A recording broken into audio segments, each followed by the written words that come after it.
Sarah's Reluctant Duke, The Heir and Despair, Book 1, by Fiona Myers. Narrated by Catherine Bilson. Chapter 1. London, 1812. Lord Oliver Lyre, the newly inherited 10th Duke of Lincoln, let his eyes be drawn to a corner of the ballroom where the birthday girl stood. If the ball hadn't been in honour of Lady Charlotte Dunford, the little sister he'd never had, he would not have attended. Lady Charlotte was the younger sister of his best friend, Sir John Dunford, son of the Duke of Arrow. Oliver smiled as he watched her moving about the room, a sense of pride and love warming his chest. She'd grown into a lovely young woman. He'd known Charlotte since she was in short skirts, running around the grounds showing off her ankles. She had always treated him like she had treated her brother, with unwaning absolute hatred one day and intense affection the next.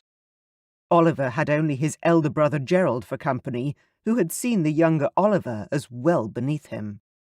Unfortunately, due to a tragic carriage accident, his absent father and his indifferent brother had passed together, leaving Oliver with a title he neither coveted nor felt worthy of. He hated it, in fact.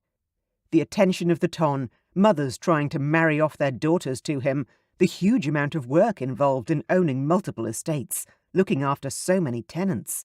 It had only been a year since he'd inherited the title, and he'd already sworn off most ton events.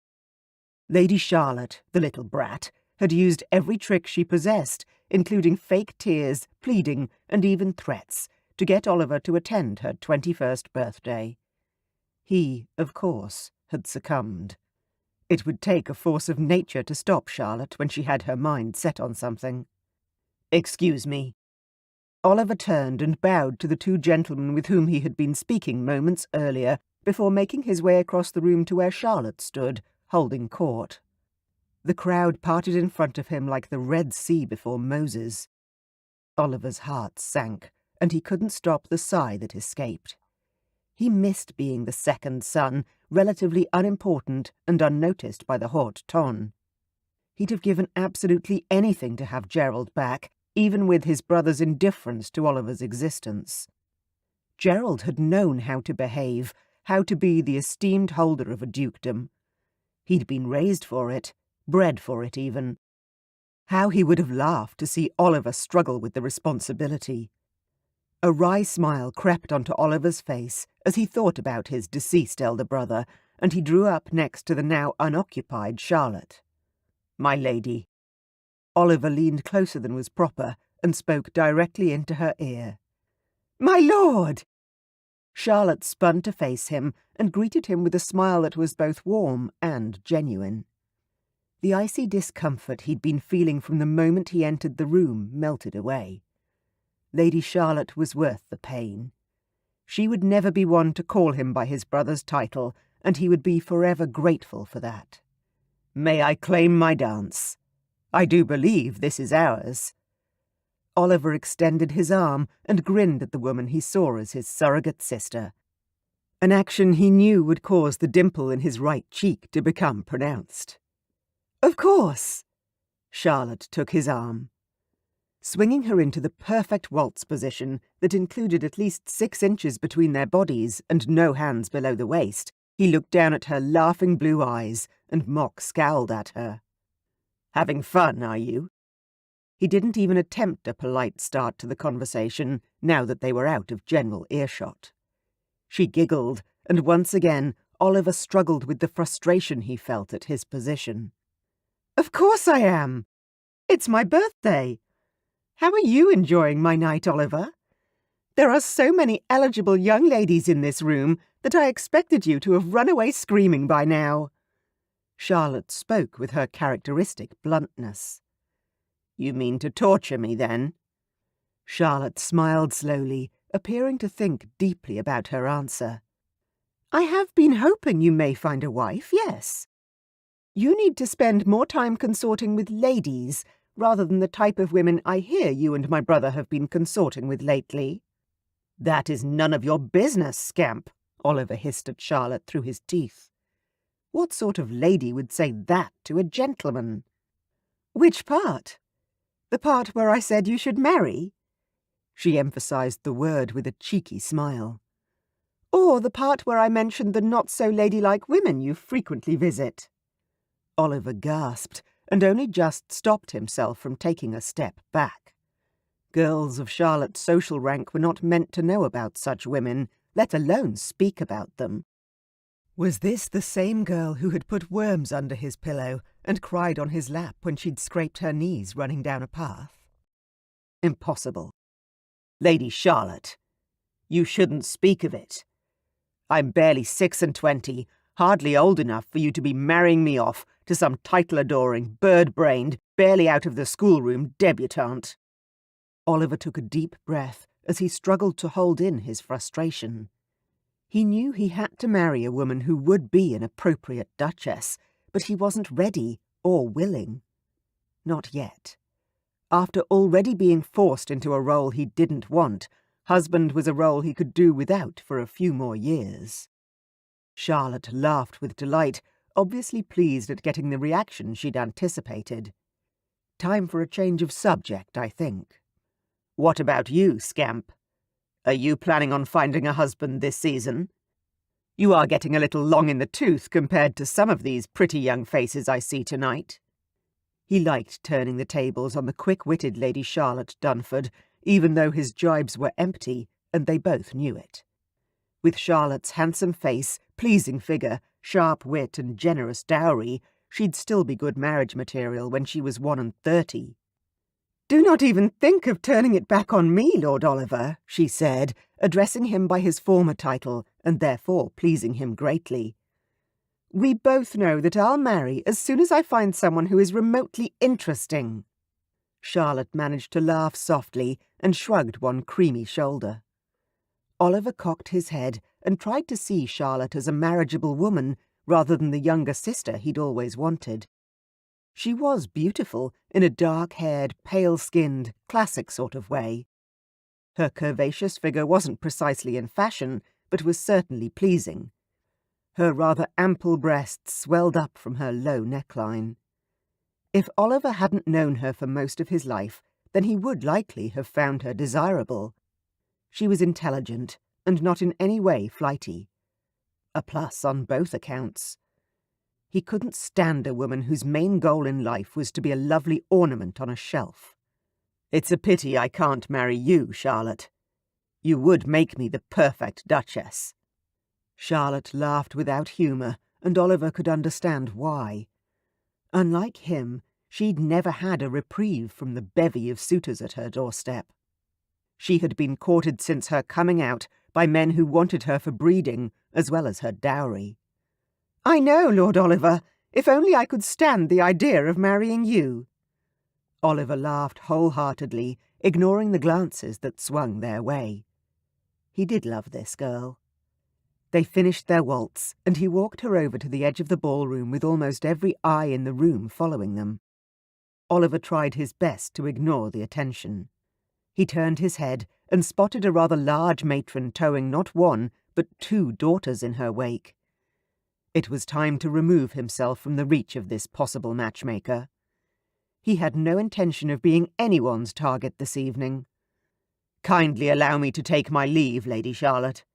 Would you forgive me for taking a walk around the gardens?" Oliver started bowing before he had even finished his sentence. Charlotte glanced over his shoulder at the woman making a direct line through the crowd for them and chuckled. "Go, go," she urged discreetly. "Just don't get caught compromising anyone." Oliver didn't even break stride as he simultaneously scowled over his shoulder at Charlotte and made his escape from the room. He could still hear her tinkling laughter as he exited into the gardens. "Are these not the most beautiful gardens you have ever seen, Mr. Millington?" Sarah Collins turned to her handsome escort for the night, enchanted by her unfamiliar surroundings. It had been such a lovely suggestion of Mr. Millington's for her to get some fresh air. London truly was a wonder, and she had not expected such a delightful garden space in the middle of such a large city. "No one in Somerset has gardens such as these." Imagine the time and care it must have taken the gardeners. Mr. Patrick Millington had spent the previous 2 weeks courting Sarah, and she rather liked him. He was untitled, but wealthy enough for her family's needs due to an inheritance he had recently acquired. Millington came from a good family and, if the gossip was to be believed, was well educated and loved horses. As did Sarah. Although he did talk about himself and his horses a little too often for her liking, Sarah didn't perceive that to be an insurmountable problem. After all, how often would she be conversing with her husband once they were married? Surely not much, except for over the dinner table. She could handle that. "They are handsome gardens indeed, Miss Collins," he agreed, glancing over his shoulder toward the ballroom. Sarah noticed where Millington's gaze landed, and she stopped short, her stomach jumping. They were much further away from the safety of the crowded ballroom than she had at first realized. Her mother would be wondering where she was. "Oh!" Sarah turned, one hand landing on her throat as she smiled up at the large man next to her. "I didn't realize we were so far from the house, Mr. Millington. Shall we return?" She could smell the sweet stench of liquor on his breath as he bent his head in her direction. She would have gagged if she had not taken a quick step sideways. In a moment. Mr. Millington's cold hands came up to grip the tops of her bare arms, and Sarah winced as his touch gripped tight and turned painful. He twisted her arms, forcing her back up against a tree. The bark scratched against her bare skin. "Ow!" She blinked back sudden hot tears. "You're hurting me! Let go this instant, Mr. Millington!" Instead of complying, he crashed his mouth down onto hers. Sarah's heart, instead of jumping for joy at a sign of affection, leapt in fear. She struggled, squirming her head from side to side and trying to wriggle out of his hold. But he had such a firm grip on her, she couldn't break free. Horror sprung up. When he forced his slimy tongue into her mouth, she could taste the acidic alcohol and gagged. Enough! As her supposed suitor moved one hand to her breast and squeezed roughly, causing pain to shoot through her tender flesh, Sarah bit down on the offensive tongue invading her mouth. When Millington drew back in shock, she managed to turn her head away. Her chest heaved as she drew air into her starving lungs. "Stop!" she cried, pushing at his heavy form. "You must let me go!" Why was he doing this? Things had been going well up until this point. What had changed? "I think I deserve a taste of this body before I decide if we are getting leg-shackled, don't you?" He spoke gruffly, his hot breath putrid against her turned cheek and ear. Undeterred by her obvious distress, he began pulling down her bodice with one hand and feeling under her skirt with his other. Cold air froze her nipples, and panic forced her heart into a gallop. "No!" Sarah began struggling again, bashing against his solid chest with her clenched fists and simultaneously trying to drag her dress back up to cover her exposed breasts. Her head flew back against the tree as Millington shoved her. The force was enough for black spots to form at the edges of her vision. Oh, Lord! She couldn't faint. Not now. He might have his way with her, and if she wasn't conscious, she couldn't fight back. Pain splintered across the back of her head as she fought to stay awake. Fabric ripped, and cool air brushed her ribs. I refuse to let this happen, she thought, desperate to stop him any way she could. She let herself go limp against him, closing her eyes against the dulling pain in her head and quietly gathering her remaining strength. When he moved away to fumble with his trousers, she raised her hands and leapt forward.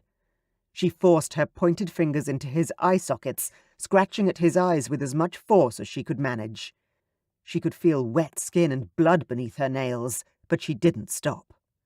Millington stumbled backwards, letting out a yell, and Sarah picked up her skirts, heedless of the state of her bodice, and ran as fast as she could. Thanking the years she had spent chasing her brothers up and down cobblestone steps, she made a mad dash for her life. She found a small dark alcove created by a cluster of dense trees and crouched beneath it, her heaving chest aching in her attempts not to breathe too loudly. "You little bitch!" came Millington's voice from the darkness. He walked past the spot where she was hiding, and she held her breath so as not to be heard. Her lungs burned, and she bit her bruised lip, tears stinging her eyes. Her heart hammered in her ears, and her body trembled. What would she do if he found her? Could she fight him off again? Cold air shocked her bare skin, but she didn't dare move. Not yet.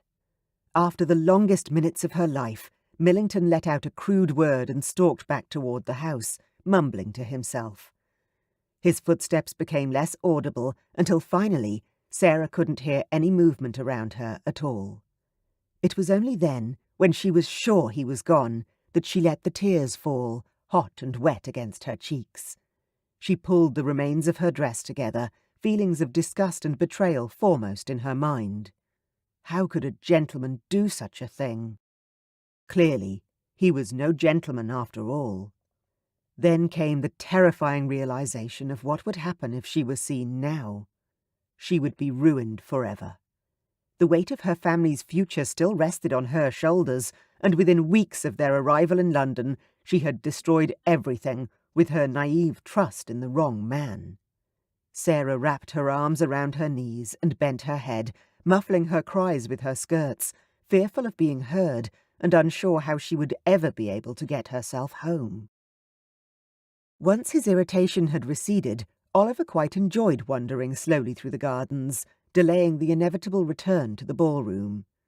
Something Charlotte had said had touched a raw nerve inside him.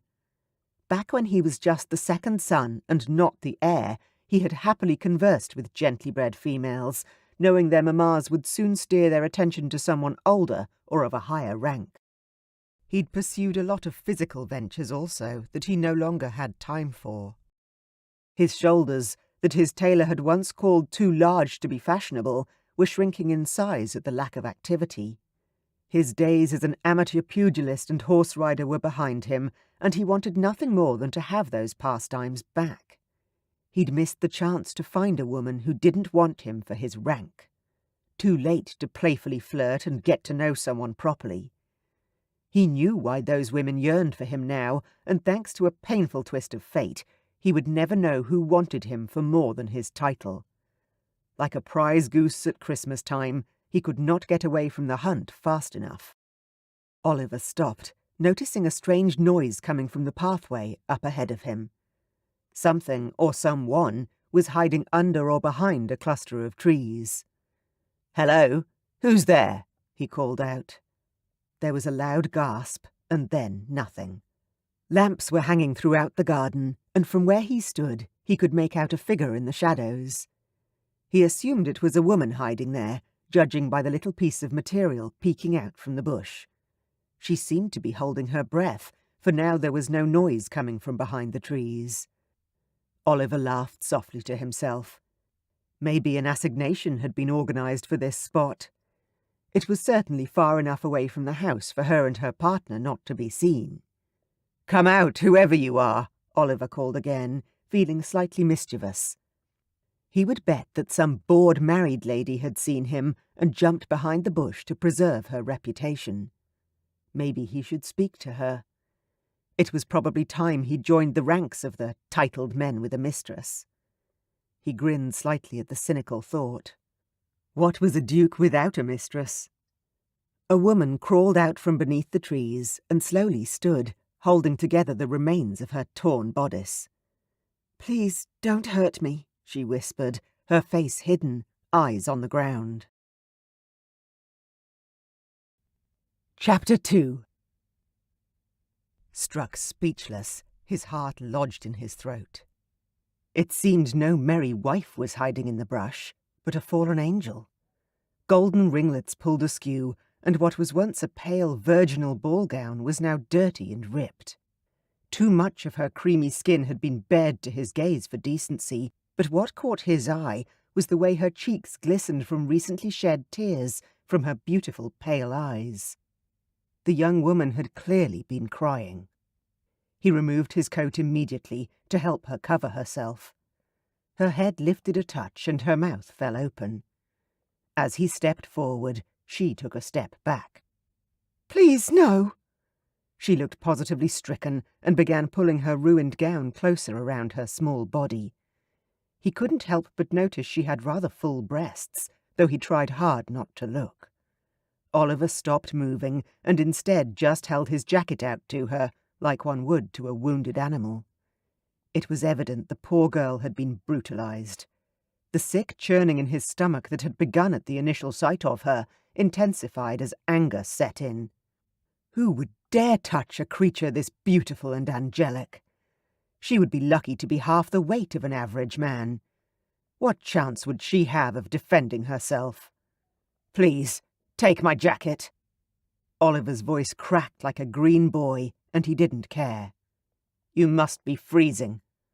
New tears welled up in the angel's violet eyes as she reached for his jacket with trembling fingers. Taking it from him, she turned her back to shield herself as she slipped her arms into it. Oliver gaped at the unsightly red scratches marring the perfect skin of her upper back. Either she had been pushed against a tree or the ground, and in quite a violent manner. Bloody bastard! "What happened to you?" The woman turned around. Tears began to slide down her cheeks. Her face crumpled as she sank to her knees.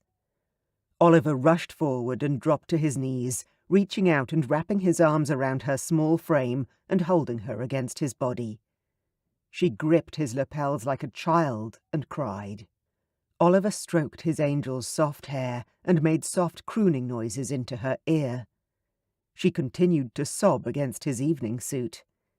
He rarely felt needed by anyone, and it gave him a satisfaction to be able to help someone in such a small but significant way, though he would give anything for her not to have endured the violence against her in the first place. "It's all right. You're safe," he reassured her. Although he had no idea if it was all right, or if it ever could be again. If she'd been molested, he could not imagine a worse fate for a gently bred woman. Wiping at her eyes, the woman finally straightened and clambered to her feet before stepping back from him. He stood too. Despite her red nose and puffy cheeks, he'd never seen anyone more beautiful. His heart clenched tighter the longer he stared at her. As he handed her his white handkerchief, she rewarded him with a smile. The angel dabbed at her face and wiped her nose before taking a few deep breaths to steady herself. "Thank you so much, sir. I need to leave before anyone sees me. Can you help me, please?" "Of course I can." Oliver's mind raced with the logistics of how to get her out of the grounds unseen. Why hadn't he thought about that before she mentioned it? He should have been the one to offer practical aid. "I can't be seen like this." Her voice broke on the words, and two fresh, shimmering tears slipped down her cheeks. "No one would ever marry me." Oliver's heart all but broke at the pitiful look on her face, for it was indeed true. Her beauty and virginity were the two things that would be her greatest assets on the marriage market. If society regarded her as damaged goods, no one of any consequence would marry her, no matter how beautiful she was. He wasn't having that. Although he'd known the girl only a few minutes, something about her smile, her gentle voice, told him that she was indeed a prize. Sweet, honest, and a rare find. A diamond of the highest quality. "I'll get you out of here. Let's walk toward the front of the house, and you can stay back in the shadows while I arrange a carriage." Oliver offered his arm to the angel, and she took it. He ushered her toward the house. "I'm Sarah, by the way."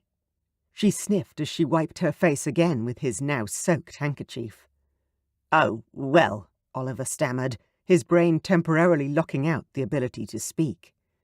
How did this rare beauty keep flabbergasting him? He'd never been so verbally incompetent in his life. "I think we're past polite names, do you not? After all, you have probably seen more of me tonight than anyone should before marriage." Oliver's mouth dropped open, the trees closing in around him. What had he done? Her honest and far too accurate assessment of the situation was unsettling. If someone saw them in her current state of dress, it would be his head on the chopping block, or in the parson's trap, as the case may be. "I'm not interested in getting married," he blurted out. He spoke louder than he should have, grabbing her arm and planting his feet, stopping her in their race to the front entrance. Sarah chuckled and turned to look up at him, her violet eyes sparkling with the reflected lights from the nearby ballroom. My God, she's beautiful. "I didn't mean I wanted to marry you, sir. Just that considering the state you found me in, and after all you have done for me tonight, the least I could do was introduce myself as Sarah, and not Miss Such-and-Such, daughter of such-and-such." She sighed loudly and waved her hand in a dismissive way. "I hate all that." Oliver smiled despite himself. Incredible. Was there a marriageable female in London who didn't care about connections? He frowned as his cynical voice crowded his thoughts. He didn't think she'd feel the same way when they were properly introduced, and that was such a shame. Why couldn't he just be who he'd always been? "I'm Oliver." He smiled at her, a strange, swirling feeling blossoming deep inside him. He'd never been introduced as just Oliver in his entire 26 years of life. Even as the spare son, he was a lord. What an odd, exhilarating feeling it was. Oliver could be anyone, do anything. "Oliver." She repeated his name. The tone of her voice had a huskiness that sent a bolt of desire to his groin. "Please wait here, Sarah." He forced himself to let go of her arm and stepped away, needing to put some distance between them. The last thing he wanted to feel for an almost ravished woman was desire. The thought disgusted him. She needed his compassion. She needed sympathy, not more lust.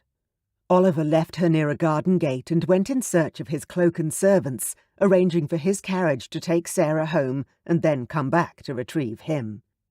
It wasn't the first time Oliver was grateful to have so many people at his disposal, but tonight he'd used his power to help someone other than himself.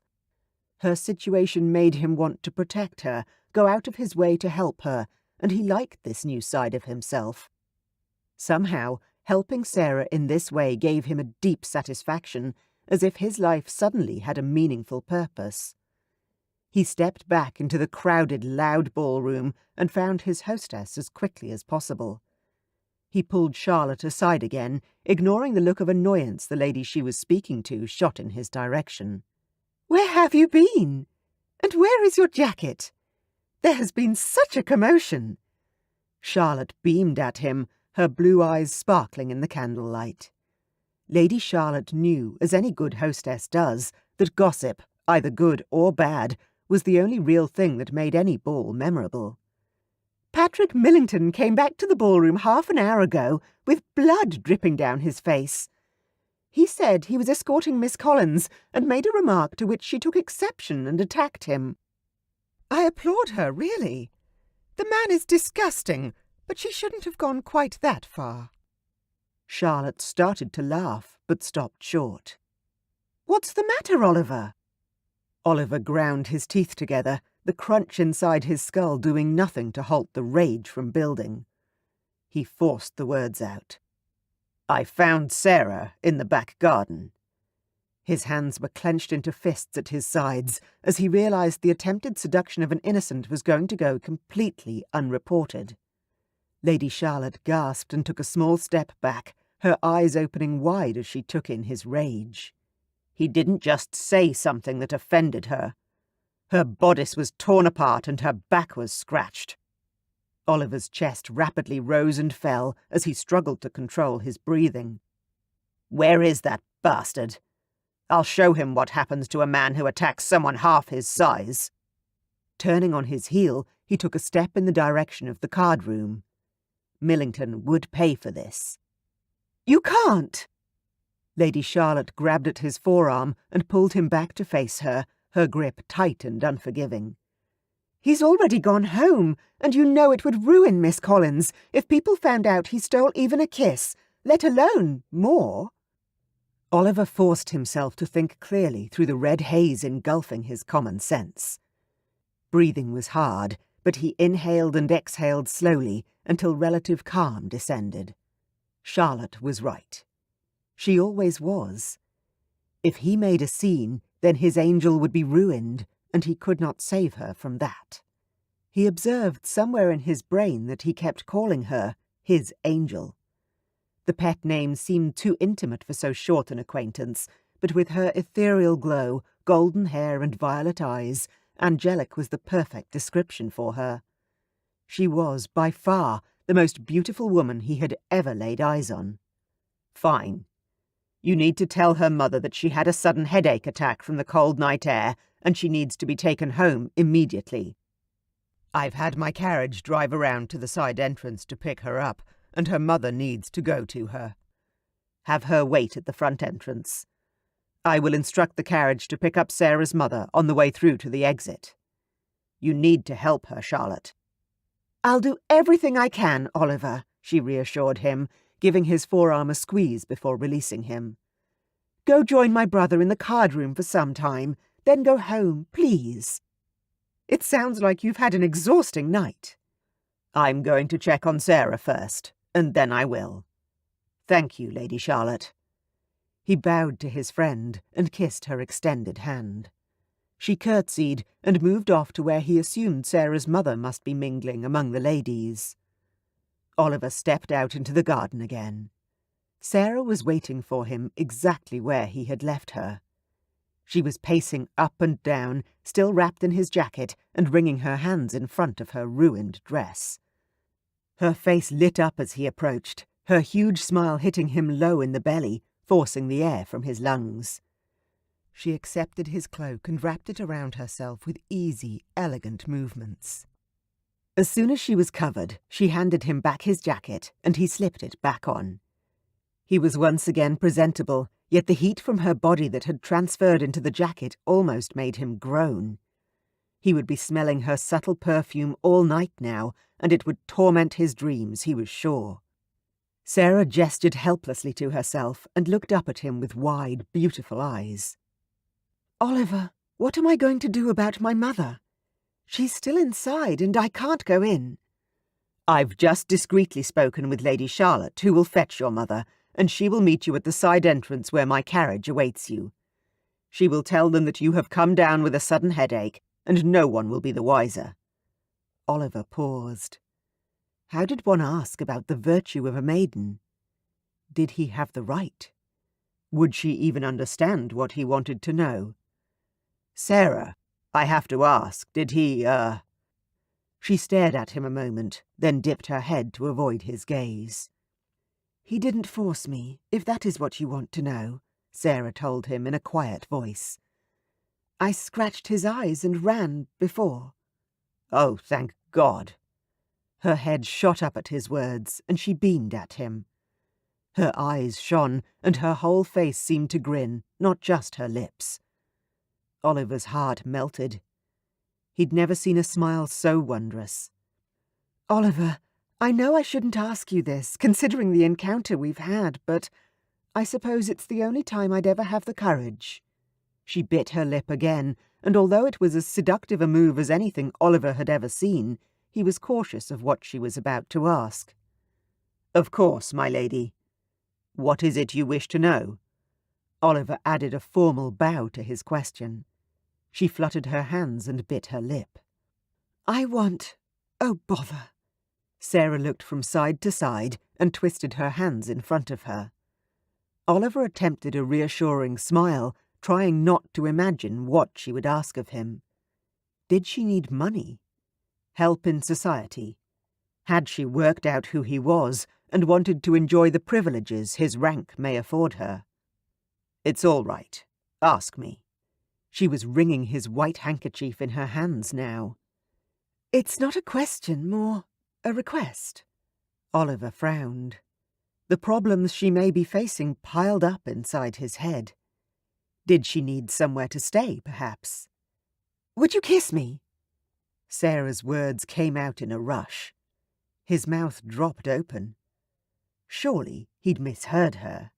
There was no possible way someone who had gone through what she had obviously been through tonight would ask for such a thing. Was there? "I'm not sure I heard you correctly, Sarah." His tone was light, but his heart thumped against his ribcage in acknowledgement of the truth. A marriageable virgin was asking him for a kiss. As an unmarried gentleman of the ton, and a duke to make matters worse, he should run for the safety of his estate. She blushed at his words, pink flushing from the place the cloak met her neck, all the way up to the roots of her golden hair. That blush affected Oliver more than the tears, and something inside him shifted. A blush could not be faked, and showed a real depth of emotion that had been lacking in every woman Oliver had ever met. Genuine warmth, an ability to forge past her fears and ask for something she wanted. He admired that.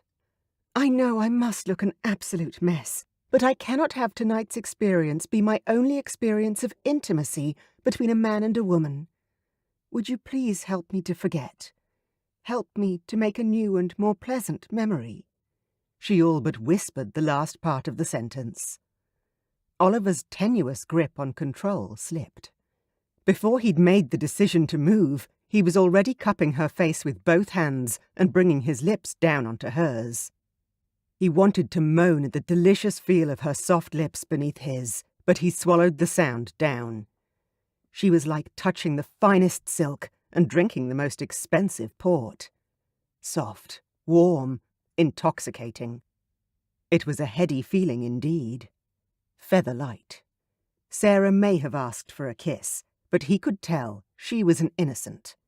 He was not, and his mind was already conjuring up images of kissing her in places much less decent than her lips.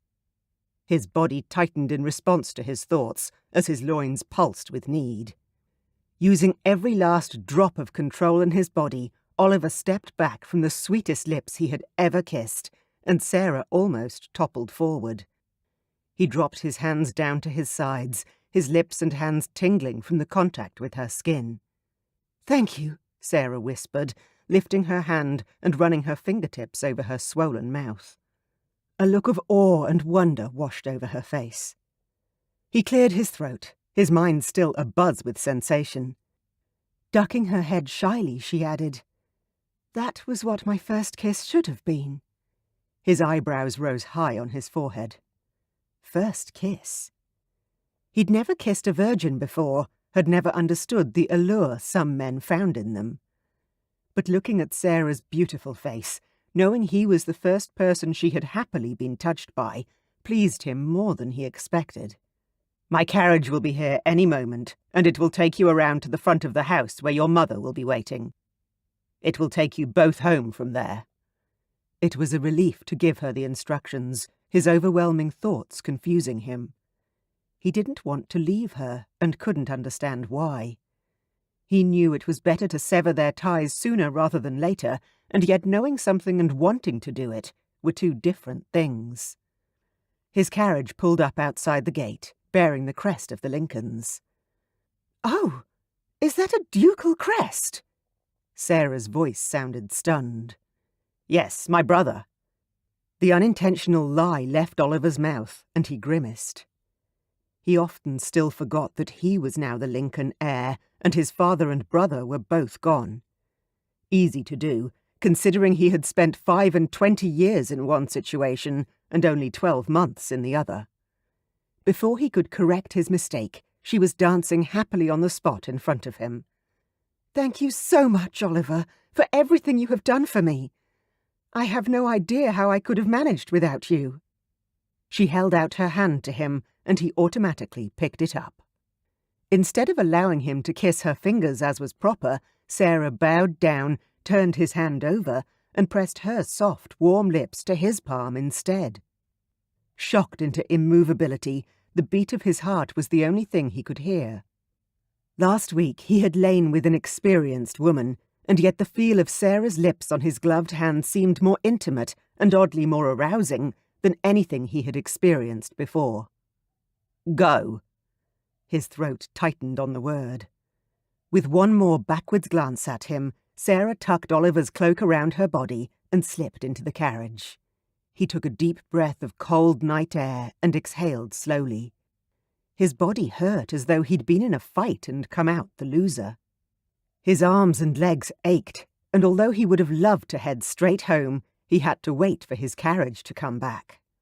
He headed back into the ballroom, inclined his head at Charlotte, who was watching him carefully, turned on his heel and headed toward the male-only den. While he waited for his carriage, he could mentally plot all the different ways he would love to destroy Patrick Millington. Chapter 3.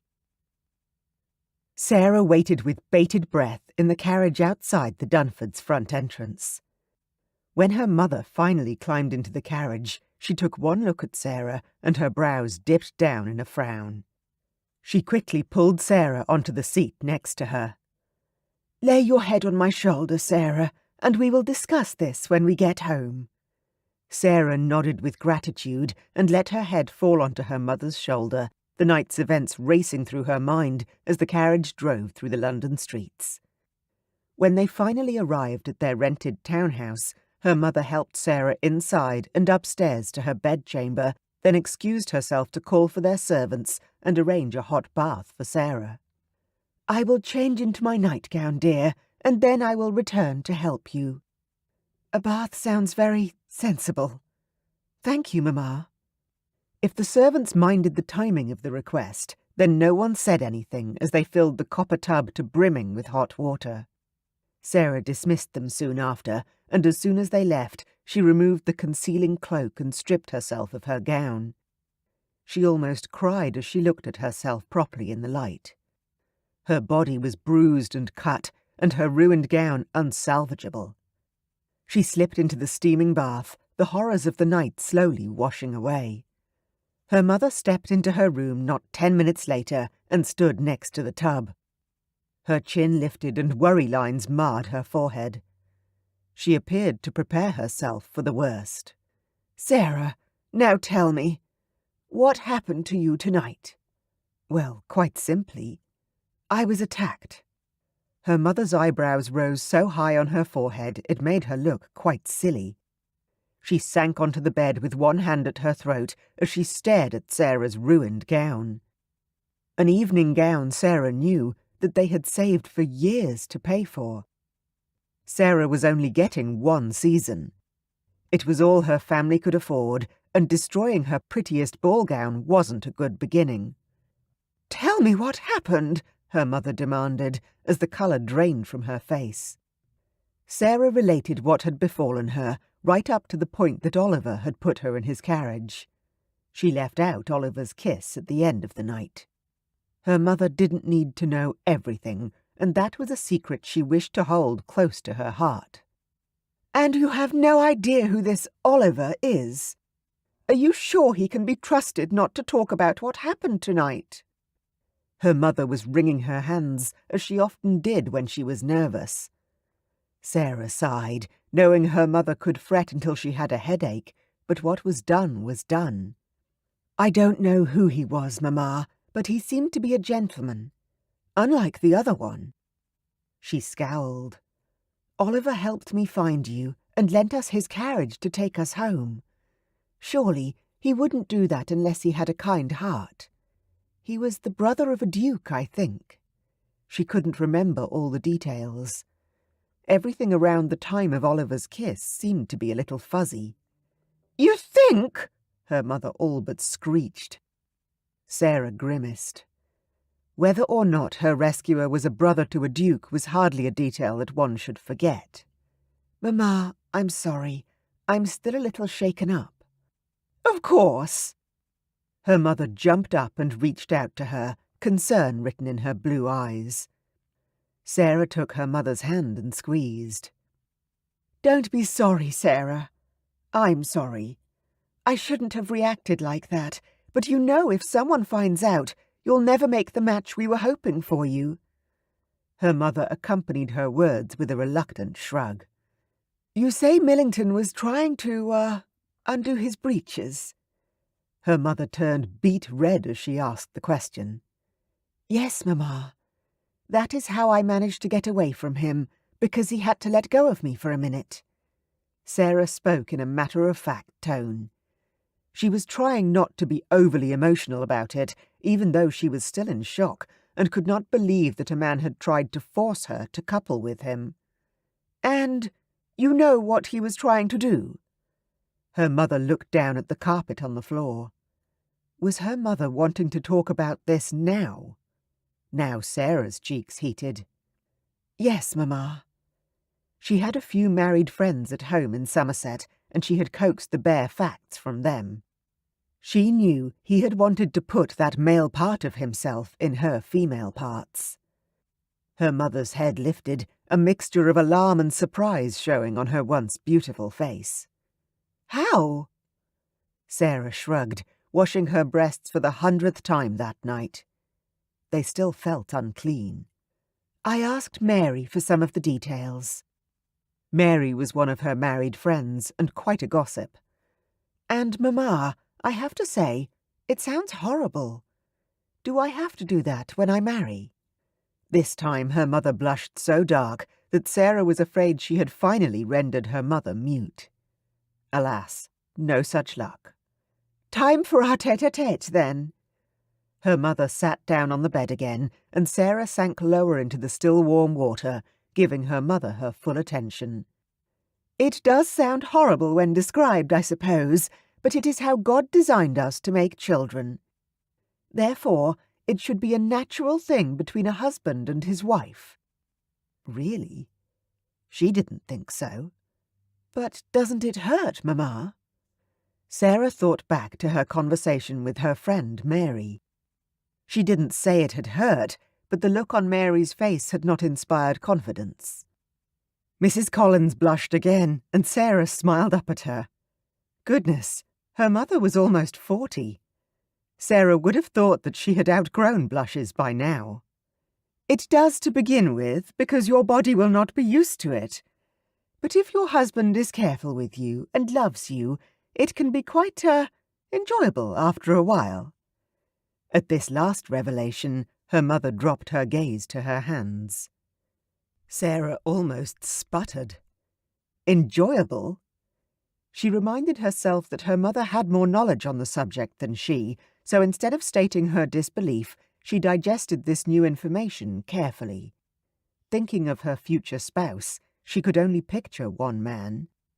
If Oliver were her husband, he would be careful, she knew. And if her mother was correct, then the experience's pleasure mostly depended on the man. Then we'll have to choose well, Mamma, Sarah finally said with a smile. She wanted to finish the awkward conversation, more for her mother's sake than her own. I'll leave you then, Sarah. Take rest and sleep well. You are safe, and that is the main thing. Yes, Mamma. Thank you, and good night. The door shut with a soft click, and she stood up carefully, shivering as the water ran down her body and the cold air hit her skin. She should have asked one of the servants to light the fire in her chambers. She stepped out of the tub, dried herself with the towel left by the servants, and put on her nightgown.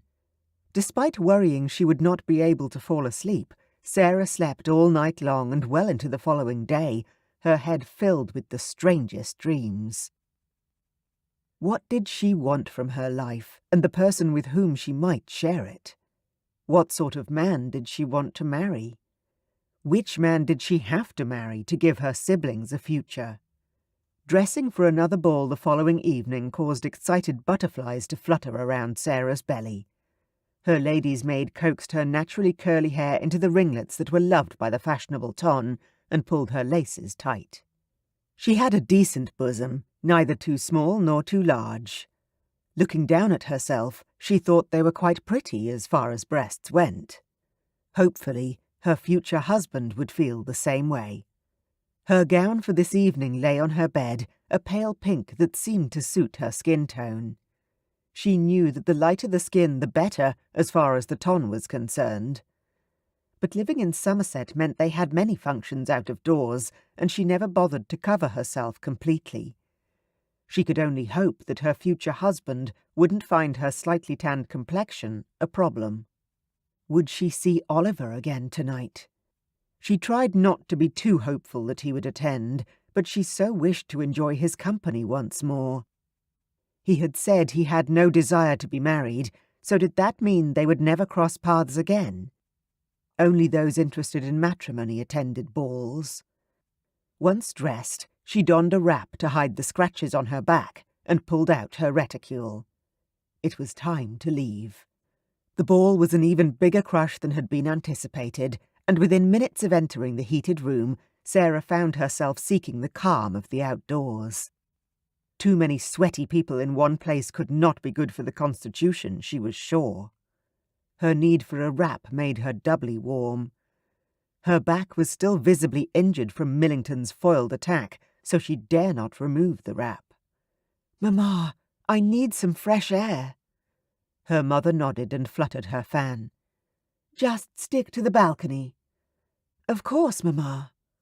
She definitely would not be venturing far this evening. Not after what had happened last time. She made her way out the open doors to breathe once again. Oliver spent 2 minutes in the crowded ballroom and could sense her. Sarah was here somewhere. Walking toward the balcony, his pulse sped up, and when he stepped into the cold evening air, his breath caught in his throat at the sight of her. All he could see was the back of her curled blonde hair and lovely pink dress with a light wrap thrown across her shoulders. Yet his heart was hammering and his belly swirled with unaccustomed feelings. He was excited and nervous at the same time. Why did this beautiful young woman affect him so much? It was an uncomfortable feeling, and yet he couldn't stop himself wanting to be near her. He swallowed and took a breath, forcing her name from his throat. "Sarah," Oliver called out, and walked onto the balcony behind her. She visibly jumped and whirled around to face him.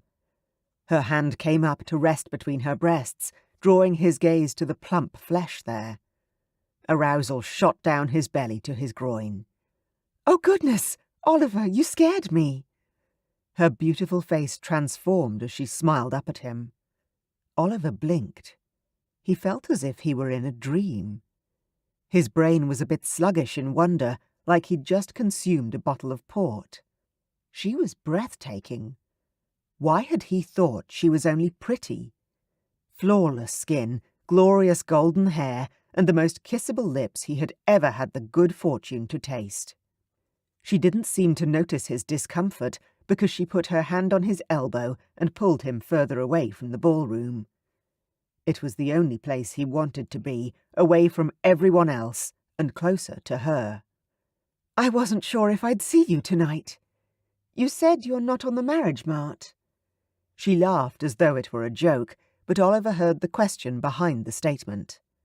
He had struggled with himself for hours over the issue of whether or not to seek her out tonight. He had chosen the lesser of two evils. He could deal with the torture of seeing her again, even though she was off limits to him, as long as she was healthy and well. To worry that she wasn't all right was a torment he wasn't able to endure.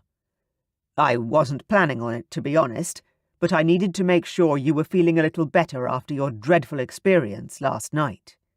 If only she weren't so beautiful.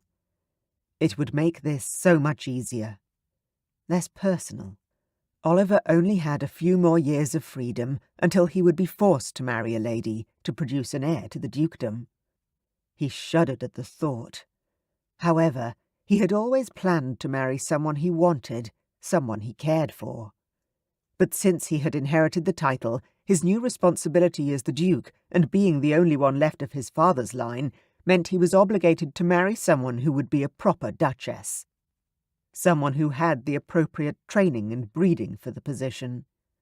Oliver's back teeth ground together at the thought. When had he started thinking about the fairer sex as though they were horses? Sarah flushed prettily, the blood giving her cheeks a healthy tinge that made her glow all the more. "Thank you. I really do appreciate your concern." She lifted her gaze to his, and Oliver had to fight the urge to pull her into his arms for a real kiss. That light touch of his mouth on hers from the night before had only whet his appetite for more of her. He had thought of little else, and now that she was so close, he ached for another taste. It was no bother at all. He patted her hand lightly, striving for a paternal type of reassurance, and removed her small hand from his arm. He turned his back on the gardens and leaned against the banister at the end of the balcony. "Since we have already discussed my lack of interest in a marriage partner, tell me, is there any gentleman at whom you have been looking?" He gestured toward the ballroom and watched her carefully. It had been a long time since he'd been so comfortable to be himself with another person. To be this comfortable with a woman to whom he was attracted, well, that had never happened before. "After the other night, I'm not sure I trust my instincts." She smiled sadly, and Oliver clenched his hands into fists at his side. Damn Patrick Millington. "Well, tell me what you're looking for, and perhaps I can recommend someone for you." The words were out of his mouth before he even thought to halt them. He was stupid, and a glutton for punishment, it would seem. She smiled at that, although the smile didn't quite reach her eyes. "I need someone with, money," he sighed, finishing her sentence for her and feeling disappointed despite himself. For once, he wanted to be wrong about a woman. "Yes, unfortunately." Sarah sighed just as heavily as he had and leaned back against the railing beside him. Oliver looked up from where he'd been staring at the ground, confused by her words. Sarah had just admitted to something to which most ladies would never openly admit, yet she sounded so sad about the fact. "Why, unfortunately?" He tried to keep his tone light, curious to hear her actual opinion. He knew that as soon as she found out who he was, her candour would disappear into thin air. "Well, I very much would like to marry for love. My parents have a wonderful marriage, and I have always hoped for a similar pairing myself. My parents want to give me, my brother and my sister, a better chance at marrying well, but they only have money for one season. As I'm the eldest, I need to marry someone who can help my family. If I marry a penniless wastrel, my sister will never get to have a season, and my baby brother will never go to Eton." She sounded like she was about to cry again, and Oliver fought the urge to wrap his arms around her. That certainly wouldn't be appropriate. He chuckled to break the tension. Hearing Sarah's voice so forlorn made his throat ache. "Well, the answer is simple. Make sure you fall in love with someone who can support your family." Sarah broke into a huge grin. "I'll try," she said, and then she laughed too. Hers was loud, and she chortled with her whole body. A most unladylike display indeed, yet truly charming, Oliver decided. A smile stretched across his face. He'd never before heard a lady laugh like that, and he didn't think he'd ever get sick of hearing the sound. Sarah clapped one hand over her mouth to stifle the noise, and the other to her trim belly, obviously trying to hold back her laughter. "I shouldn't be so loud. People will come over to find out what we're talking about and ruin our conversation." She sighed, looking back at the ballroom full of people. Damn. He needed to know how she felt about titles before someone stupidly told her who he was. Chapter 4. "And what about a title? Should I introduce you to a viscount? A second son? Do you have a preference?" He tried to sound as though her answer wasn't important, but he would be a fool not to acknowledge, to himself at least, how much her reply meant to him. She was so sweet, so deliciously naive in so many ways. It would pain him to discover she was after a gentleman who would give her a title. He'd grown up with women like that, his mother for one. His gut twisted. Of course, there was also his sister-in-law. She had wanted nothing more than to be the Duchess of Lincoln. She had been promised since birth to his brother, and when he had died and left her childless, all her dreams had crashed down around her. the woman had been abominable ever since. She hounded Oliver, as did his mother. They both wanted him to marry his brother's widow, and he adamantly refused. He knew she'd been bred to be a duchess, that she was thin and young and would likely produce a suitable heir for the line. His skin crawled at the very idea. Crossing swords with his brother was not something he would ever do. He'd already spent his life being unfavourably compared to his perfect sibling. He wouldn't allow the comparison to extend to his marriage.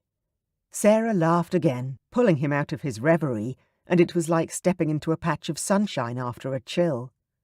Light after the dark. She was heaven. There was no other word for it.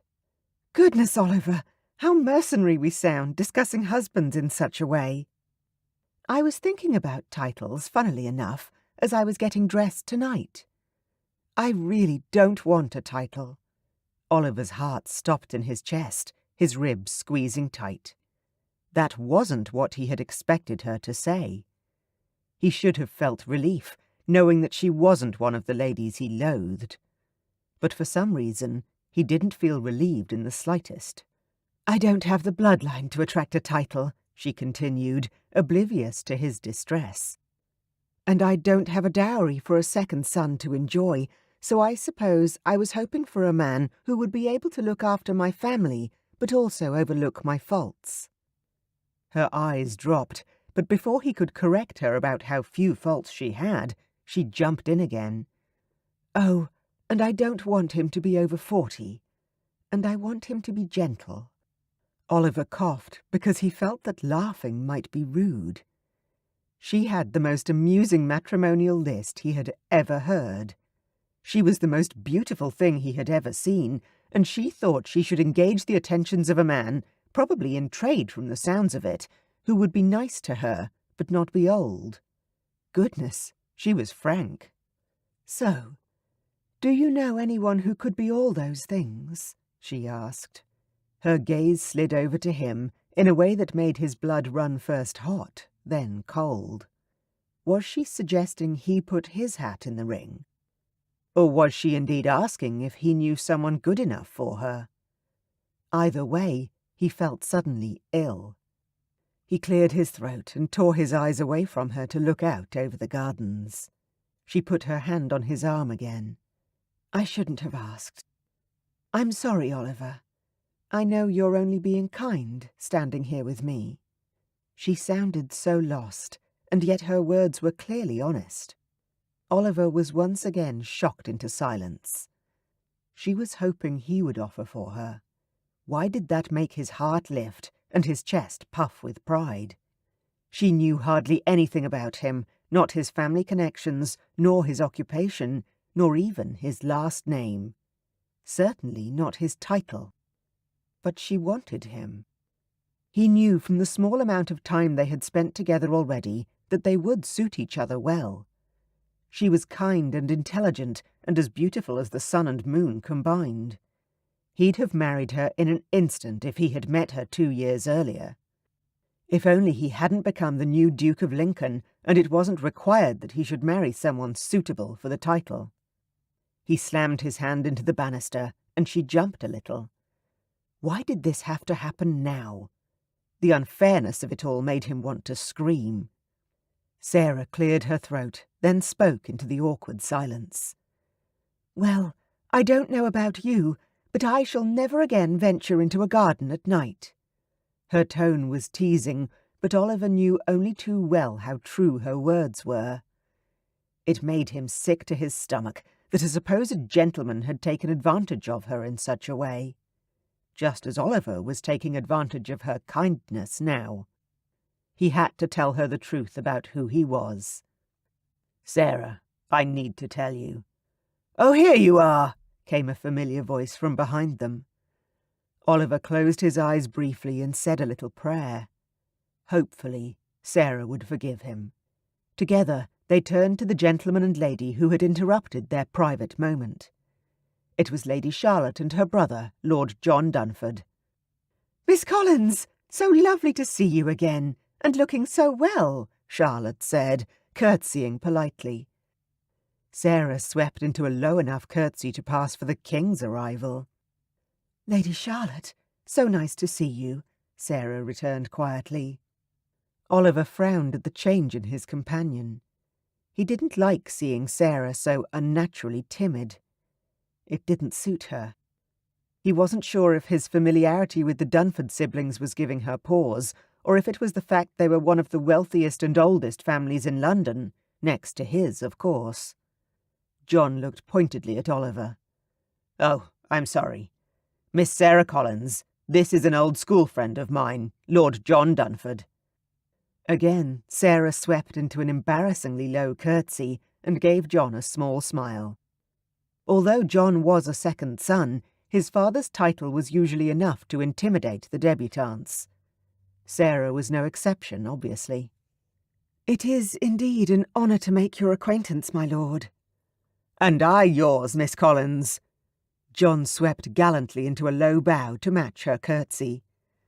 The corners of his friend's mouth quirked up when he spoke, and Oliver stifled the desire to push him and Charlotte away.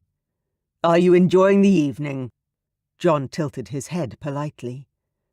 "Oh, yes." She nodded, her eyes as big as a doe's. "I have never been to a house so beautiful. Except, perhaps, your birthday celebration last night, Lady Charlotte. I would like to thank you again for the invitation." She smiled at Charlotte, and then, in turn, at John. John's eyes widened a fraction, as if in surprise. Oliver didn't like him looking at Sarah in that way, as if he found her attractive. "We were so pleased you could come, Miss Collins," Charlotte replied. John dropped his voice to make sure that no other person on the balcony could hear him.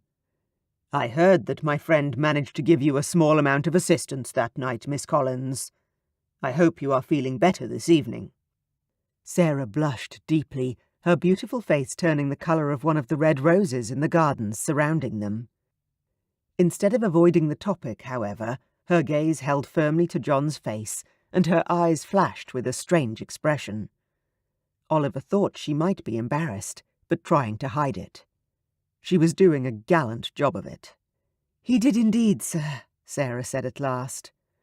"Although it was no small thing. Without Oliver there that night, I'm afraid I would have been packed and on my way back to Somerset today from the horror of it all." Sarah lifted her chin in a defiant manner, and Oliver could do nothing but stare at her. She wasn't afraid to thank him publicly for his rescue, and she looked so incredible when she was defending him. "Oliver?" John asked, one eyebrow rising. Oliver silently cursed. He'd never told Sarah his surname, and she didn't know his title. Trust John to notice. Most people called Oliver His Grace or Lincoln. No one except his mother and a few select friends called him Oliver. "Oh, I'm so sorry," Sarah gasped, as if realizing her error. She turned to Oliver and laid a hand on his arm in an intimate gesture that neither Charlotte nor John missed. Oliver grimaced, knowing they would have something to say afterward. "I don't know what name or title to call you by." Sarah turned innocent eyes on him. Oliver wanted to kick himself for not speaking up and letting her know the truth earlier. Oh, hell. Lady Charlotte and Lord John both burst into amused chuckles. Sarah looked back at them, obviously startled. He glared at his friends. They must have thought it a fantastic joke. They had found the only woman in London society who didn't know every detail about him, down to his shoe size. "May I present His Grace, the Duke of Lincoln, formerly Oliver Lyre," John announced to Sarah, with another bow and a great flourish of his right hand. Sarah jerked her hand back from his jacket sleeve and took a step away from him with a wounded look in her huge violet eyes. "I thought you said, oh my," Sarah stuttered. She stumbled back toward the ballroom. Then she picked up her skirts and ran from the balcony. Oliver gaped after her. What would possess her to run from him like that? He hadn't told her his title when they met, but surely it wasn't something from which to run like a scared rabbit. Her words floated back through his mind. I do not have the bloodline to attract a title. And he possessed one of the highest titles in London, save for royalty. He could only conclude she must be severely embarrassed she'd made such a statement. Maybe she truly did want a title, and was now shocked that she had missed the opportunity. He had no idea what she was thinking, but he had to find out. Blindly, he moved to follow her, but a strong hand wrapped around his forearm and held him in place. "Unless you intend to marry that girl, I suggest you don't go after her," warned the voice of reason. John's brown eyes burned into his own. His hands clenched into fists. "I just want to see if she is all right." He shook off John's arm with an abrupt flick. "I think she was embarrassed that she didn't know I was a duke." "Well, of course she was embarrassed. It's obvious the girl likes you, you dolt," Charlotte hissed at him. She was one of the few who could get away with calling him such a thing. "I'll check the retiring room. I'm sure that is where she would have gone." Charlotte swept away with her regal air, and John pulled Oliver back toward the edge of the balcony. There was a crowd gathering now, their narrowed gazes making him want to leave. The sight of a debutante running from the balcony had naturally caused a stir. Ladies didn't run, ever. Except his angel did. She seemed to break almost every rule he knew. "Well?" John asked, his eyes narrowing while he crossed his arms over his chest. "Well, what, John?" Oliver turned away from his friend and faced the trees that moments ago had been his saving grace from other embarrassing questions. "Why didn't you tell that poor girl who you were? She looked at you like you were the devil himself just now. People will be talking about this for weeks." He gestured ominously to the crowd behind them, which seemed to be growing bigger. "I didn't get the chance the other night, between trying to avoid being seen and smuggling her out of the party before anyone saw her." What did John want from him? "And tonight?" Good question. Tonight, he had been enjoying her honest answers and beautiful face too much to let her know that he should be on the very top of her list of good catches. "I was getting to it." John looked at him strangely, then rested his back against the balustrade. "She's quite beautiful," John said airily, waving one hand like a dandy. Oliver bared his teeth. The whoremonger could keep his hands off his Sarah. John grinned. "Did you see those eyes? And those breasts? If a man ever wanted to dream up a woman, that is what she would look like." He sighed grandly. Oliver's gut tightened and his anger exploded. He grabbed his best friend by the lapels and almost pushed him off the edge of the balcony. "Do not talk about her like that." His heart was pumping hard, and his hands were clenching around the black material of John's collar. John's smile seemed forced as he answered. "Why ever not? Are you planning on marrying her after all?" His tone was serious, though they both knew Oliver had no marital plans for the near future. Oliver looked down at his hands, clenched in his friend's evening jacket, and hastily stepped back, letting go as he did so. "I apologize." John quirked one eyebrow again, asking him a silent question. "I think I'm protective of her after what happened the other night. That is all." Oliver reached for the easiest answer. That sounded like a plausible excuse for almost doing harm to a man he had known for over 13 years. Simply because he dared to admire Sarah. You're losing your mind. John pulled Oliver further away from the door before quietly asking, "Do you know what happened to her last night?" "Not exactly. I didn't ask her for specific details. Her dress was torn and her back was scratched, but Sarah said she fought him off before he could, you know." He ground his teeth together. "Fight him off? How? She's so small she'd fit in your pocket." John had as little respect for Patrick Millington as Oliver had, even before that night. They both knew him to be a nasty drunk and a stupid gambler, but a rapist of an innocent. They didn't think he was that bad. Or Oliver hadn't thought so. Charlotte told me later that Millington had come back to the ballroom with blood around his eyes from where she scratched him. He heard the surprise and pride in his own voice as he imagined his little angel turning into a hellcat. Amazing. John gave a low whistle and shook his head. She's got some backbone, then. Indeed. Let's go back inside and see what else my dear sister has discovered. They both headed back to the ballroom, and a feeling of dread sank into Oliver's bones. Why, oh why had he come to a marriage mart event? He wondered if his friend John felt the same way.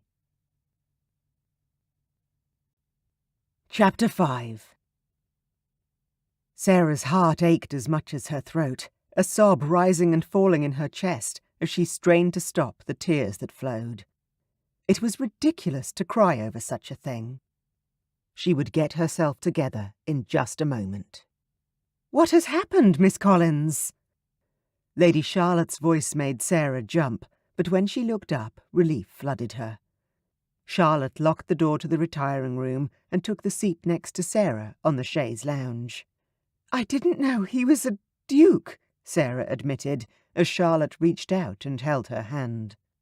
Sarah was aware that Charlotte was a duke's daughter and far above her station, but at this moment she was grateful for the kindness shown to her. Charlotte laughed softly, the sound musical. "So? I thought he liked me." Sarah was unable to explain why she was so upset, but at least she had managed to stop crying. She dabbed at her eyes with her handkerchief and determined to be strong about the situation. She shouldn't be so disappointed, but as the pain flowed through her, she knew she'd put more hope in making a match with Oliver than she'd admitted to herself. "So what's wrong with that? Can't he like you and be a duke?" Charlotte asked gently. "No, he cannot." Sarah pushed herself to her feet. "You don't understand. I wasn't taught to worship a title. I was taught to fear and respect one," she blurted out. Then she remembered to whom she was speaking, and her cheeks filled with heat. "People like Oliver don't marry little nobodies like me," Sarah added. Charlotte gasped, her eyes wide and her mouth open. "Did he give you a reason to think that an offer of marriage was forthcoming?" "No, of course not," Sarah said, embarrassed all over again.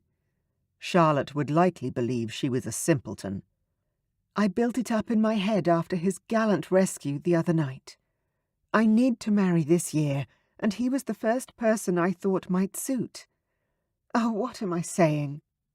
He told me he wasn't interested in marrying in the foreseeable future, but we get along so well, and it's so easy to talk to him." Charlotte nodded encouragingly. "How can I help you?" "Oh, Lady Charlotte, you have already been of so much assistance. I do not know how to thank you." "Goodness me, I have been such a trouble to you." Sarah sighed and slid back onto a chair. She had never been in trouble in her life, and she had now found herself in tears twice in 2 nights. What had become of her? "I meant to ask, are you feeling better after last night? I'm afraid Patrick Millington has gotten away almost scot-free, whilst you now have a reputation for being quite, shall we say, violent." A wry smile touched Charlotte's lips. Sarah's shoulders slumped. She felt utterly exhausted and suddenly weary of London altogether.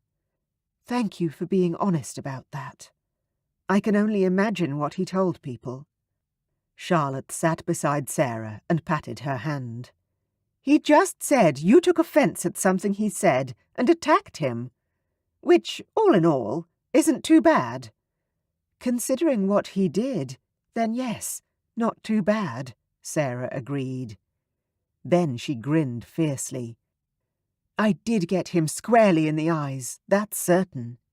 For a moment there was silence, then the 2 women burst into a fit of giggles. "Perhaps we ought to get you home, Miss Collins." Charlotte reached out and helped to pin up a curl that had fallen loose in Sarah's mad rush from the balcony. "Please, call me Sarah," she said, ignoring the protocol that suggested that Lady Charlotte, being of higher rank, must offer her Christian name first. "I would love to. And you may call me Charlotte." "Oh no, I could not, Lady Charlotte. I just thought, considering I have soaked your beautiful dress with my tears, the least I could do was offer you the option to address me by my Christian name." Charlotte smiled a kind, bright smile that lifted Sarah's heart. "Sarah, please call me Charlotte. Now, let's see if I can get my carriage brought around, and you can get home before anyone sees you've been crying."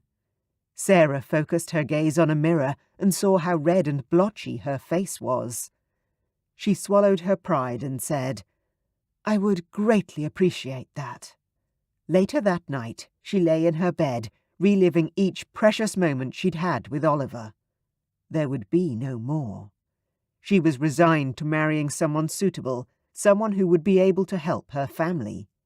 She had no other option. She would plead a head cold for a few days, adjust her expectations, and start her spouse hunt again the following week. Oliver glanced around another ballroom at yet another Ton event, panic gripping his gut. Where was she? "She's not here," came a voice to his right. Bloody Charlotte. She stepped in front of him, looking poised and beautiful in her gown of pink silk. "Do you know why?" He was too worried about Sarah to feign ignorance. Lady Charlotte smiled smugly, pausing too long for Oliver's comfort. "Of course I do." "Well, are you going to tell me, or do I have to drag it out of you?" Oliver demanded in a raised voice. "Sarah decided she needed a couple of days off the circuit, but she will be attending the opera tomorrow evening as my guest." Charlotte said this as though she had known Sarah for years. Oliver wanted to punch his fist through a wall. Charlotte barely knew Sarah, and yet she knew more about her than he did. "But is she not here? I thought she wanted to marry as soon as possible." Oliver dropped his voice when he noticed the curious looks from the ladies around them. "You'll have to ask her, I'm afraid." Lady Charlotte smiled again, and Oliver had an overwhelming urge to wrap his hands around her smug neck.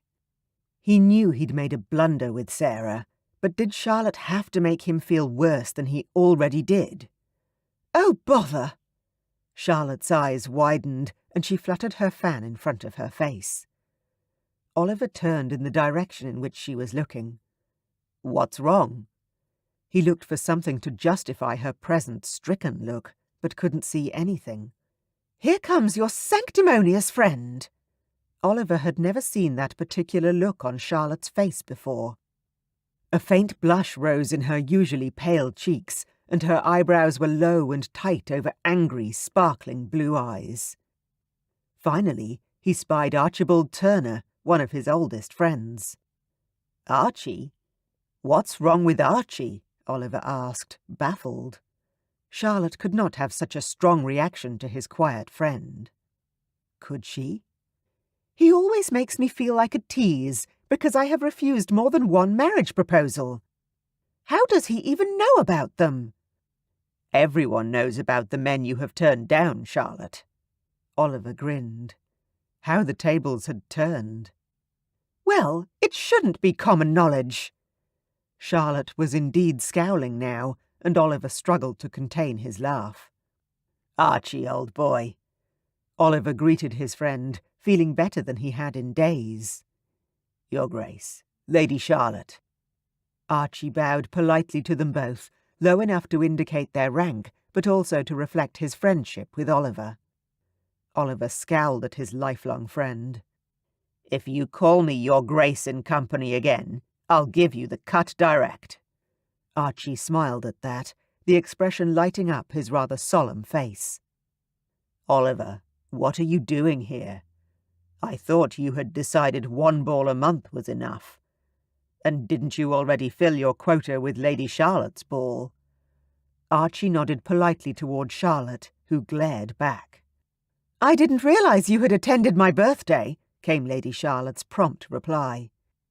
"Of course you wouldn't. I was with your brother in the card room most of the night."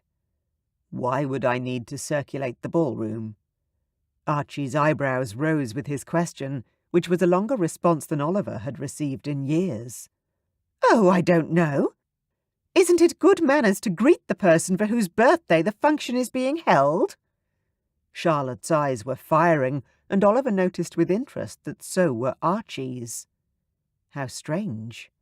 I hadn't realized you would care if I greeted you or not, Lady Charlotte, Archie returned politely, but his words had an edge of steel that Oliver had never heard from his friend before.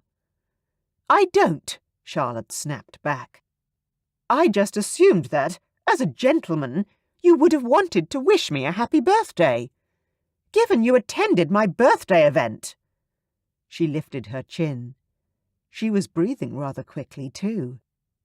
Did she dislike Archie so much?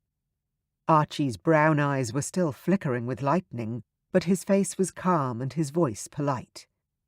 Oliver had always wanted the type of control Archie had. It was impressive. Why would I wish you happy birthday last week, when your birthday isn't until tomorrow? Archie raised one eyebrow, and Oliver could not help chuckling softly. His friend remembered everything. His brilliant memory was one of the many reasons he did so well on the stock market. Charlotte opened her mouth to reply, but no sound came out. Archie took advantage of the rare silence to continue.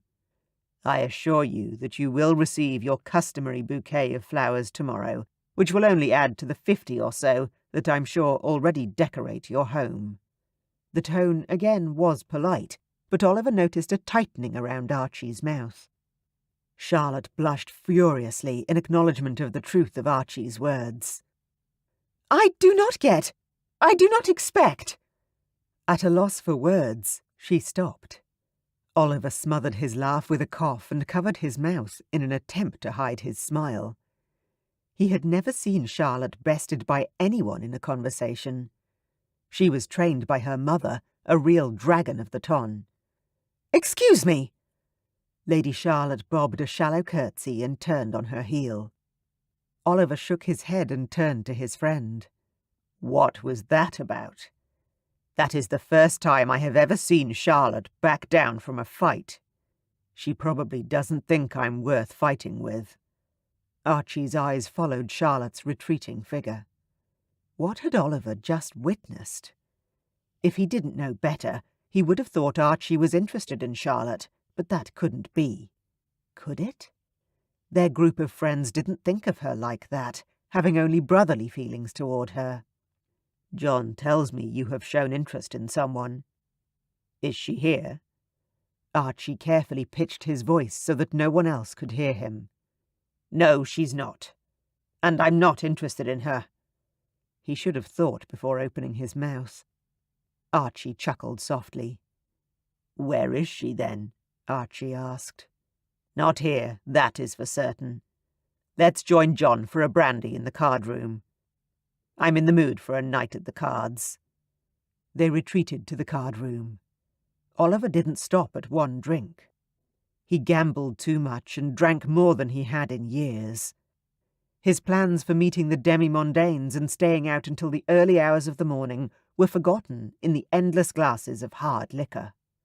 John poured him into his carriage, and it was the last thing Oliver remembered. He didn't remember getting home, nor his butler getting him into bed. All he remembered the next day was a pounding in his head that beat to the drum of, Where is Sarah?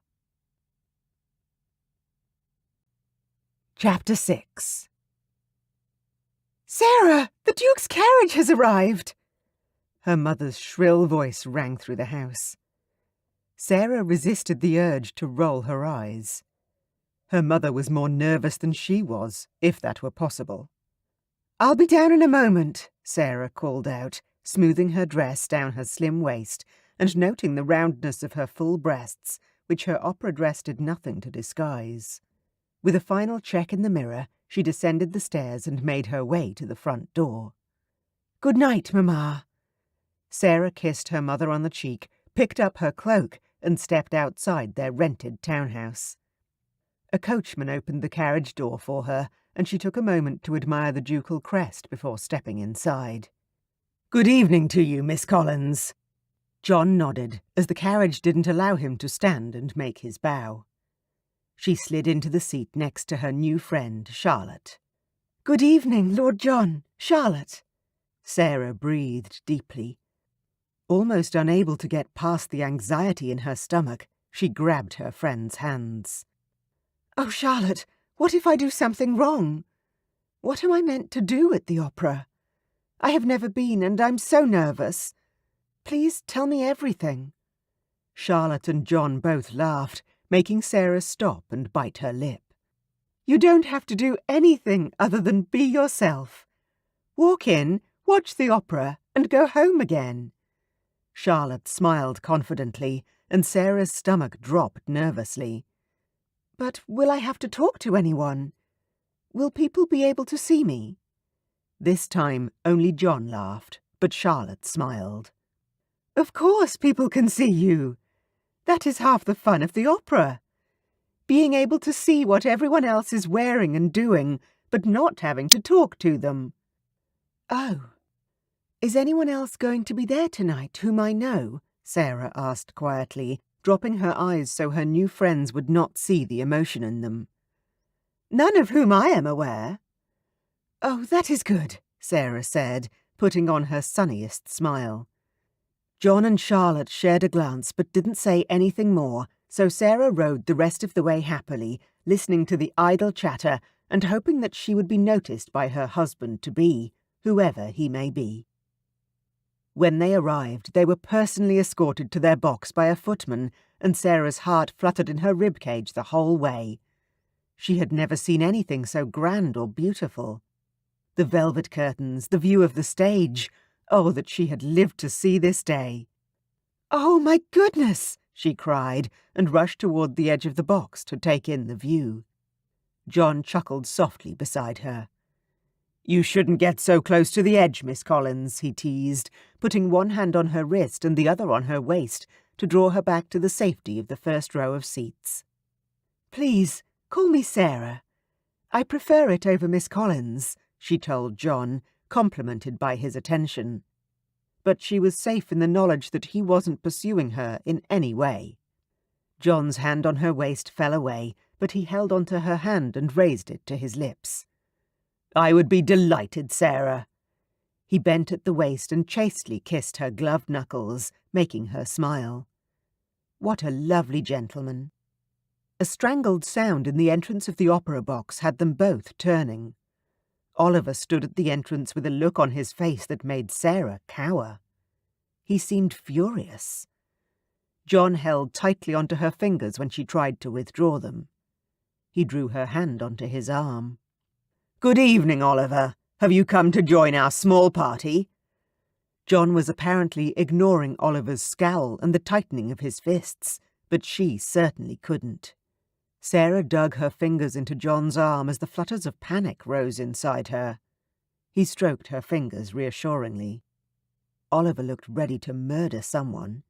She wasn't sure why, but she knew that look was focused on John and her. He couldn't be jealous, could he? When he didn't reply, Sarah gathered her courage and slipped her hand from John's arm and dropped into her lowest curtsy.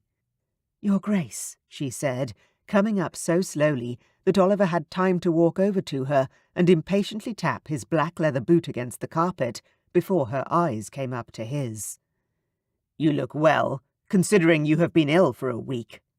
Charlotte gasped, and Sarah's eyebrows rose.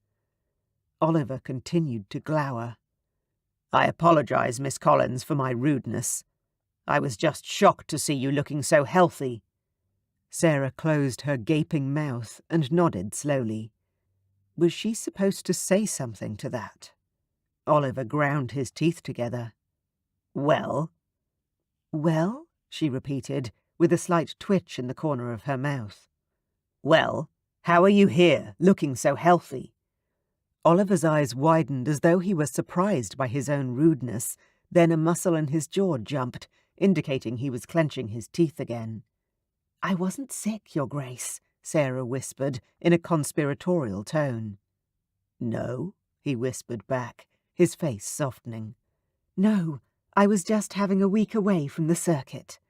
I can see why you and your counterparts rarely attend balls. They are just exhausting." Sarah let out an exaggerated sigh, and John chuckled. "Well, it seems that the rest did you good. You are glowing tonight," said Oliver. Sarah frowned. What was he doing now? He'd come into the box like a thundercloud, she'd chided him out of his bad mood, and now he was complimenting her. The man appeared to be as changeable in moods as her capricious Aunt Eustacia. Her aunt was a character of extremes, and Sarah sincerely hoped that this would not be the case with Oliver, as this would make him less than pleasant company in the long term. "Shall we sit down, Lord John? I believe the opera is about to start, and I would not want to miss any of it." John smirked and held out his arm again. "Shall we see you at the interval, Oliver?" John asked, with a raised eyebrow. "If you do not mind, I might stay here. My mother tends to snore through the second half." A shiver danced along Sarah's spine. How could she relax with Oliver here in the box with them? Intermission arrived, and Lord John and Charlotte both made excuses to leave the box. Sarah watched Oliver carefully when they asked if she'd like to join them. He didn't move. So, right or wrong, she chose to stay. She was a little surprised that her friends left them alone, unchaperoned, but it was an open box, people could clearly see them, and the lights were on. The minute they were alone, Oliver moved into the empty seat beside her. "So, tell me the real reason you stayed at home for the past week." "Your Grace, I do not believe that topic is in the realm of polite conversation. Shall we discuss the opera, or would you like to talk about the weather?" Sarah asked, with a deliberately false flutter of her eyelashes. Sarah knew Oliver was a duke, but he was acting like one of her 5-year-old cousins. He had the nerve to question her when she was the one who was owed an apology. Well, she wasn't standing for it. Oliver's eyes narrowed at her tone. "It's Oliver. Do not your grace me. I don't like it." "Oh, are you sure you want to admit to the title?" A hint of anger crept into her voice, and she didn't care. Her belly tightened, and her hands clenched in her lap. His face fell. "I should have told you when we first met. I'm sorry." Her shoulders slumped, and the tightness receded. He seemed genuine, and it tugged at her heart. "Why didn't you?" "Because I only came into the title a year ago, and I don't feel like a duke. It's not right. I'm not a duke. I'm a second son." His words were soft, but she could feel the pain behind them. During her week away from the ton, her mother had gossiped with the servants, who had told her of Oliver's recent rise to the position of duke. "I'm sorry about your brother, Oliver, and your father too. How horrible for you." She placed her hand in his, the warmth of his skin passing through their gloves. "Thank you," Oliver choked out. "It must have been horrible to lose both of them in the same day," Sarah whispered again, looking into his eyes for the first time that evening and seeing the sorrow in the beautiful brown depths. Oliver nodded slowly. "My 25th birthday." Sarah gasped and automatically lifted her arms to embrace him. What a terrible thing to have happened. Sorrow filled her heart. She stopped herself before she touched him, noting the interested looks they were receiving from surrounding boxes. "Come with me," she whispered, moving into the darkest corner of the booth. It was concealed from everyone and would allow her time to do what she wanted. Oliver stood up, moving slowly up to her, a confused frown on his face. Sarah waited until he was within the fold of darkness, then reached around his broad shoulders to embrace him. She soon began to regret her instinctive action as Oliver held himself stiff. He needed comfort, and this was how she was used to giving it. It was either too late in his life to learn how to be held, or too late in his grieving to be consoled. Sarah pulled back, and instead reached her hands up and placed them on either side of his jaw. Lifting her face to his, she whispered, "I am so sorry for your loss," and brought her lips down onto his.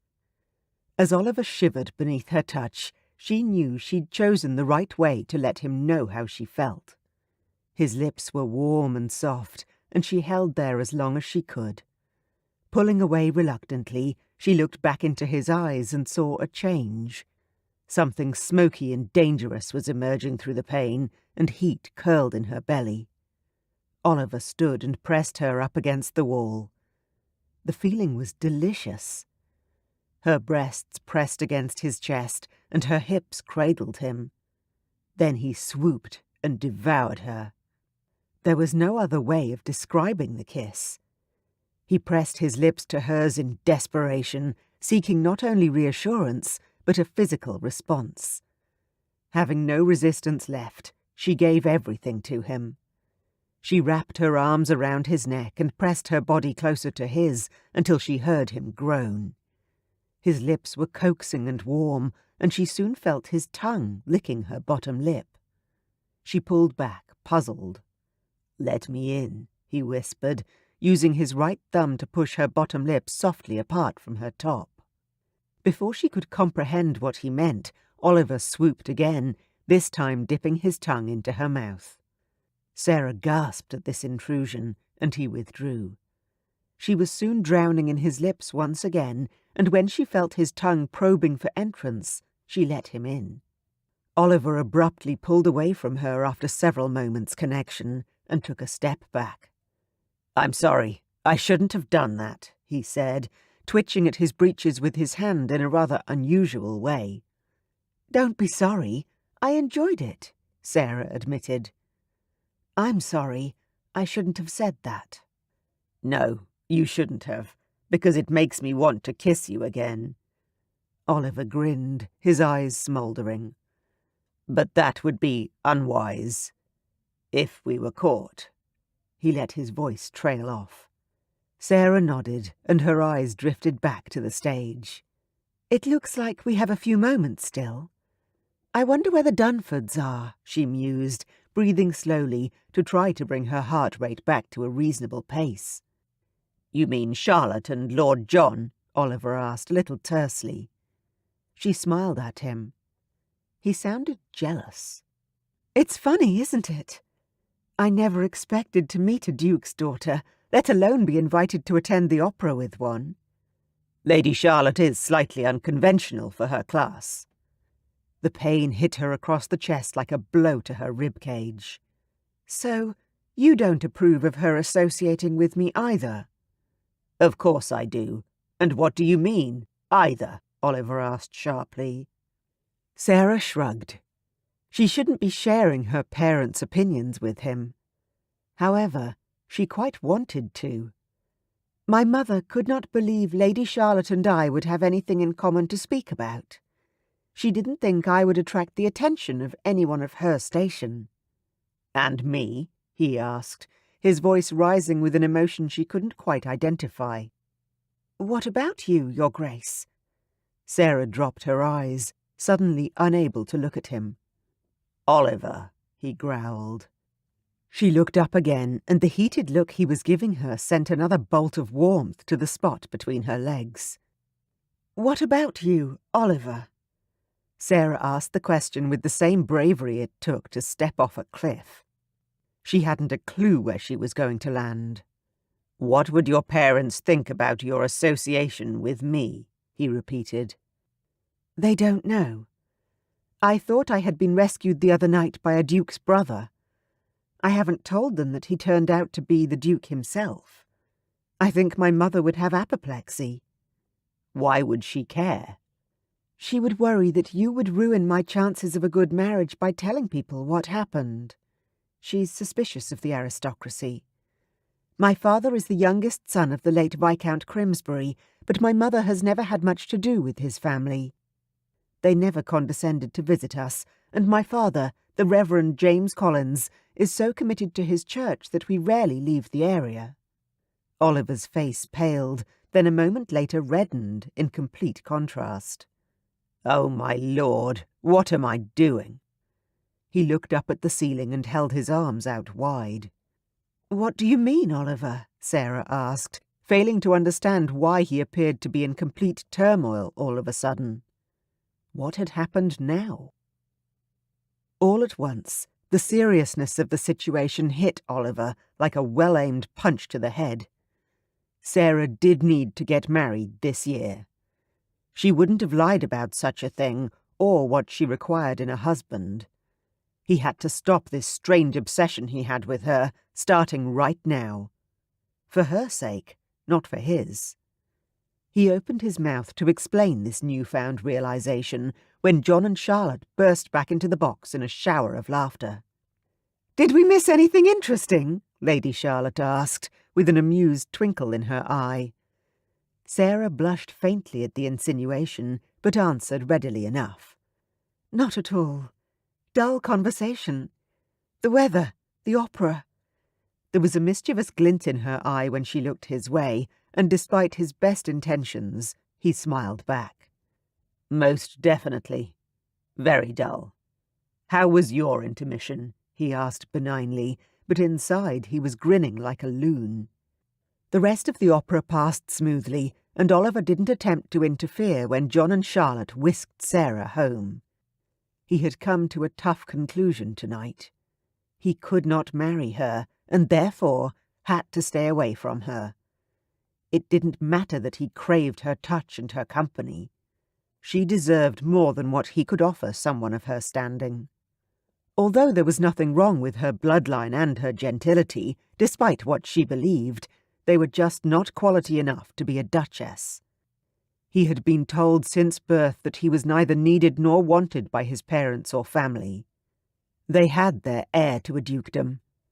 Sarah would never survive in that world of hateful alliances and looming responsibility. He despised it, and he couldn't throw her into that world after growing up the way she had. If leaving her alone was the only way to protect her, then that is what he would do. Chapter 7. The following week, Oliver found himself at yet another ball, this one hosted by Rupert's mother. He stood with the hostess's son, another of his oldest friends, and a spare son of the aristocracy. He'd seen Sarah dancing, but had tried his best not to care. He had a night of carousing ahead of him. As soon as Rupert had done his duty to his family, they could take their leave and pursue other, more masculine activities.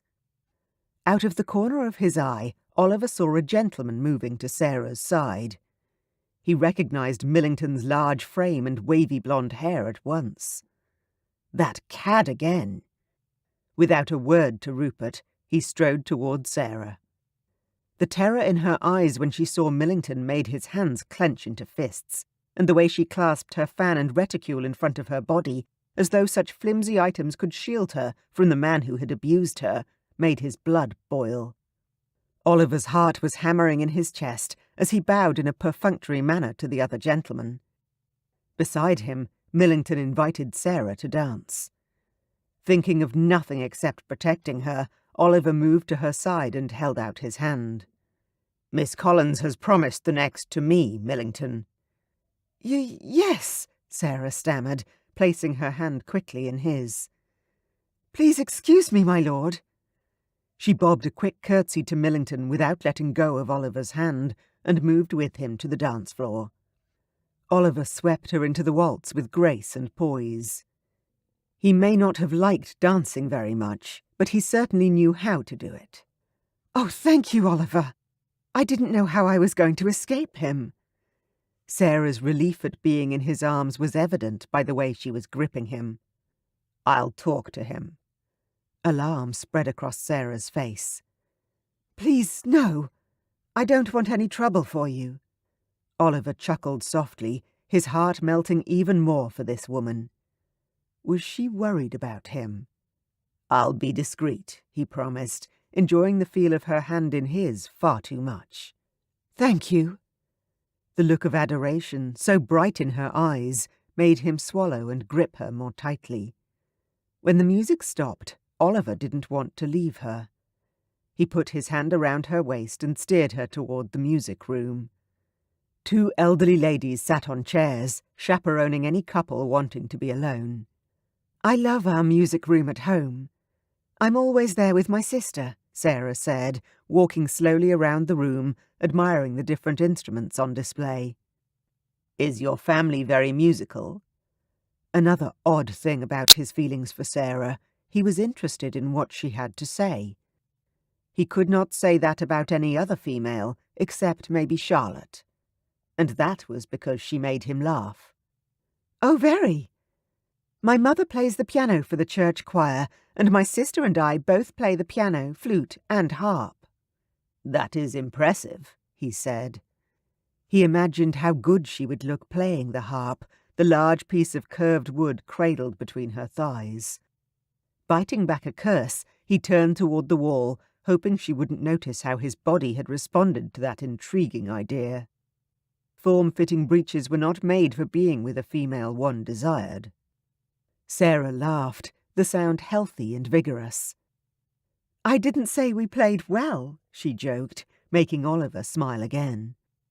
"I hope I can teach my children to love music as much as I do."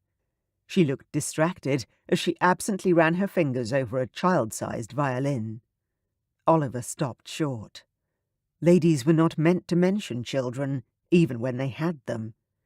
Hearing Sarah speak of her future children so casually sent up so many red flags as to make his mind look festive. "You want children," Oliver choked out. Not many of his friends actually wanted children. An heir, yes, but that wasn't the same thing.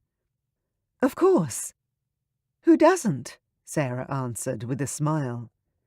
They had reached the piano now, and Oliver's cravat felt as if it was tied too tightly around his neck. He cleared his throat and leaned against the nearest instrument. "Will you play, Sarah?" He gestured toward the pianoforte, not even sure why he had asked, but desperate to change the subject. "Of course." Sarah moved over to the piano stool, sat down, and began tinkling on the keys. She looked up and gave Oliver the most blinding smile yet, and he took a step toward her, his breath hitching. He couldn't be feeling this strongly now, for this woman. It was painful. A small group entered the room. "Lincoln." One of the gentlemen greeted him with a nod. "Miss Collins was just about to play us a tune," Oliver announced, throwing her in the deep end to see if she could handle this small group. Sarah blushed, but kept her head high. "Anything particular you would like to hear?" she asked brightly, glaring at Oliver behind the others' backs. Someone named a complicated piece, and Oliver waited to see her reaction. She only smiled and turned to the relevant page. The next 10 minutes was torture. Sarah played and sang like an angel. She had a naturally sweet singing voice, and she could play very well. The level of technical skill required for the piece astounded Oliver. Whoever had suggested it had been testing Sarah's ability. In a blinding flash, Oliver saw his life ahead of him if he married Sarah. She would be a wonderful wife. She would entertain in their home, play for their guests, love their children. Oliver swallowed the uncomfortable lump in his throat. She would be a horrible duchess. What duchess actually spoke to her children? Sarah didn't know a thing about society. She was awkward and shy.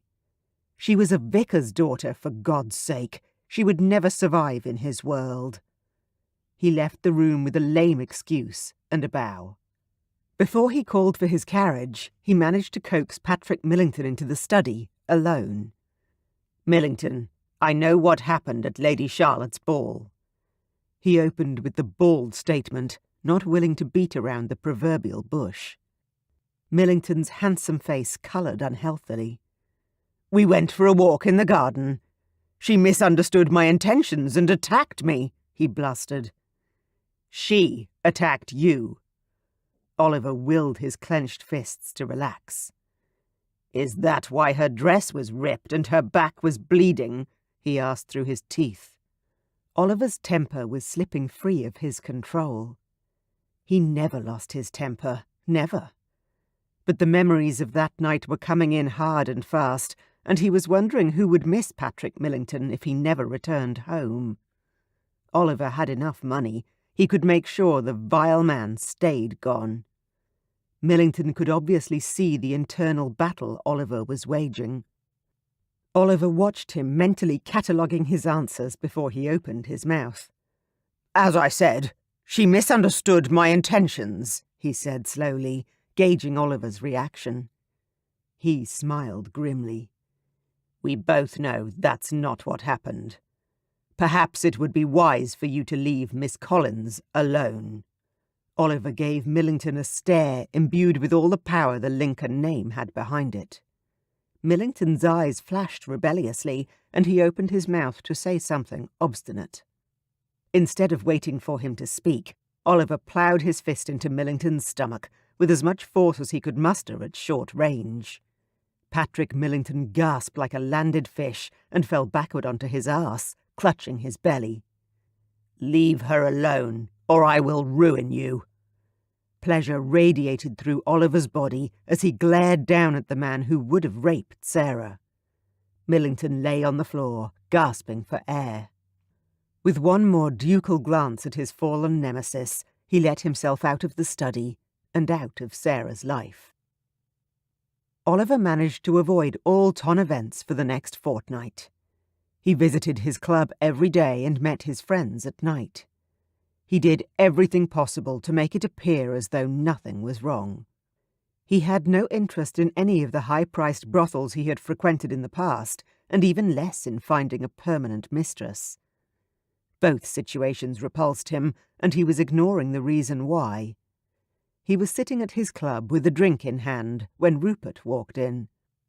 "Liar," his old friend greeted him, blue eyes bright and shrewd, glowing beneath almost black brows. Oliver smiled up at his friend, letting his usual facade of indifference wash away. He loved that Rupert never greeted him with his new title. "Rupert, how are you doing this uninteresting Wednesday?" Oliver pushed out a chair in clear invitation. Rupert grinned and called over a footman to order a port. "I have been catching up on the latest gossip. It looks as though another of our school friends is doing the pretty. We can't keep our heads out of that noose, it seems." Rupert shook his head in resignation of the fate that awaited them all. Rupert, although also a second son, had been made his brother's heir. He'd have to marry and produce an heir of his own, but he was putting off the task as long as possible, instead bedding every married woman in sight. "Oh, who?" Oliver asked, interested for once. "Jamie McTavish, and he's set to marry one of our ladies." Oliver sat up and moved forward in his chair. This was news indeed. "You jest, man.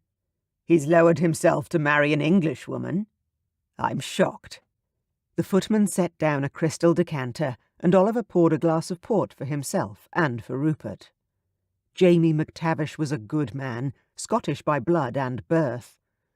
His parents had sent him to London for schooling, and the boys had teased him mercilessly for his accent. The Scot had put his fist through a few English faces, and the teasing had stopped. He had a hot temper, but he loved his land and his family. Oliver admired him. "He has a bit of a fortune, too, from what I understand. So, who has he found? He didn't stoop to finding an heiress, I hope." That would definitely not fit with the picture he had of Jamie. "No, he's about to offer for a lady of good but low-born family and no money," Rupert confided in hushed tones. "Good on him, although I'm sure she makes up for it in beauty. Do you know her name?" Oliver asked the question, although it would be unlikely he knew the young lady. "A Miss Sarah Collins," Rupert announced as Oliver was taking a sip of his port. Oliver choked and spluttered his drink across the polished wood of the table. Air wasn't getting into his lungs properly. A moment of panic assailed him as he wheezed and slammed his hands down. "Are you all right, man?" Rupert helpfully bashed Oliver on the back with his large fist, making his lungs seize even more. It took several minutes for Oliver to recover his breath and for the footman to get the table cleaned and reset. He took several long breaths, concentrating on the flow of air into his aching lungs and attempting to calm his still thundering heart. "What happened? Are you sure you're all right now?"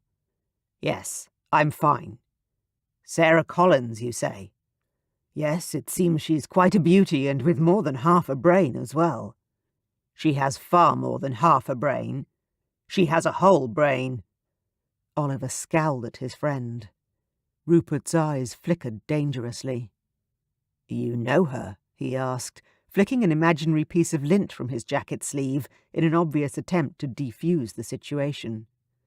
"Yes, I know her," Oliver snapped, unable to hold in the torrent of emotion pouring from him. His heart was galloping in his chest, and a hot sweat had broken out on his forehead. He took a long drink of his port, this time more carefully, and embraced the burn that slid down his throat, draining the glass before he could speak again, gasping against the alcohol's effect on his mouth. How had she found someone so quickly? It had only been 2 weeks. "I met Sarah Collins a month ago at Lady Charlotte's birthday ball. She was attacked by that animal Millington in the gardens. I found her and helped her to get home unnoticed." Oliver confided in his friend, his gaze darting around the room quickly to make sure no one nearby heard him. "Are you serious? I hadn't heard anything about that." Rupert whistled low, and his eyes widened. "No, we kept it quiet for obvious reasons. She needs to marry this year." "Well, she's found her husband, it seems. McTavish is working out a settlement before he talks to her father. Sounds like he'll have to travel to Somerset, though. The father never leaves." "Yes, she told me," Oliver said absent-mindedly. So, the beautiful little vicar's daughter had found a decent husband all on her own. She could not have chosen better, and pride fluttered in his chest. Jamie had a small but profitable estate, and enough money to look after her brother and sister if he so chose. He was also not even 30, and a nice man. Yes, she'd done well, indeed. His stomach knotted at the thought, but he tried his best to ignore it. Chapter 8. "How well do you know her?" Rupert twirled his glass between his fingers and stared into the golden liquid as though it contained the secrets of life. "Well enough to know she'll be a wonderful wife," Oliver admitted quietly. He couldn't say that about any other lady of his acquaintance. "She won't care about being buried in Scotland for the rest of her life?" Rupert asked. Oliver shook his head. No, she would not. She would be happy as long as her family was set up. She would watch over McTavish's tenants, give him children, share his bed. A sudden vision of the big Scot covering Sarah's small but lush body with his own flashed before Oliver's eyes, and he saw red. He clenched his teeth and let out a small groan as jealousy ripped through him. Before he could control his wayward emotions, the fragile crystal of the port glass shattered in his hand. Gasping as pain sliced through his palm, he jumped up and away from the fragments of glass that splintered across the table. Rupert jumped up, and they both looked down at the blood dripping from his hand. Rupert whipped out his handkerchief and pressed it into Oliver's palm. Pain throbbed right up his arm. Oliver's brain wasn't turning over. He couldn't drag his eyes away from the blood-soaked linen. All he could think about was Jamie and Sarah. He couldn't breathe properly. "You are having no luck with your alcohol today," Rupert joked. "I think that may need a few stitches." He motioned to the butler, and in a few concise statements, Oliver's drinks were put on Rupert's account, and then he was being assisted into his carriage, on his way home, to be met there by the surgeon. Oliver sat in his bedroom in his family's townhouse, alcohol dulling his senses as the surgeon stitched up his hand. He marvelled over his response to Sarah's upcoming betrothal. He hadn't gone a day without thinking of her, or a night without dreaming about her, since the moment they'd met. But did that mean he had the right to interfere in her life when he could never give her what she wanted? When he awoke the next morning, he was in a hot sweat, amidst a nightmare. He dreamed of Sarah in her new life, happy and content, while he grew old and bitter with some faceless duchess by his side. He had to do something. Sarah stood at the entrance to the ballroom, waiting for her mother, who was still handing her coat over to a footman. Tonight, she expected a proposal of marriage from Jamie McTavish, and after only 2 weeks of courting. She should be elated, blissfully happy about the turn of events. After all, she had succeeded in finding a man who would not only look after her family, but would hopefully be a good and kind husband to her as well. Then why was she not waltzing around the room with happiness? She turned her face toward the wall and grimaced. She knew why. Because she missed Oliver. There was something missing in her interactions with Jamie. There wasn't any spark or excitement the way there was when she was with Oliver. Her mother finally joined her, and they were announced as they stepped into the large, opulent room. There was a quadrille in progress, and the hum of conversation already surrounded the well-heated room. "Good evening, Miss Collins." Sarah turned to smile at the Scottish devil himself, who bowed low to her. She held her hand out to him. "Please, call me Sarah. I told you that last night," she reminded him with a smile. "True," he conceded with a grin. Sarah looked into his kind blue eyes and knew that this man would be a good husband. He was handsome in an unusual way and looked as strong as an ox. She had no reason at all to deny him if he offered for her. "But I was hoping to wait to use it at a special moment." He let his voice trail off and her stomach lurched. "If that would be all right." Sarah was light-headed all of a sudden, black spots swimming before her eyes. "Of course," she forced out, breathless although she wasn't moving. "You look a little pale, my dear. Would you like to sit down?" Yes, I would love to. But first she needed a moment to compose herself. "Thank you, Mr. McTavish. As usual, you are so thoughtful. But perhaps you will excuse me, as I need to find the ladies' retiring room." She smiled politely. He seemed to like her smile, and her mother had instructed her to use it as much as possible. "Of course." He bowed again. Sarah moved along the plush carpet of the hallway. How was she going to get through tonight feeling this unwell? Someone came up behind her, so close she could feel the heat of the person's body. She moved to the left so the person could go around her, but instead a firm hand grabbed her under the elbow, and she was steered into a room off the corridor. What was this? Sarah gulped and took a fast breath as panic rose in her chest. The door closed behind her, and she swung around to see if her abductor was the man of her nightmares, or her dreams. "Oliver!" Sarah said, her hand fluttering at her throat. He had obviously startled her. "I've heard that Jamie McTavish has been courting you." He was unable to hold in his feelings any longer. He knew he should have opened the conversation with small talk, or at least a greeting, but as usual he could not remain aloof when he was within touching distance of Sarah. She blushed but didn't look away, her mouth thinning as though she was unhappy. The air around them crackled with tension, and Oliver swallowed hard. "He has?" Oliver waited for her to continue, but she didn't. That was it. "I have also heard you have entranced him so thoroughly that he is on the verge of offering you everything you want." He sounded like a jealous idiot, but he couldn't stop the flow of venomous words falling from his mouth. He had seen her standing with the Scottish laird, and had been blinded to anything except the need to pull her into him, behind him, anywhere she would be safe from all other men. Sarah's eyes narrowed. "And pray tell, how did you come by that information, when you haven't been into society since I last saw you 2 weeks ago?" "I go to my gentleman's club every day." Just because I don't go to balls designed to trap men into marriage doesn't mean I have disappeared altogether." Had she really forgotten about him that quickly? Sarah's shoulders slumped a little and she sighed. "Oliver, why did you drag me in here? What is it you want?" Oliver pulled her into his arms without another thought and claimed her mouth with his.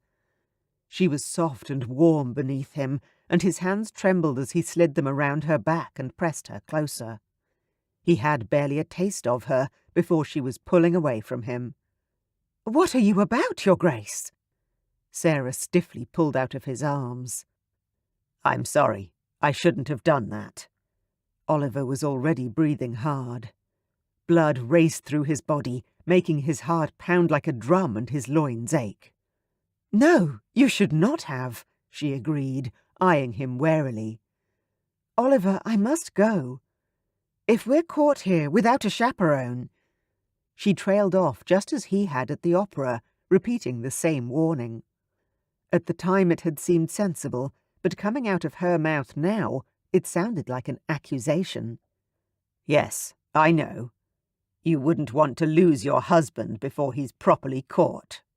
Sarah gasped, and there was a sudden silence in the small room that was deafening. Did I just say that? "What exactly do you mean by that, Oliver?" He took a deep breath in through his nose and stared at the blonde angel before him.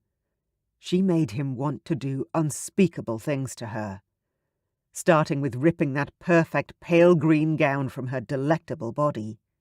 She couldn't become another man's wife. "I meant exactly what I said. Getting caught in here with me would destroy your chances of marrying McTavish and him saving your family. That is all you want, isn't it?" Oliver knew he was being vicious, but couldn't control what was coming out of his mouth. Sarah's breath caught, and her eyes sparked with what appeared to be anger. "I hadn't thought of you as cruel, Oliver. We need to leave this room. You don't want to marry me. You've told me that fact over and over again. Or are you suggesting that I should have waited for you to propose marriage?" Panic flooded Oliver, and heat flushed his cheeks. "No, I didn't mean—" "Well, what did you mean?" Sarah demanded, crossing her arms and tapping her foot impatiently against the carpeted floor. Damn. I should have thought this through. "I just want to make sure you're marrying the right person," Oliver amended. "What's wrong with Mr. McTavish?" Sarah demanded, her voice rising in volume a couple of notches. "Nothing. He's a good man," Oliver admitted, though he was reluctant to give the man praise. "Then what's the problem, Oliver?" He tugged at his cravat with his hands, loosening the knot. It was too tight. How was he going to get out of this now? "I don't want you settling for less than you deserve," Oliver admitted quietly. "And what is that?" Sarah asked, just as quietly. "Love, or at least passion." Sarah bit her lip and appeared thoughtful for a moment. "I don't believe you can fall in love in just 2 weeks. But passion, yes, I have found that." Pure rage filled Oliver, clawing hot, terrible anger. Red clouded his vision as sweat droplets popped out on his upper lip. "Passion? You found passion with him?" He advanced on Sarah like a predator would his prey. His shoulders ached as he flexed and stretched his muscles. Sarah nodded, and Oliver growled, pulling her into his arms. The need to stake his claim on her was undeniable as his fingers wrapped around her tiny waist. "Like the passion you have found with me." He ducked his head and ran his lips down her smooth throat. Sarah gasped, but leaned into him.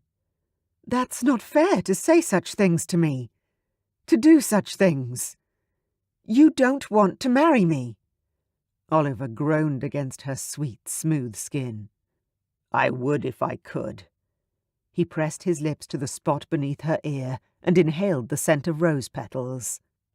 "I beg your pardon!" Sarah shrieked, pushing hard against his chest. his arms held tightly around her. "Sarah, you have no idea how much I want you," Oliver admitted, rolling his hips against her, which caused his prick to harden and throb. "You want to seduce me? You don't wish to marry me?" Sarah attempted to pull away again, struggling harder, but Oliver held her tighter. He had to make her understand. "I would never seduce you. I would marry you in a heartbeat if I wasn't a duke." Sarah laughed again, with so much bitterness and anger that when she tried to pull away, he had to let her go. "What do you call this, then?" She motioned angrily to their surroundings with flicking hands. "Is this the part where you offer to make me your mistress instead? Or do you already have one, like most men of rank do?" The jealousy in her tone and disgust at the subject was obvious in her features. "I would never insult you with such an offer." Sarah's eyebrows rose high in silent question. "And no, I don't have one." He couldn't believe she'd asked him such a question. "Well, my lord, I'm sorry, Your Grace, from what I have learned in the past few weeks, it would be very unusual for you not to have one, and it is insulting in the extreme for you to say that you would marry me if you could." "I'm not lying. I have never had a permanent mistress, but I am aware that most men do. And I was speaking the truth. I would marry you in an instant if I had met you 2 years ago." She had to believe him. He was telling the truth. "What's different now?" "Everything. I'm not who I once was, and everything I was never meant to be." Oliver turned away from her. Memories bombarded him, ice sliding over his spine and skin. "My father once told me that I was born because society expected him to have a second son, but he had no real reason to need one. He had actually wished for a daughter the night I was born. In 10 generations, the dukedom has always passed from first son to first son. I am the only second son to inherit in my family, and my mother has told me all my life that I wasn't needed, nor really wanted." "Oh, Oliver!" Sarah reached out her hand and touched his shoulder, the effect like throwing a small stone into a still pond. The ripples cascaded out in increasingly large waves. With a frustrated roar, Oliver grabbed and spun her, pinning her up against the wall. His hands landed on either side of her, and he stared down into the liquid violet eyes that haunted his dreams. "You will never know how much I burn for you. Only you." "Show me," she whispered, placing her small hands against his chest. Oliver moaned and swooped down for a kiss, plundering her warm mouth with his tongue, all restraint gone. His hands curved. "Oliver, you shouldn't. Are you sure?" Oliver chuckled happily in his throat. She was enjoying this, he could tell. Sarah shrieked, and Oliver glanced up to see her flushed face contorted in pleasure. He told her gently, "Shh," before resuming his pleasuring of her breast. She tasted like heaven itself. Sweet, pure and perfect. How would her very centre taste? He was reaching down to pull up her skirt when a loud voice said, "I think I saw them come through here." The door swung open, and light filled the small, dark room. Oliver turned toward the doorway and squared his shoulders, blocking Sarah's body from view. "What the bloody hell is going on here?" He knew that Scottish accent. Damn.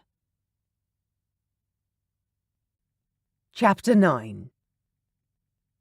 Oliver blinked a few times and stared at the entrance to the room. Once his eyes had adjusted to the light, he saw his friend, John Dunford, the Scottish gentleman who wanted to marry the woman in his arms, and his sister-in-law.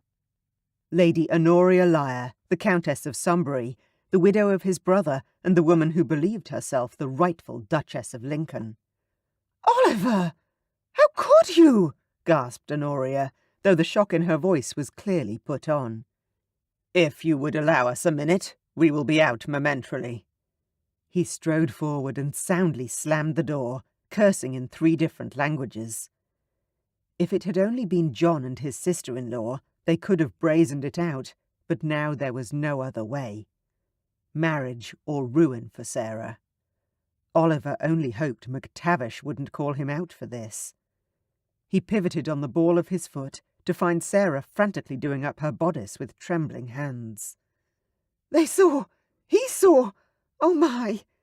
She was babbling as she sank into a chair, her shoulders slumping in defeat. "What am I going to do?" "You will marry me." He was unable and unwilling to see any other solution. "Oliver, I can't marry you. We just finished discussing it before. She was clearly struggling to hold herself together. "Sarah, I respect you. I desire you. I am a duke, yes, but you are from a good family." He heard himself trying to convince her, and wondered when he had changed his mind. "But I have had no training in this. How would I even know how to be a duchess?" She was trembling now. "Good question. I have no idea. Perhaps—" "You will ask my mother, or even Lady Charlotte," he answered with a smile, as the solution occurred to him. Charlotte, she had been born to it. She would help. This seemed to give Sarah pause. She got on well with his friend, and if anyone could and would help her, it would be Lady Charlotte Dunford. "But, Oliver, I'm not sure if I could be a wife who would look the other way when you go to other women, or not care that you never come home. And I want children, lots of children." Oliver took a steadying breath. It was understandable that she had fears, but it still rankled his pride. He would be a good husband, unlike his father before him. He never wanted to see Sarah go through the pain he'd seen on his own mother's face in the early years of his life. "I will be faithful, Sarah. I have never wanted a woman as I want you. I don't think that will ever change." Sarah bit her lip and then looked up at him again. "Children?" He had to produce an heir, but that wasn't what she was asking. She wanted to know if he wanted children. Oliver could imagine that any child of Sarah's would be loved and cherished in a way that he never had been. That knowledge made the idea of progeny much more palatable. The mental image of Sarah large with his child made him smile. "I want children, Sarah, as many as you want. As many as you can give me." He smiled at the thought. He would enjoy giving them to her, that was certain. "But I don't have any connections, and I have no dowry." Oliver laughed, bubbles of happiness filling his belly. He had never thought of how his proposal of marriage would go, but he'd never have dreamed that he'd have to talk the lady into it. "Sarah, I don't need a dowry, and I don't need you to have any connections. I just want you." As soon as the words were out, he realized how true they were. He already had too much money. Why did he need to marry a woman with more? Sarah stilled and appeared to be thinking over his words as she chewed on her lush bottom lip. Her face cleared and she stood up, smiling at him as she moved toward him. "Then we will marry." He held out his hands to her and watched as her eyes widened. "Oh, I forgot to ask about Beatrix and John," Sarah cried, horrified hands flying up to cover her mouth. Oliver grinned. He loved the fact she had discussed their marriage as though it was only the two of them, without any thought to the siblings that she obviously loved, and the main reasons her parents had paid for her to attend a London season. To land a rich husband. He could afford to give her family anything they wanted, not just education and a season or two. Perhaps he would permanently lease her family a home in London as a wedding present. "Your siblings can have whatever you want, Sarah. Your brother can attend Eton. Your sister can have whatever dowry you think would be suitable. You may have anything you want." Oliver stared at the woman opposite him and, ignoring the fact they had people waiting for them on the other side of the door, swept her into his arms. Sarah would be a good wife to him and a great mother to their children. She would inspire him to be a better person, and he swore to himself that he would be the best husband to her that he could be. "Just a season for Beatrix, please, Oliver. I don't want you thinking that I would ask so much from you." Sarah averted her eyes in the most adorable way. Oliver bent his head, taking his fiancée's mouth in a deep and fiery kiss that he felt all the way to his belly. Just as they were breaking apart, the door swung open, lighting up the dark corners of their intimate little cubby. "What is this I hear?" Oliver flinched and turned very slowly. That was a voice he recognized only too well. He should have known his sister-in-law wouldn't have waited patiently for him to emerge. She had run straight for his mother. "Mother." He pulled Sarah protectively into his side, laying her hand on his arm. "May I present Miss Sarah Collins? Miss Collins has just agreed to marry me." "You can't marry her!" cried the Dowager Duchess of Lincoln. "You're meant to marry Honoria. She is the only person with the breeding to take my position when I am gone." Oliver sighed and mentally girded his loins. "Mother, I will be marrying Sarah. Her father is a vicar, and I believe we could persuade him to perform the ceremony within the week." He'd been caught compromising a virgin, and now would pay the ultimate price. Yet, as he waited for the disappointment to register that his life as a bachelor had ended, that he had failed in his acquisition of a proper duchess, the feelings of loss and anger didn't come. "The Duke of Lincoln does not get married in such a way. You must not. What will people think?" The Dowager gripped her cane and slammed it into the floor. The thump resonated around them, and Sarah gripped his hand tighter. "What did you do?" Oliver's mother hissed at Sarah, turning to glare at the beautiful young woman at his side. Sarah tried to take a step back, but Oliver held her firmly against him. Now was not the time to show any weakness. "Sarah did nothing but gain my regard, Mother. We will marry as soon as is feasible." He heard the authority in his tone and felt a moment of pride in standing up to the matriarch of his family. "Yes, you bloody will," growled a Scottish voice behind his mother. Oliver bowed deeply to Jamie McTavish, his heart rate picking up. "I owe you an apology, McTavish." He turned his head and looked down at Sarah's beautiful face. She stared up at him, her eyes warm, her cheeks flushed with heat. He looked back at the gentleman he'd wronged. "It wasn't intentional." "Yes, I can see that. I will see myself back to the ballroom, I think. My felicitations to you both." McTavish bowed himself out. Oliver took one look at his mother's pinched, twisted face and decided a retreat was in order. "We have all had an exciting night, but I believe we should retire. Mother, shall we? Miss Collins, I will call upon you at your residence in the morning." He took a step back and bowed over Sarah's arm, taking her gloved hand in his and pressing a brief kiss to her knuckles. Sarah smiled shyly and nodded her head in thanks and agreement. Oliver ushered his mother to their carriage, and they sat in silence on the ride home. As soon as they stepped inside their home, his mother turned on him.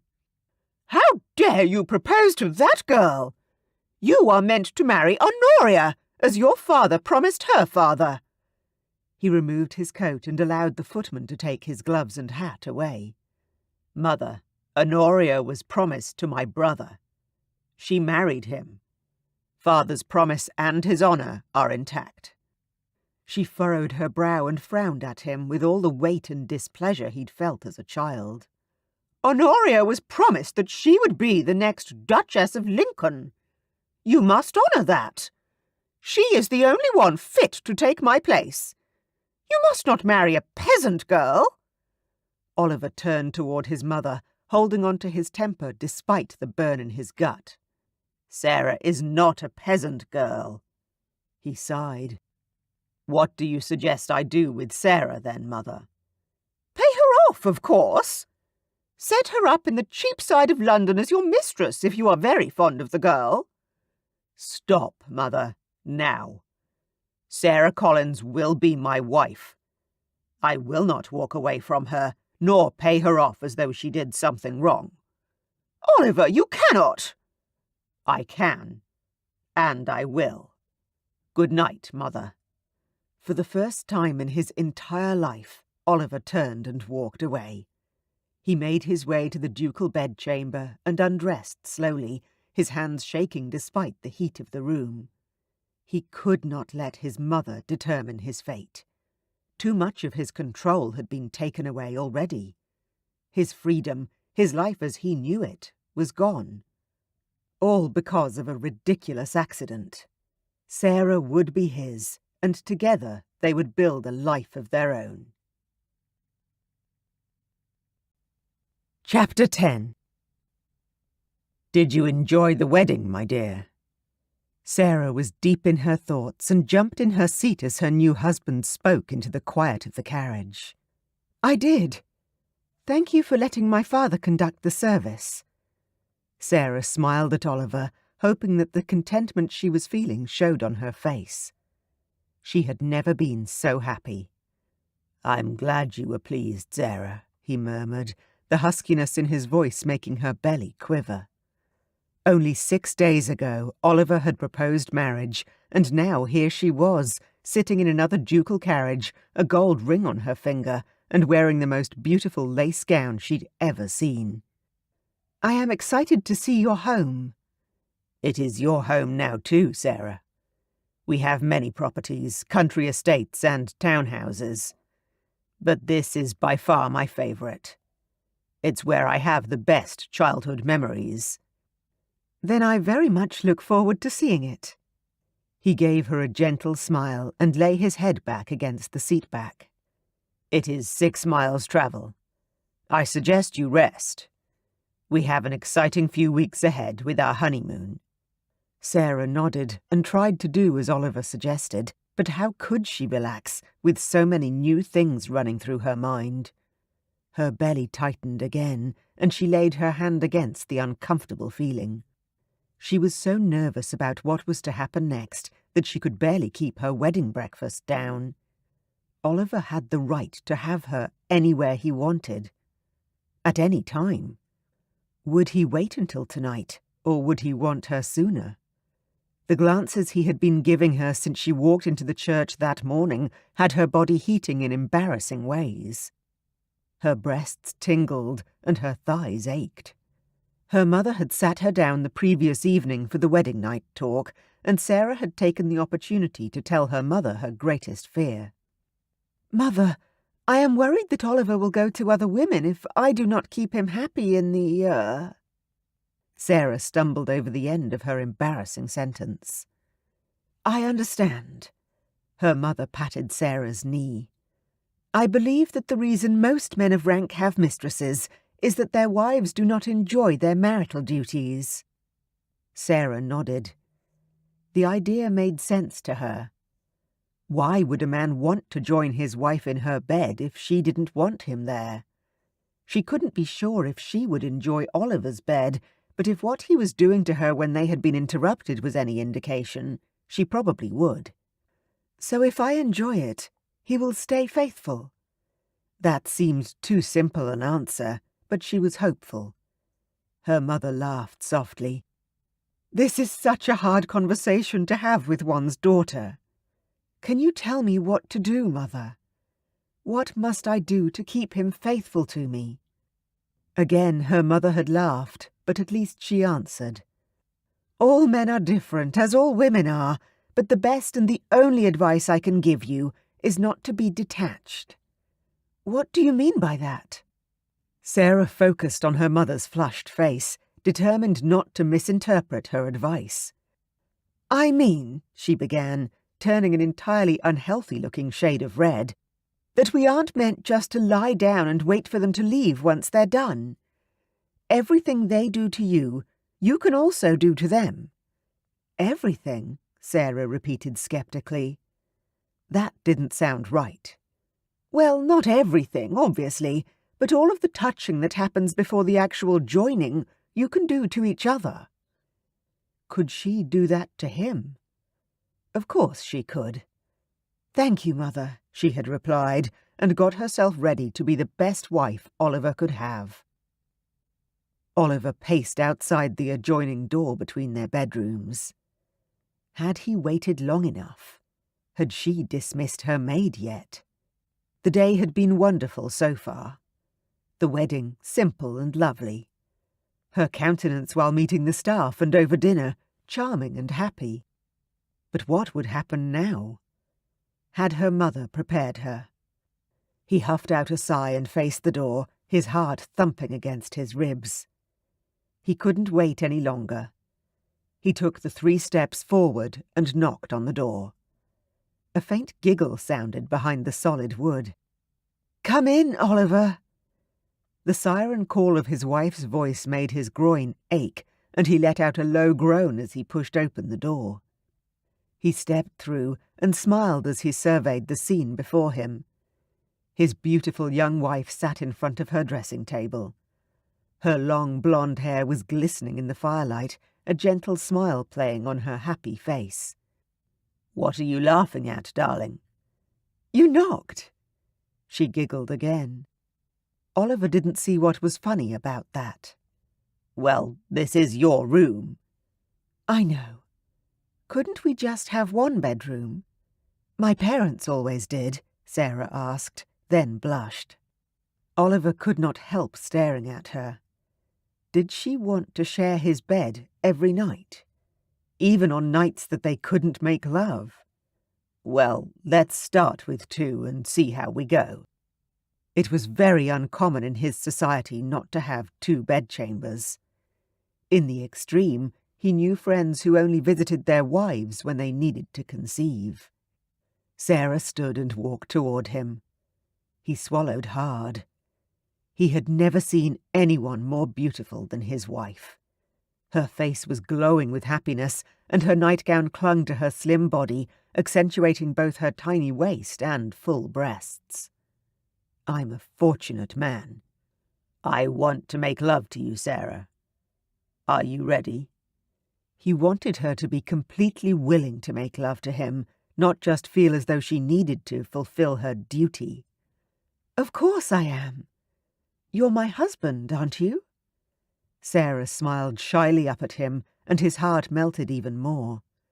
This woman wasn't just beautiful. Her heart shone like a beacon in the dark. "Not yet," he answered throatily, barely able to recognize his own voice. She had come to him and was standing before him, brave and beautiful. "Will you also let me make love to you?" "What do you mean?" Oliver stared at his wife, unease fluttering in his chest. Sarah's violet eyes were glowing in the light. Was that an indication of arousal? "Will you teach me how to please you?" Sarah reached out and lay her hands on his chest, and tingles spread across his heart. "Touching you and pleasing you will please me." He didn't understand what she was saying. "Well, let's start with that, then." Sarah reached up and pressed her lips to his, tentatively moving closer to him. Oliver's heart stuttered in his chest. His beautiful, virginal wife had just openly offered herself to him. He had to make this good for her. He stepped closer, closing the distance between their 2 bodies so that her breasts pressed against his chest and her soft belly cradled his pelvis.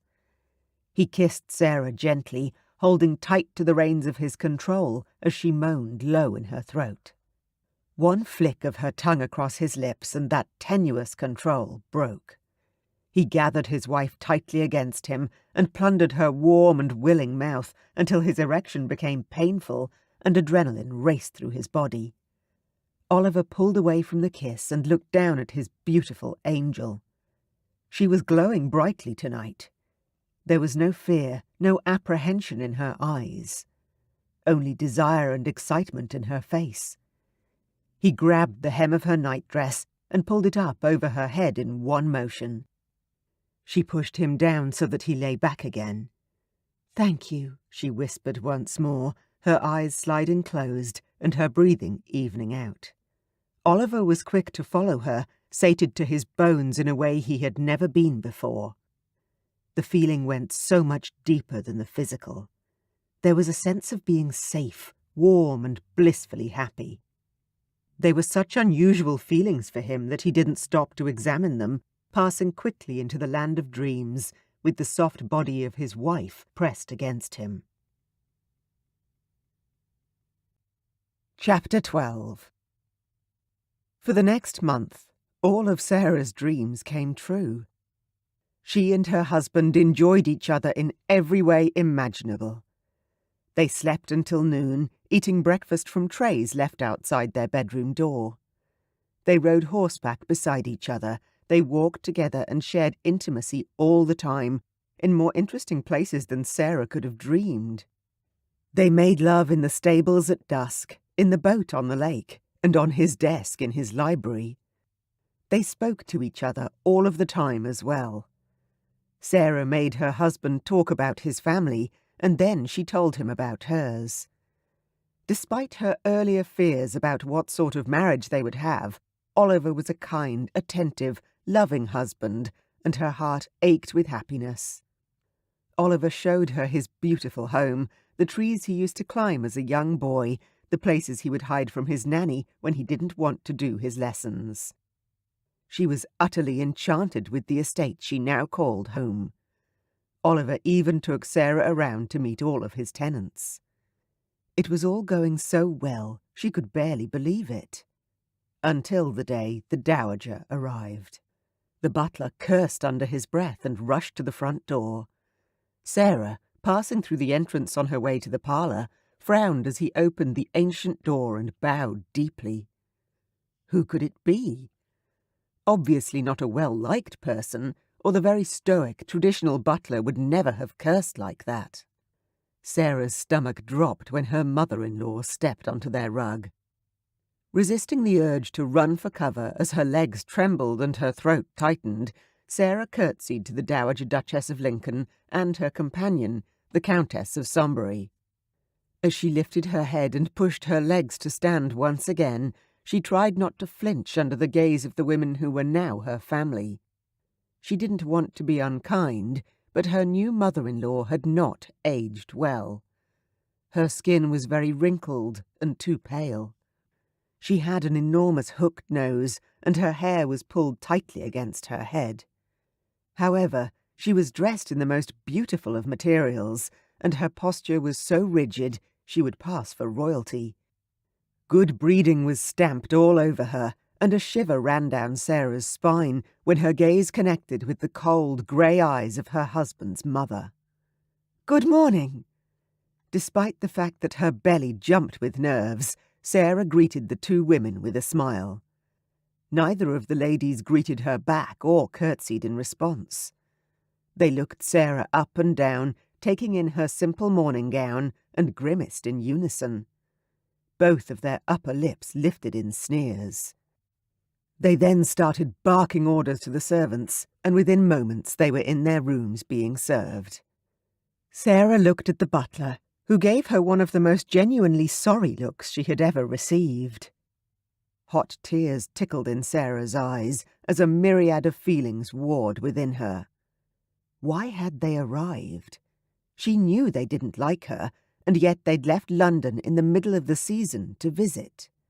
A strange darkness filled her tight chest, and she took a deep breath, hoping to remove some of the foreboding that settled there. It would be fine. It had to be. She lifted her chin, nodded once to herself, and went to inform her husband that they had visitors. That evening, Sarah put on her best dinner gown and made sure she was in the sitting room before everyone else. She didn't want to be accused of not being a proper hostess. "Well, if it isn't the new Duchess of Lincoln," came the cold, nasty voice of Oliver's sister-in-law as she entered the room. Lady Honoria Lyre, Countess of Sombury. "Lady Lyre?" Sarah stood and curtsied deeply. The woman didn't curtsy in return, which as far as Sarah knew was vulgar indeed. Sarah studied her, now that she was close enough to have a good look at her. Lady Lyre was 21 years old and quite handsome. Dark hair, green eyes, and perfect alabaster skin. Her nose and features spoke of aristocratic breeding. Her gown was one of the most beautiful Sarah had ever seen. Incredibly delicate and expensive lace adorned the entire bodice. Sarah's family would never have been able to afford such clothing. Looking down at her pale blue gown, Sarah felt inadequate, ugly. Vanity is a sin, she reminded herself, and straightened her spine. "I hope your carriage ride was pleasant." The woman wrinkled her nose. "As entertaining as one expects 10 miles in a carriage to be." Well, at least that was the start of a conversation. "Will you be staying with us for long on this visit?" Hopefully, they were merely stopping on their way to another destination. There was something almost evil about these women. She hated even to think such a thing. Her father would be extremely upset with her, but there was no other word for the air around them. "Visit?" Lady Lyre repeated, her eyes widening and her mouth pulling down on one side. "This is our home. We'll be staying as long as we wish. You aren't mistress here yet." Sarah's mouth dropped open. Did she really say that? Oliver walked into the room, accompanied by his mother. "Do close your mouth, girl. You look like a simpleton," the dowager snapped. "Mother," Oliver admonished, but the woman barely broke stride. "Shall we go into dinner?" She grabbed Oliver's arm and steered him toward the door.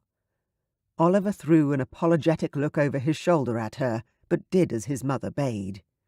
Sarah simply watched as her husband was dragged from the room by his mother, and she cringed. As the highest-ranking woman, and a guest, it was the correct thing for Oliver to escort his mother. However, it didn't sit well. Dinner was a sombre affair. Any conversation that Sarah tried to make was quickly dismissed, and a new, supposedly more interesting topic was introduced. Oliver did ask her questions and gave her smiles that lit up her heart, but the Dowager and Lady Honoria dominated. They spent the night talking about society and people whom Oliver had obviously known all his life. Sarah didn't know any of them, and therefore had little to add to the conversation. Which, she supposed, was the point. That night in bed, Oliver came to her, silently, and she clung to him. They had been so happy, cocooned at his estate. Now she had to deal with the censure of his family. They made love slowly and almost silently. Enjoying each other for every minute that they had together, they made the world exist in their bed. The next day when she rose, Sarah barely saw her new relatives. They stayed all day abed and only came down when it was time for dinner. "Would you mind organising for the housekeeper to speak to me after dinner, please, Cosgrove?" She wanted to speak to the woman about her bedroom and the way they were cleaning her bed-sheets. Her mother-in-law stepped up next to her and took her roughly by the elbow, hauling Sarah into the sitting room like an errant child. Heat blossomed in her cheeks as she tugged her arm back. "You do not ask Cosgrove anything. You demand he does what you want. What sort of duchess are you going to be, girl?" "I'm sorry, Your Grace." Sarah had no idea what else to say. She didn't realise she'd been speaking to the butler so poorly. "You should be. Haven't you learned anything?" "I didn't know." "Of course you don't know how to talk to the servants. That is why I'm telling you. You are their mistress. You tell them what to do, and they do it. They are there to serve you." Sarah stared at her husband's mother, her brain stumbling over the new definition of how she was meant to treat people in her employ. In their home, the servants were treated with respect and thanked for doing a good job. Her mother was proud to be a kind mistress. "I apologise." Sarah curtsied again, dipping her eyes away from the nasty face still grimacing at her. "Humph!" The same routine as the night before ensued. Oliver's mother commandeered him for an escort into dinner, and then Honoria and the Dowager occupied all of the conversation. Oliver stared at her often and tried to get her attention, but the longer she sat there surrounded by their unpleasant voices, the more she wished they'd go back to London. Halfway through the main meal of pheasant and vegetables, the Dowager said, "I think you should hold a dinner party, Oliver." Sarah's head came up. Wasn't it her role to organise dinner parties and balls? Why was his mother suggesting a party now? They had barely been married 5 weeks. No one knew her yet. "It's the middle of the season, Mother. Surely there will be no one around to attend." Oliver shot her a sideways glance, and Sarah let her eyebrows rise in surprise. "An informal dinner for those local families who haven't travelled to London would be a perfect way to introduce your new wife to the area." The Dowager nodded toward Sarah. Sarah smiled hesitantly in return, shocked by this new side to her mother-in-law. Oliver turned to her. "What do you think, Sarah?" A moment of panic ensued. Sarah's heart raced inside her chest, but she resolutely clenched her hands in her lap. "I think that would be lovely, Oliver. And if your mother would help me with a list of guests, I'm sure I can handle the rest." The Dowager nodded, and Sarah's whole body relaxed. Perhaps this would help her mother-in-law and sister-in-law see that she truly did belong by Oliver's side. Oliver's mother presented Sarah with a guest list the following morning and then left her alone. Sarah had to assume the ages and status of the people on the list, as her mother-in-law disappeared and was not available to ask. Few had titles, and due to them remaining in the country, Sarah assumed they were local gentry. She sent out the invitations for a Saturday night dinner and planned the menu with the cook. The cook expressed concern over the simplicity of the fare, but Sarah was determined to have simple, good food and plenty of it. This English preference for small amounts of delicate, complicated French food sat badly in her stomach. The night of the dinner arrived, and Sarah's nerves were stretched thin. Her in-laws had managed to avoid her most days in the past week. It was almost as though they were determined not to help her, although they said nothing untoward about her in front of Oliver. Looking down at her pale blue evening gown, Sarah knew she should have ordered a new dress for the occasion. As the hostess, she was expected to be the most stunning woman in the room. She knew that both the Dowager and Honoria had gowns more beautiful than the one she had on. There was no help for it, though. It was too late now. Sarah's maid was just finishing pinning her curly hair up into a complicated arrangement on top of her head when a knock sounded at the door. "Come in," Sarah called, before remembering herself and shutting her mouth with a clap. A duchess didn't shout. The housekeeper herself walked in. "The Dowager sent you some jewellery, Your Grace, to wear tonight," she said, making it clear that it was only a loan. Sarah sighed. The woman had no daughters, and Sarah was the wife to the Dowager's only remaining son. To whom else would her jewels belong after her demise? Unless, of course, Honoria did not remarry. She opened the case and gasped. Inside was a horrendously expensive set of emerald earrings and a matching chunky necklace. The style was antique, and the green clashed horribly with her gown, but they were charming. Her maid clucked her tongue. "It won't look well with your gown, Your Grace."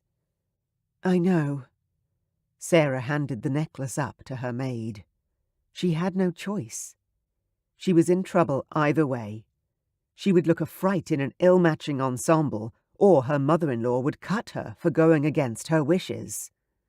Sarah was tired of it all.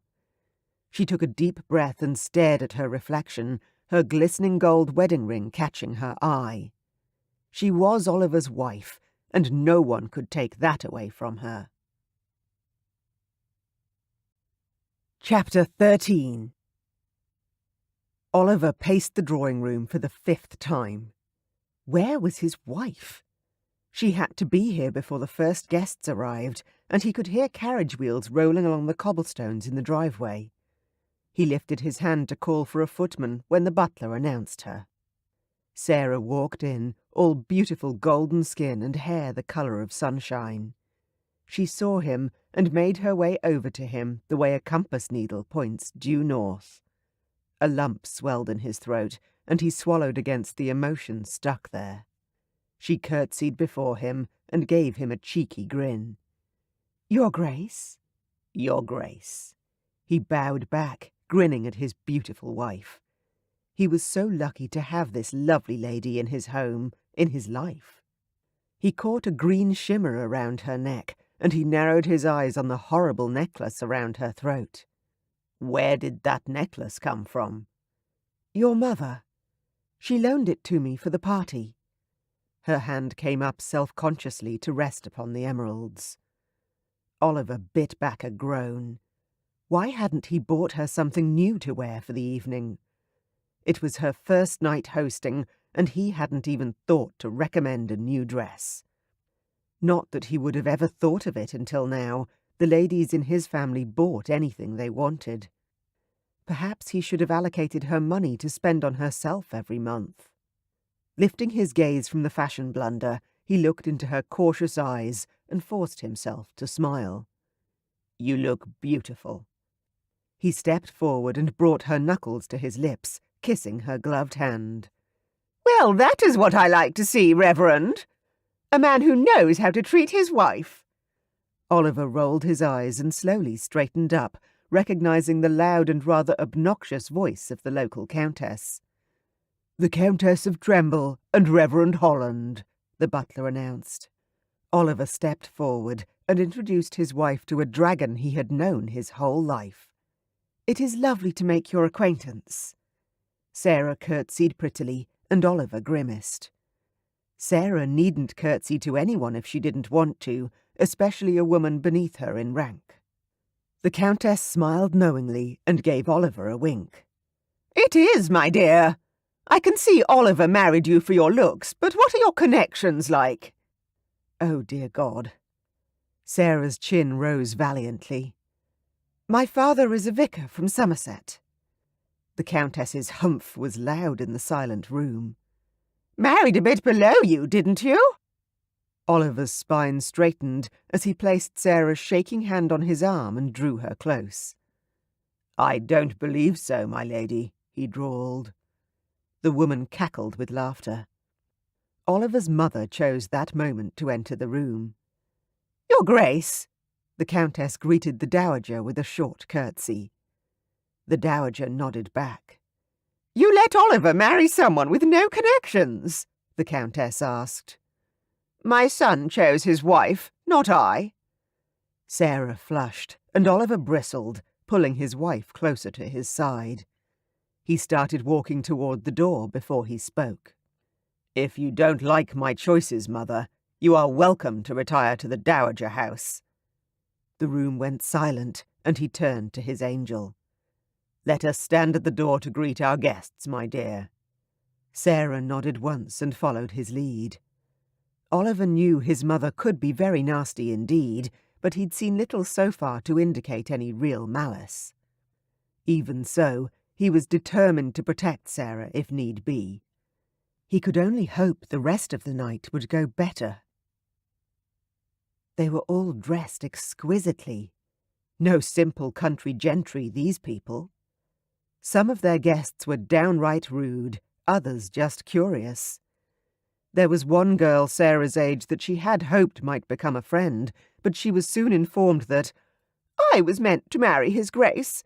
How dare he marry you?" Sarah managed, "Oh, I thought he was supposed to marry Honoria." But at the shocked gasps around her, she was relieved that Oliver pulled her out of that conversation quickly. But the damage had been done. They were escorted into dinner by the footman. Sarah hadn't been told the hierarchy of her guests, so had placed them evenly around the room, putting wives and husbands on opposite sides of the dinner table. She knew that most dinner parties were seated gentleman, then lady, but she thought Oliver would enjoy it more to be seated with a man on either side of him, and Sarah placed a woman on either side of her. When everyone was seated, there was silence for a good 5 minutes, and Sarah drank her glass of red wine with shaking hands. Why wasn't anyone talking? What had she done wrong already? The first course was served, and Sarah heard one of the male guests make an encouraging remark about the serving size. Happy with one thing at least, Sarah tried to converse with the elderly woman to her right. Unfortunately, the woman was stone deaf, and Sarah could not bring herself to shout in her ear. The woman to her left spent the whole dinner flirting atrociously with the man opposite her, who Sarah knew wasn't her husband. By the end of the meal, the table was loudly conversing, and Sarah was proud in the knowledge that people finally appeared to be having a good time. After their chocolate pudding dessert, that few ladies touched, Oliver called the men to the library for cigars and port, and the dowager announced that the women would retire to the sitting room. Despite feeling completely out of her depth, Sarah kept her chin up and made a resolution to keep smiling, even if things turned ugly. Being separated from Oliver was not a good thing. She would be vulnerable to attack now. It didn't take long. "I cannot believe what she served us for dinner," one of the ladies hissed at her friend as Sarah entered the room. "Good enough for the servants," came the nasty reply. Sarah saw her mother-in-law smirking in the corner, but she didn't waver in her stride as she walked around the room. Her stomach gripped hard, making her food churn.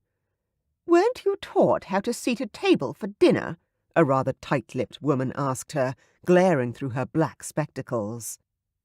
Sarah recognized her as the wife of the man whom the woman next to her had been flirting with throughout dinner. Blood flowed into her cheeks, making her want to run. She hated how obvious her blushes were, but as the hostess, hiding in a corner wasn't an option. "I thought it would be more interesting this way," Sarah answered honestly. Why was she being attacked for such a simple thing? Did she have to follow all the rules laid down by society, all the time?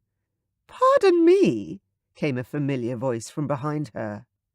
Sarah shivered as a cold hand danced along her spine, and she turned to her sister-in-law. "How is it interesting to flout every rule and insult the hierarchy upon which the civilization of England is proudly based?" Sarah's heart jumped up into her throat. How did one even try to answer that question? "Stop picking on the poor girl. She's a vicar's daughter," said the Countess of Tremble, and dismissed the issue with a wave of her large hand. Sarah stared at Honoria a moment longer, wishing she had the strength to simply tell the woman she was not welcome here. But of course, she could not do that. "I loved the food myself," the Countess declared, and went on happily talking about the meal, the chocolate pudding in particular. At least one person enjoyed the dinner, she thought, absurdly grateful to the Countess despite her obnoxious manner. She sat down on a settee with a cup of tea and held her tongue for the rest of the evening, afraid she would either burst into tears or shout some unruly words at those of the guests ruder than others. Eventually, she stood to say good night. She struggled to maintain her smile, and there was a heavy weight sitting in her belly, unlike anything she'd ever known. She had never felt so useless in her life. "What a horrible evening!" Sarah shared the remark with her husband in an attempt to lighten the weight gripping her as Oliver pulled back the blankets and climbed into the bed next to her. "Hardly. I had more fun than I've had in ages." Oliver chuckled, reaching out to pull her into his side. "But I did everything wrong. The seating wasn't organized properly, the food was too plain, and your mother said I was dressed like a servant." Sarah shuddered as she relived the moment the dowager pulled her aside to tell her that her dress was little better than the housekeeper's. At least it hadn't been in front of their guests. Her mother was, quite simply, a horrible woman, as was Oliver's sister-in-law. Oliver sighed. "Sarah, I conversed with people I never get to speak to, and the food was delicious. If you didn't feel pretty enough in that gown, then we will order some new ones. Get the seamstress in the village to come to the house."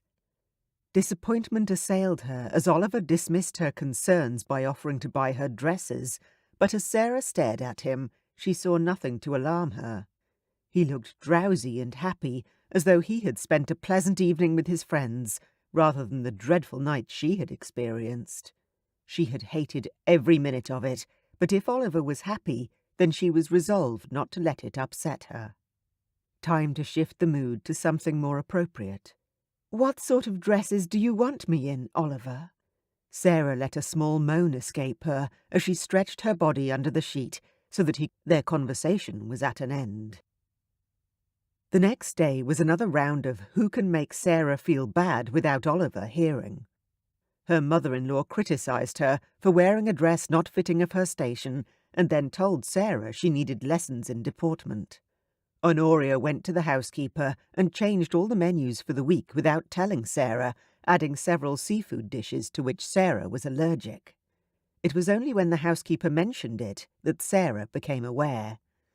She explained her allergies, and the menus were amended once more. To deal with the stress, Sarah began dusting. She always did that at home.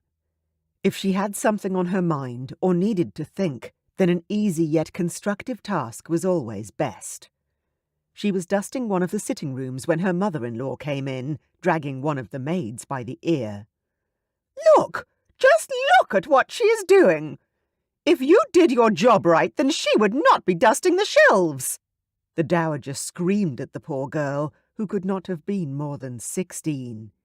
The maid turned bright pink and promptly burst into tears. Sarah's heart squeezed tight in her chest. She was obviously the worst mistress in the world. "I should not have been cleaning, Your Grace," Sarah apologized, blinking rapidly and trying her best not to burst into tears herself. "No, you should not. You obviously have problems with the cleanliness of the house. Therefore, I will dismiss this maid instantly." The maid in question fell to her knees, sobbing into her white pinafore. "Don't you dare." She could not be the reason this poor girl lost her job. Goodness knows what fate she would have without it. "No, please do not do that, Your Grace. I was simply selfish and vain, wanting to do it myself." She looked down at the maid on the floor. "You will not lose your job," she assured the girl. Her mother-in-law eyed her critically and then inhaled deeply and screamed for Oliver. Sarah cringed at the sound, clenching her teeth as her anger rose. "Yes, Mother," came a weary voice from the doorway. "Your wife has been dusting!" Oliver's gaze swung to her and narrowed onto the feather duster in her hand. "And what is the problem, Mother?" "Thank you." "She is a duchess! What will people think when they find out that she takes chores away from the servants?" Oliver stiffened. Embarrassment sliced through her and tears threatened. No, she would not cry. She was determined not to cry in front of this hideous woman. "Sarah isn't used to having the servant numbers that we have, Mother. You can't expect her to know what to do in every situation." Sarah's tears melted away as her anger grew. Was what she was doing so wrong? This was their home, not his mother's any longer. She belonged in the dowager house. Yet the manners Sarah had been brought up with made her refrain from saying so out loud. His mother continued. "This is my home, Oliver, and I will not have her undermining me. This maid is to be let go immediately." "No," Sarah said stubbornly.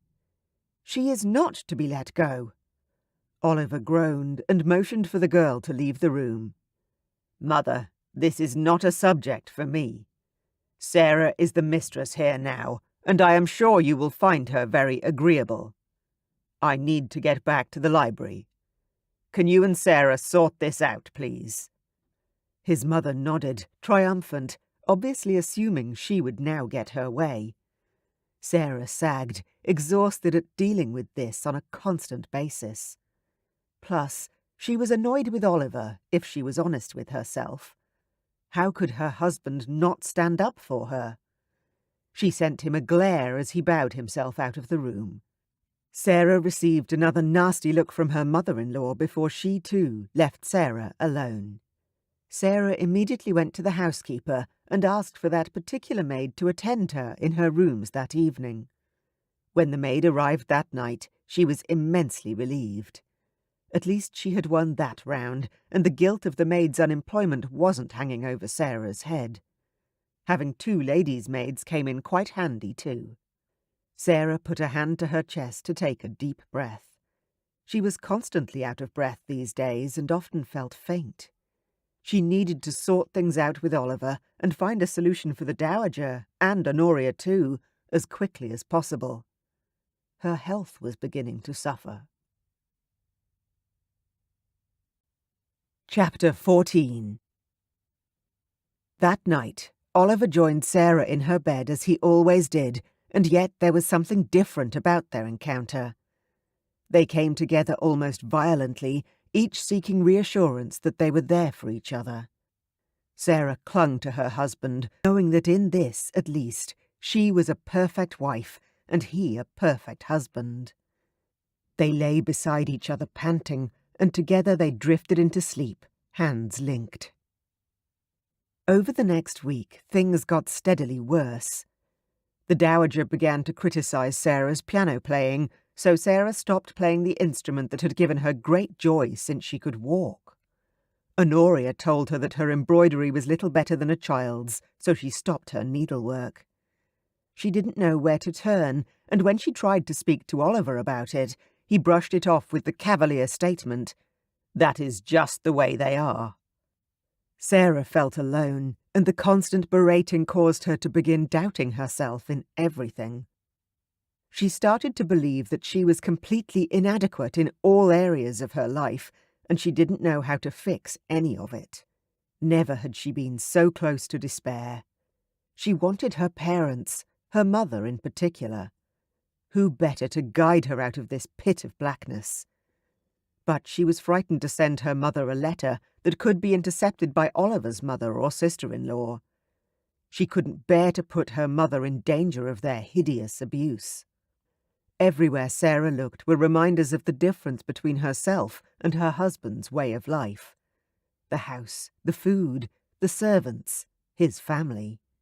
Sarah was close to breaking point with no way of turning back. Oliver wasn't oblivious to Sarah's pain. He knew, or had a fair idea, how bad it was getting for her. He had heard his mother criticize Sarah for her piano playing through an open door and hadn't said anything. He knew that Honoria went over Sarah's head when it came to the housekeeping. Never in public conversation, and never in front of him. But his valet kept him informed. Initially, he thought it would make things worse if he stepped in.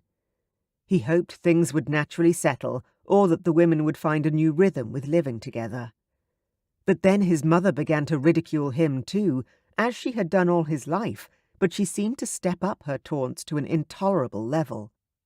Telling him his coat wasn't the latest style, or that his speech wasn't eloquent enough, or that his father would be ashamed of the state of the grounds and the way the tenants were not being looked after. She stated bluntly one day that he was a dreadful duke, and it was a shame his brother was the one who had died alongside their father. He directed armour around his feelings for most of his life, but the implication that she'd have preferred him dead over his brother stung. Every day he sensed the holes in his armour getting larger as she chipped away at him. The only solace in the whole day was when he climbed into Sarah's bed at night. There he found heaven. Sarah opened her arms and her heart and welcomed him. She never turned him away. She never said no to his needs. Even one night when he didn't feel able to make love to her, he held her all night, and she clung tightly to him. She never reproached or criticized him. The only thing she did was complain about how his mother and Honoria treated her. He didn't know what to do about that, either for her or himself. Sarah had had enough. She had been spoken down to, criticized and glared at every day for almost a month, and she was at breaking point. She loved her husband, but she couldn't keep living like this. It wasn't good for her, and it wasn't healthy for the baby she suspected was growing inside her. She hadn't had her monthly flux in the 8 weeks since her wedding. Sarah knew she needed to approach her husband and give him a chance to be the man she knew he could be. She walked the lonely halls of his estate and found Oliver in his study, where he normally remained during the day. "Oliver, I don't think I can stay in this house with your mother any longer." The words came out in a rush. It had taken all day to find the courage to speak up, and now that she had, she wondered why she hadn't done it a month before. "It's her home. I can't ask her to leave." Oliver looked at her, his eyes rimmed with dark circles. He looked tired and out of sorts, but for once her heart did not soften when she saw him. Not when he refused to ask his mother to leave.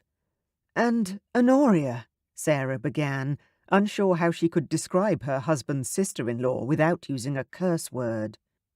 "She looks at me as though I were a rodent who had the audacity to find its way into her room." "Surely Honoria's not that bad, Sarah. Are you not exaggerating a little? I know you didn't grow up with ladies like Honoria and my mother, but in my experience they are not unusual. Can you not find a way to cope better with their disagreeable natures?" "Cope better?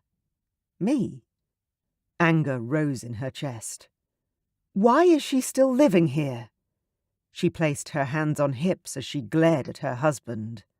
"Because I promised her she would always have a place to live within our family. I didn't have much choice. My brother didn't leave her enough money to afford her own home. Also, she's good company for my mother." "But I'm your wife," Sarah argued. She was supposed to be the one his mother wanted to keep her company. "Of course you are." "Then why do they both hate me so much? I know they weren't happy that you had married so far beneath your station, but I never thought they would be so horrible to me." Sarah allowed every ounce of hurt to show in her face and voice, hoping to reach Oliver.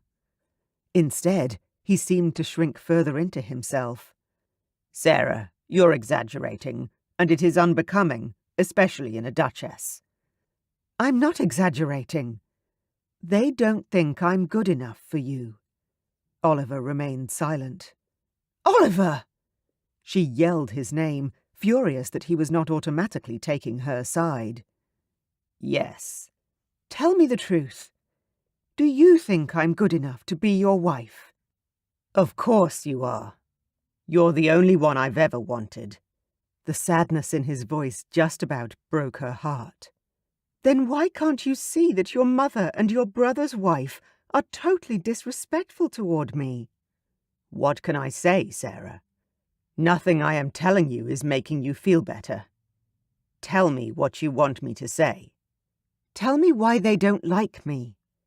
She needed an answer to that question, but she was also desperate to reach Oliver on a level that wasn't just physical. Oliver sighed, the sound long and tired. "Because my mother was raised to believe only people who were born with titles have any value, and my sister-in-law not only feels the same way, but she's also jealous that I chose you over her." "What? She wanted you to marry her? That is just ludicrous." "It's not that uncommon. She was raised to be the Duchess of Lincoln. She was betrothed to my brother from birth." Sarah inhaled sharply, fear suffocating her. "Did you want to marry her?" "Of course not. If I had, the wedding would have taken place the week we were out of mourning." Oliver sounded angry that she had even asked. "Oh, good." Sarah exhaled, unable to keep her relief from showing. Not that she wouldn't have been a perfect duchess, but the idea of sharing a bed with her, in the same bed that my brother had, no. Sarah didn't hear anything except that Oliver thought his sister-in-law would be a better duchess than her. "So you believe it too?" She exploded, her heart hammering in her chest as every muscle in her body grew taut.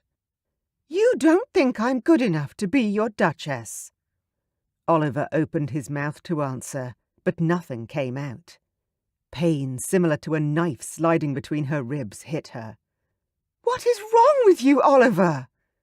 She screeched the words, then turned and fled, running all the way back to her bedroom, and cried until she could barely draw breath. Her maid rushed in after she had cried herself hoarse. "You must stop, Your Grace. It is not good for the baby."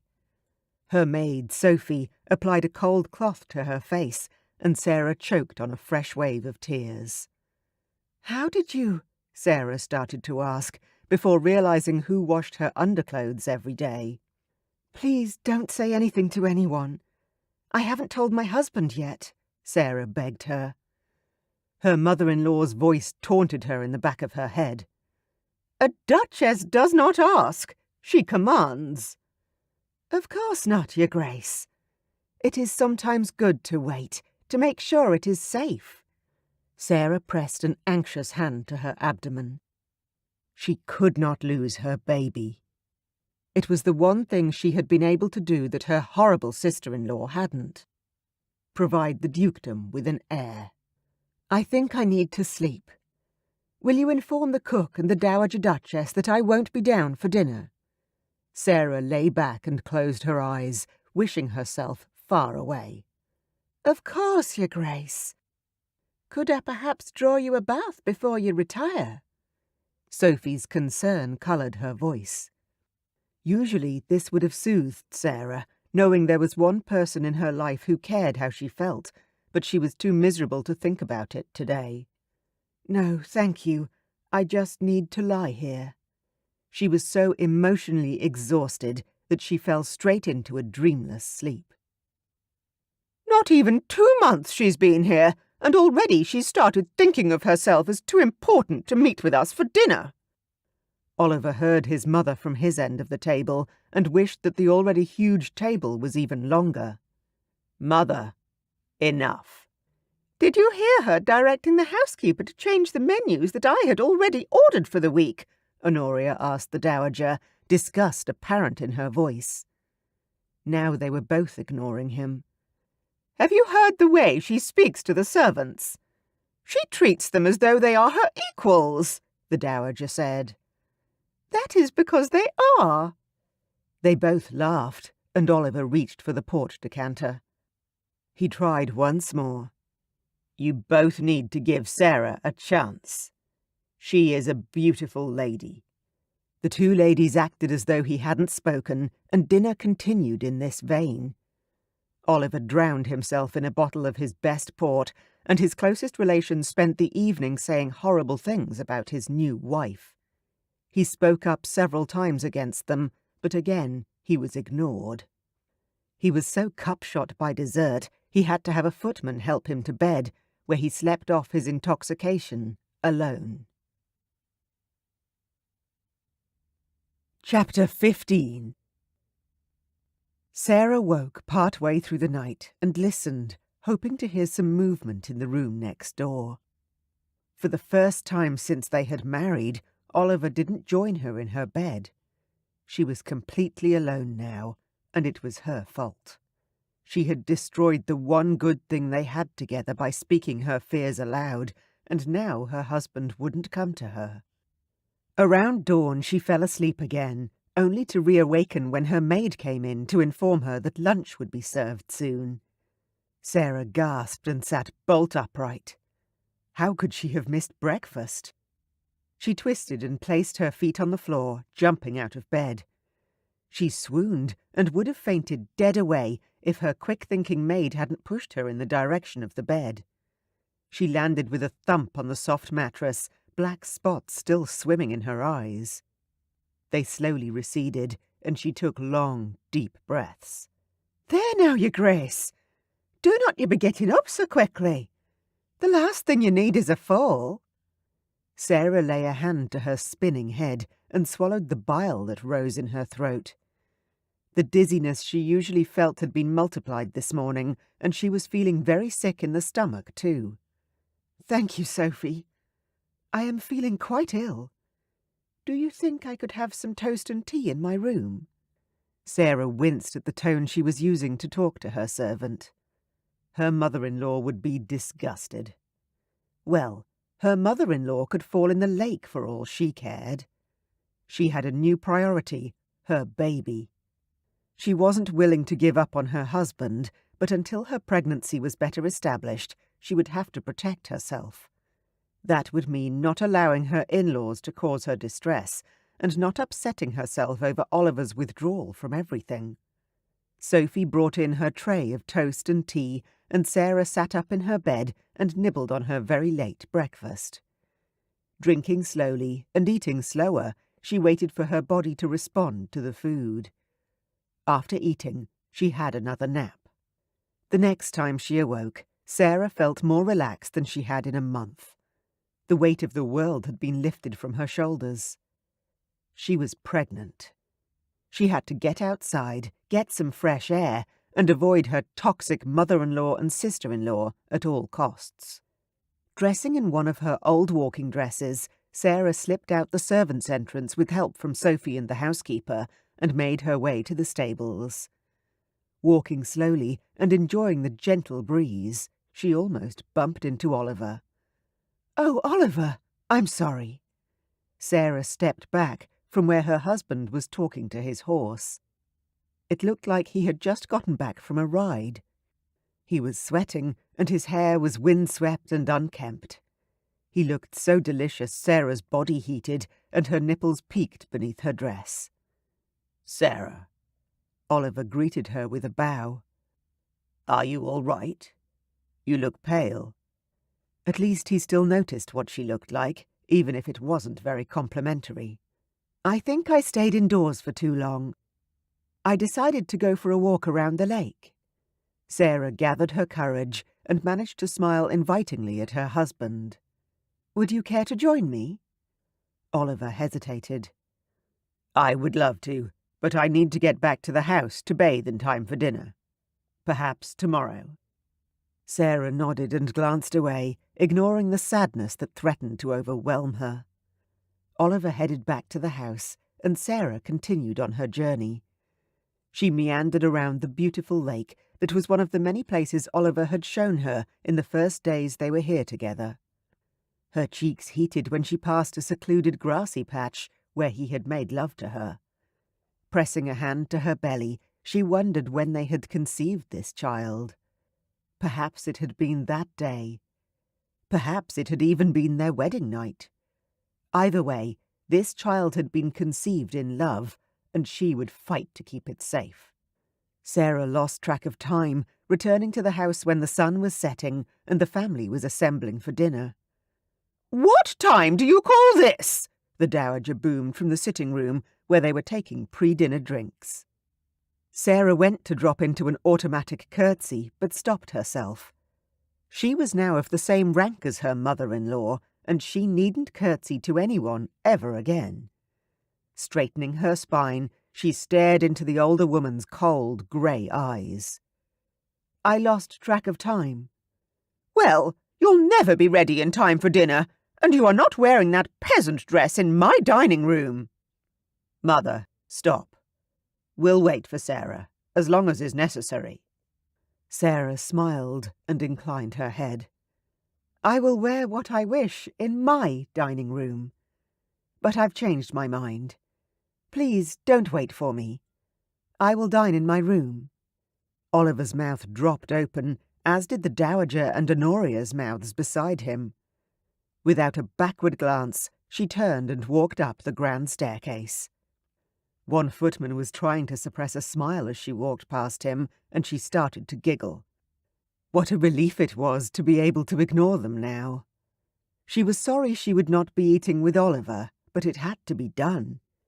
For the sake of her baby, she would not subject herself to the stress of that dining room again. Oliver could not believe what had just happened. He had been waiting anxiously for his wife to arrive, fearing the explosion from his mother that was sure to come because of Sarah's tardiness. Instead, Sarah had refused to curtsy to his mother, a first for her, of which Oliver was intensely proud, but then she had made that comment about her dining room and left him to have dinner alone. Well, not alone exactly, but without her, he may as well be. "We will return to London on Friday, Oliver," his mother announced during the main course. "Of course, Mother, I understand." He tried his best to look disappointed, but inside he was relieved. If they left, perhaps he and Sarah could go back to how they had been before his mother had arrived. He wanted to return to her bed, but how could he, whilst things were still so strained between them? "All of us," his mother corrected. "Pardon?" Oliver's eyebrows rose as he sat up straighter in his chair. "You will join Honoria and me for the remainder of the season." The dowager's tone brooked no argument. "I'm not sure if Sarah wants to return for the season, Mother." Sarah loved being out of London, and he knew she wouldn't like having to share a house with his mother and sister-in-law in town. "I do not care what that woman wants. You will return with us and do your duty to your family. Your father would be horrified to think that you let Honoria and me go to London without you. Who will be there to look after us?" Oliver bit the inside of his cheek. He didn't care who looked after them, but she was right. It was his duty, his obligation, to make sure his mother and Honoria were safe. He could not do that from here. "I will discuss it with my wife." "You will do your duty for the first time in your life," his mother fairly yelled. "You have been nothing but a disappointment since the day you were born, and I will not have you failing us now." Oliver cringed and reached for the port. How could he argue with her? He was a disappointment to her, and to his late father and his late brother. He was a disappointment to Sarah, too. He'd always known that he wasn't up to the task of a dukedom. Oliver paced in his bedchamber. Should he go in to his wife? Could he go in to his wife? After their horrible talk 2 days before, when he'd all but told her she wasn't good enough to be his wife, he hadn't felt free to touch her, let alone make love to her. Since his mother had arrived, the only moments of happiness they'd had were in Sarah's bed, and now he felt barred from that, too. He sat down on his own bed with a thump and called himself 10 types of a coward. He hadn't even told Sarah that he would be returning to London with his mother. After being degraded and derided for the entire evening, not an unusual event, he had finally acquiesced and agreed to return with them, just to stop her picking on him. Climbing into his vast, cold and lonely bed, Oliver had the urge to weep. Ultimately defeated on every front, he was a failure to the title of Duke and all the responsibilities that came with it. He was a failure to his wife.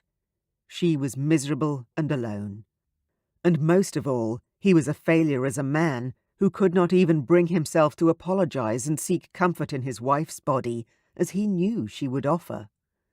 That was probably the worst part.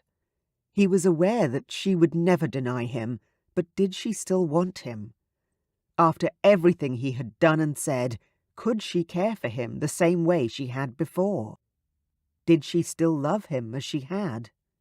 Because although the words had never been said, Oliver had seen her hurt and pain written 10 feet high in her expression when she'd looked at him. The next morning, after a fitful night's sleep, Sarah awoke to her maid beside her bed with a tray of tea, buttered toast, and a note from Oliver. Terrified of what this note would say, she sipped her tea without opening it, trying to keep her nausea at bay. Once she was satisfied that she would not be sick, Sarah picked up the expensive paper and unfolded it, her breath hitching in her throat. "My dear, once you have awoken, would you please meet me in my study? I have something to discuss with you. Oliver." Sarah's heart sank. Pressing a hand to cover her baby, she took a deep, steadying breath. Whatever he had to say, she would endure it. Perhaps he had decided to take her away from here. Or he wanted to discuss sharing her bed again. Although Sarah tried to be as positive as possible, optimism coming naturally to her, she could not stop herself from believing that something dreadful was afoot. With those hideous women in the house, anything was possible. Sarah deliberately dressed in another of her old walking dresses, feeling comfortable and like herself. She made her way to the Duke's study, smiling her thanks to the butler as he opened the door for her. "Good morning, my dear."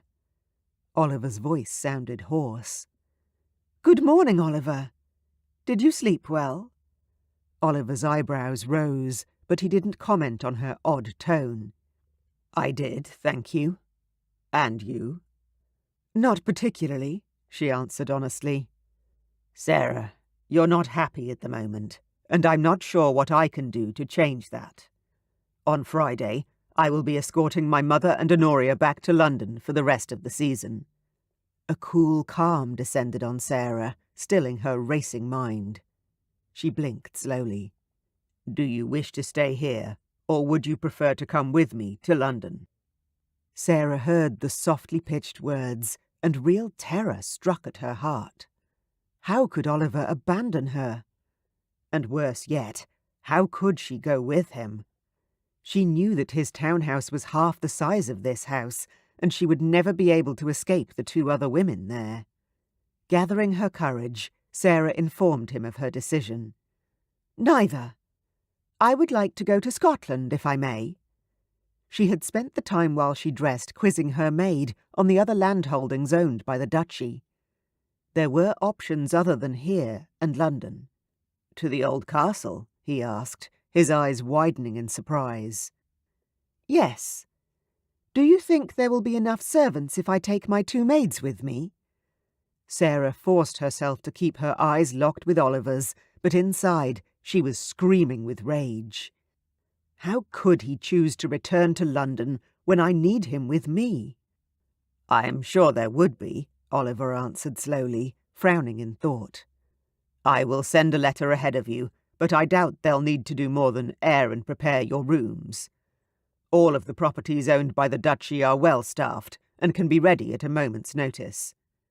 Sarah nodded and bowed her head. Clearly, Oliver was more than happy to pack her off to a distant castle.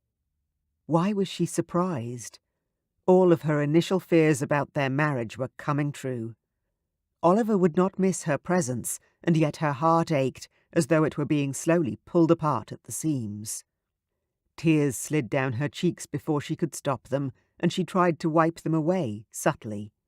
"I'm truly sorry you have been so miserable, Sarah." "Oh, Oliver." Sarah opened her mouth, ready to tell him how much she would miss him, how much she loved him, how much she wanted her baby to bridge the chasm between them. She was stopped by the look in his eyes. Sarah saw nothing but regret and loathing.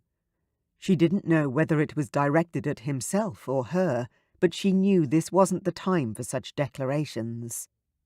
Especially while she was feeling so fragile.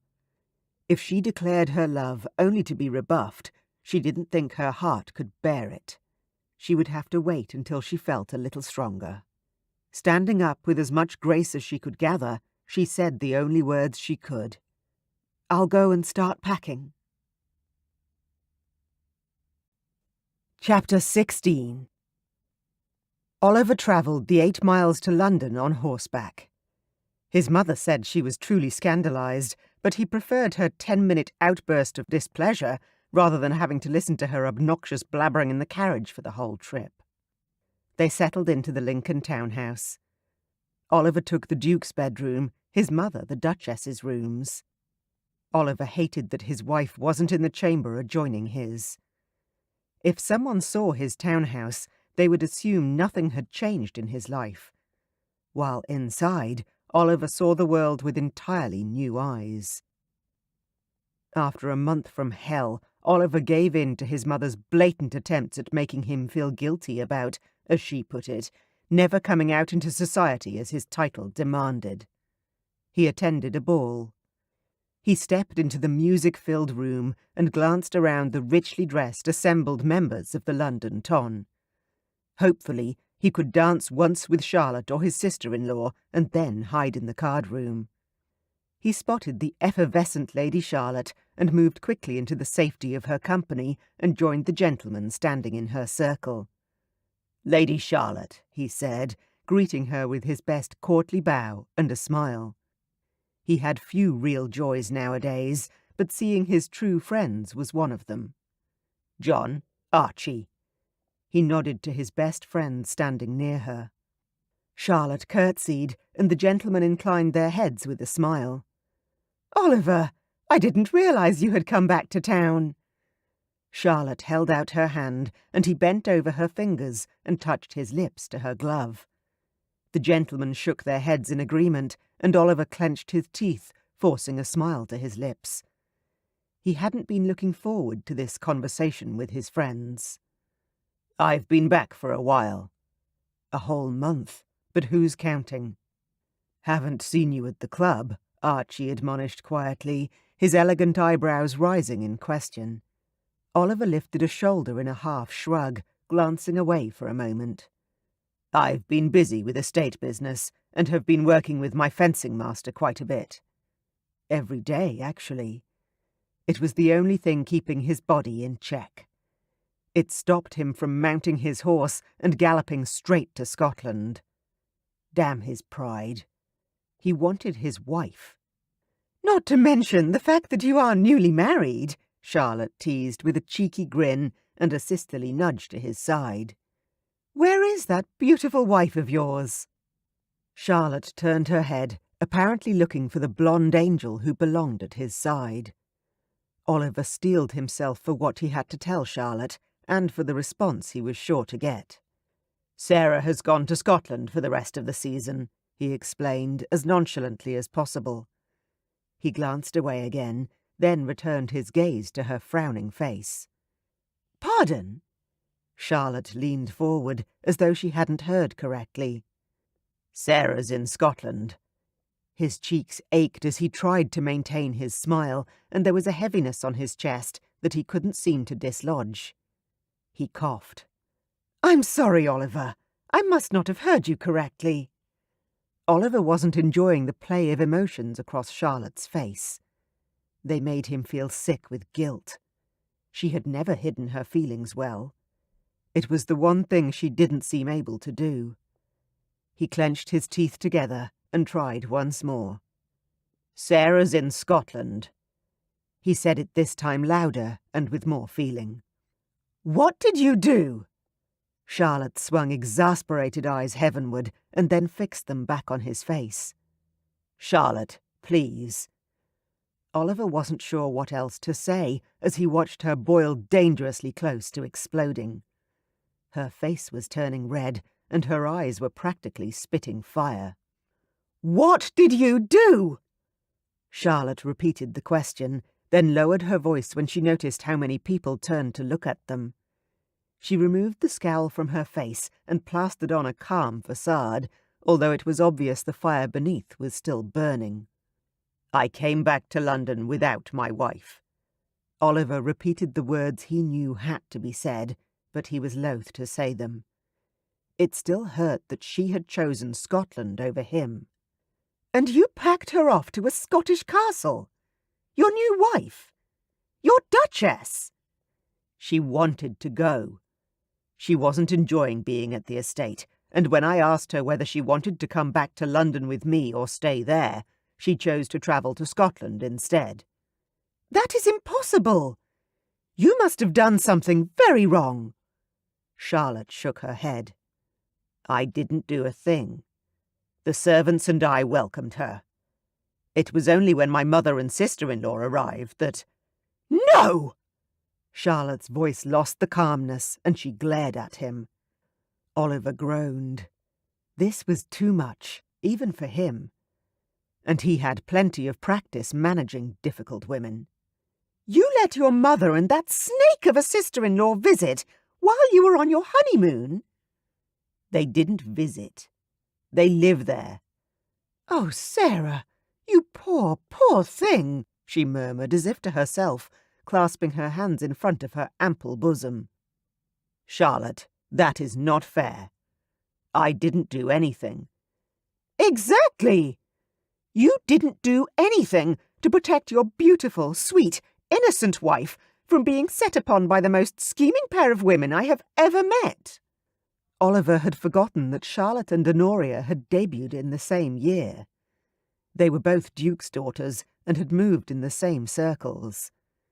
It seemed that Charlotte's opinion of Honoria was similar to Sarah's.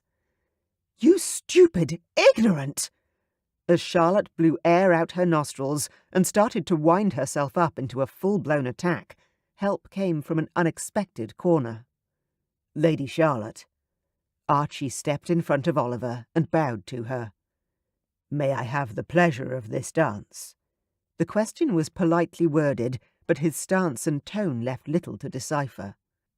Charlotte shut her mouth and eyed Archie with disdain. "Of course, my lord." Her eyes flashed daggers at Oliver, even while Archie led her away.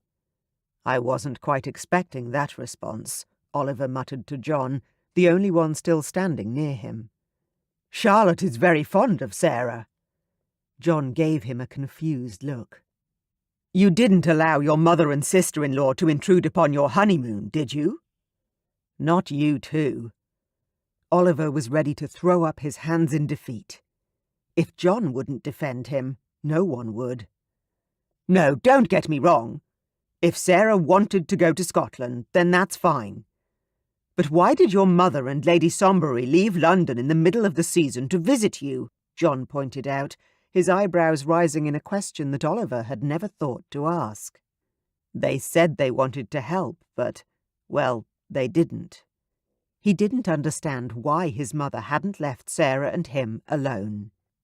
He knew that she didn't approve of Sarah as the new Duchess, but he hadn't had the courage to ask his mother to back off, let alone to leave her home. Her home.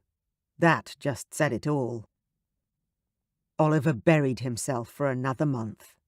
When he finally resurfaced, he started attending his club, often spending the afternoons riding or talking with John, Archie, or Rupert. At his club, he placed a fake smile on his face when explaining that his wife had taken to the country for the remainder of the season. Most of the gentlemen shrugged or gave him an understanding wink or nod. They probably thought he had discarded her, yet nothing could be further from the truth. The one thing he couldn't force himself to do was indulge in an affair. He could hardly keep his food down when he thought of laying with another woman. How could he ever touch another woman with the hands that had loved Sarah? He was aware that everyone expected it. Rupert had gently suggested he look at finding a discreet mistress.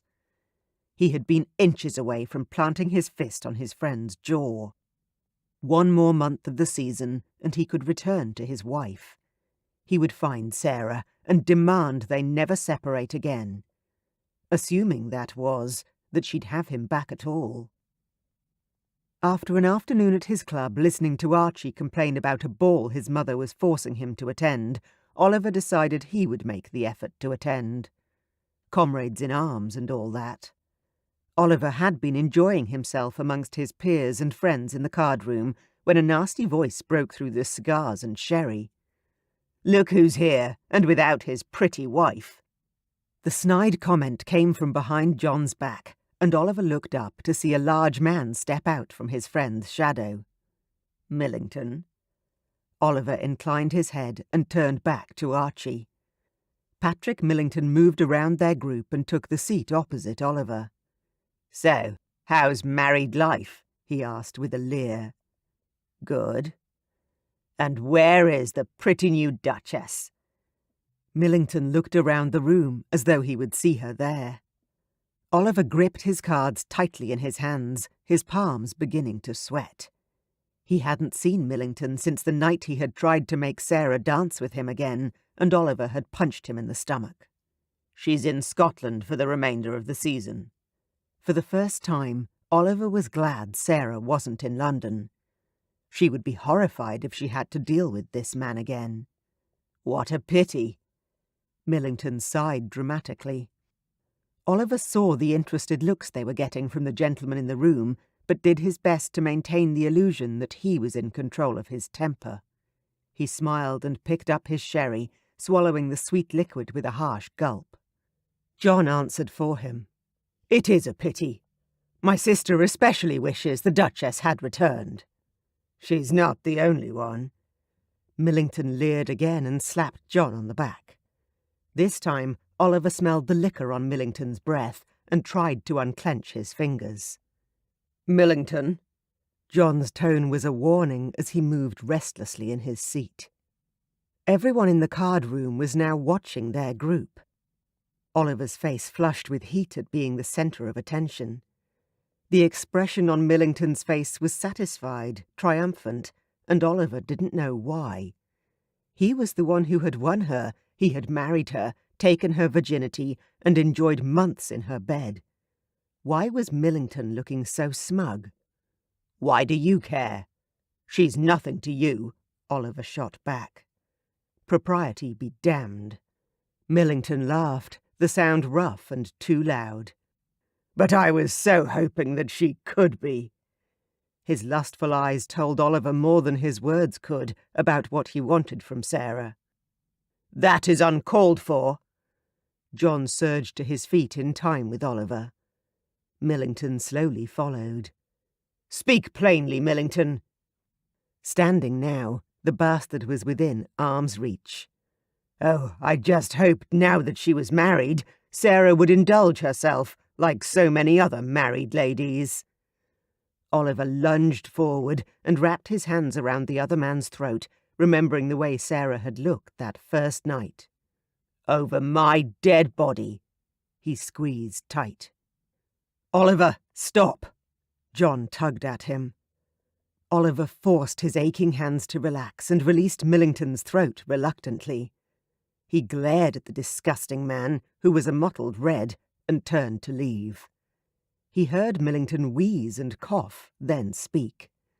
"You can't protect her night and day. Do you realize that? When she's in London next season, I will make sure she grants me an audience." Oliver froze. As a married woman, Sarah wasn't as protected as virgins were. She was allowed to walk alone, ride in carriages alone, and meet gentlemen in his home alone. Oliver had a vision of Sarah's lovely body held prostrate under Millington's, fighting him to no avail.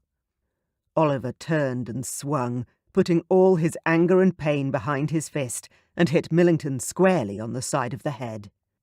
Pain splintered through his hand, and he roared. Millington went down and didn't get back up. The rest of the night was a blur. A doctor was called, Oliver was rushed home, and a report was made to the authorities. No one blamed Oliver, and as a duke, he was beyond reproach. Millington regained consciousness the next day, with no lasting effects.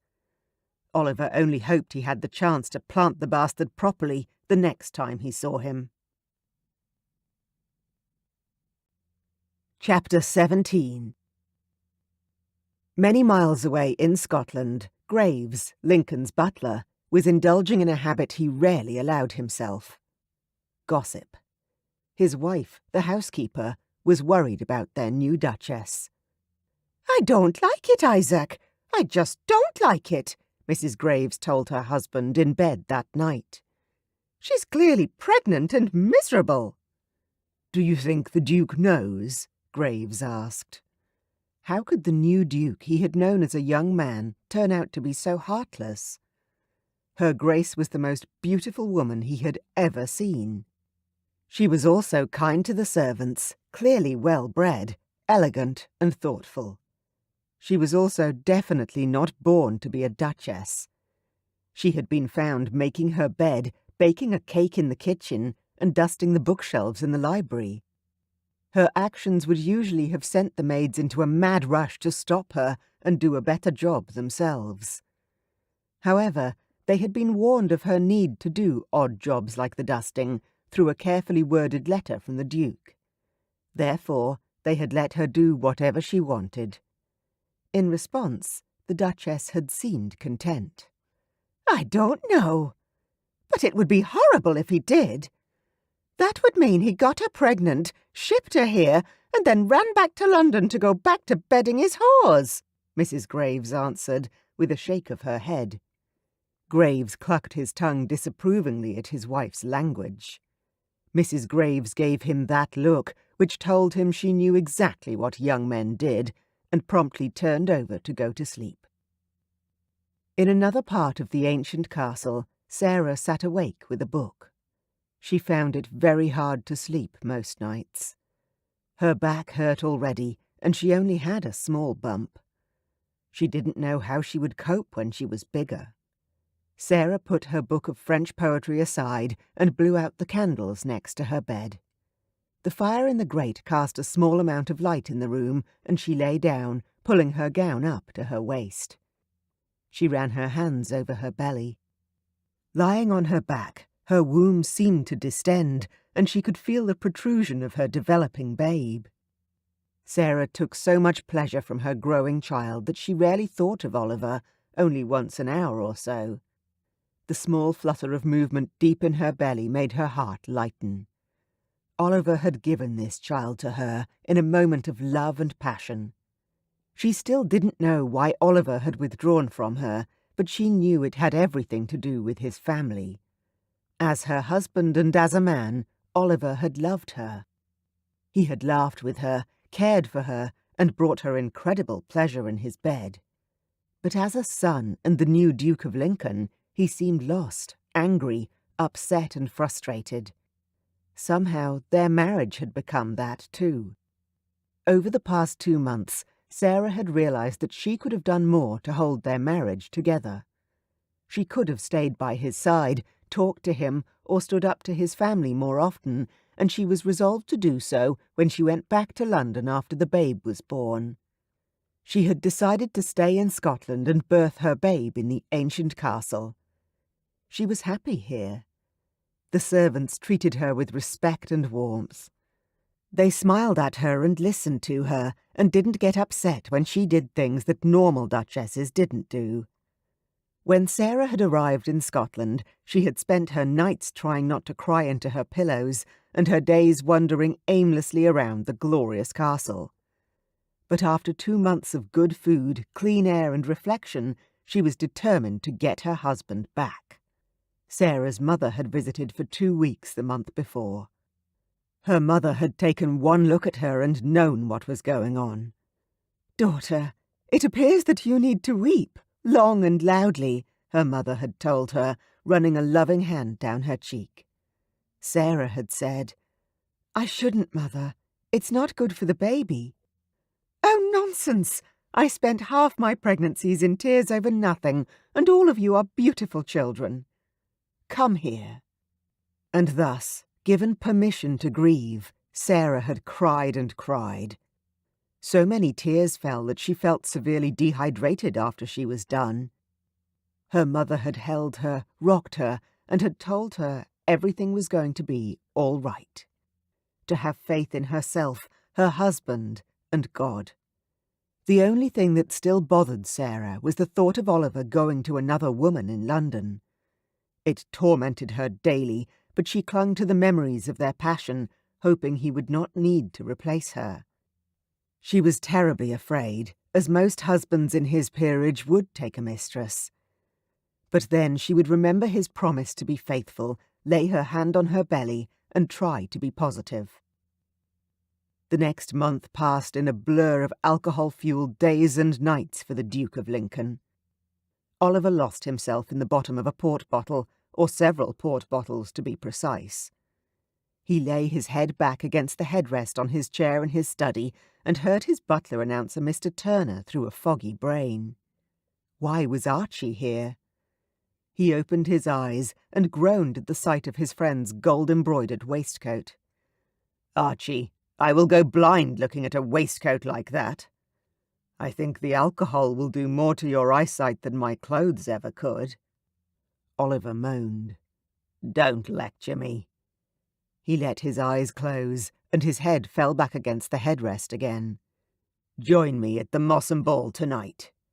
Archie put as much command into his voice as Oliver had ever heard. He grunted in reply. His sister-in-law had more bite in her than that.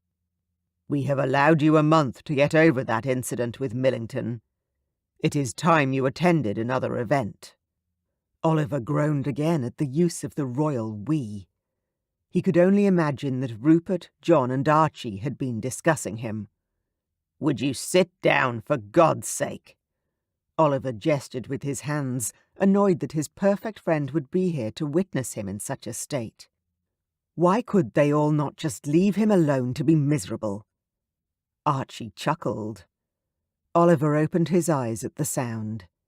It had been a long time since Archie had laughed like that. Seeming to remember himself, Archie schooled his face into impassiveness. "Let's get you some coffee, and then get you into your evening clothes." Oliver allowed Archie to order coffee and something to eat. An hour later, he was feeling better and made his way upstairs for a bath and to prepare for his first ball in months. 2 hours later, he wished he had never let his friend drag him out of the house. 2 widows had propositioned him, as well as a bored married matron. He could not wait to leave. Why did they not understand that he didn't want anyone other than his angel, Sarah?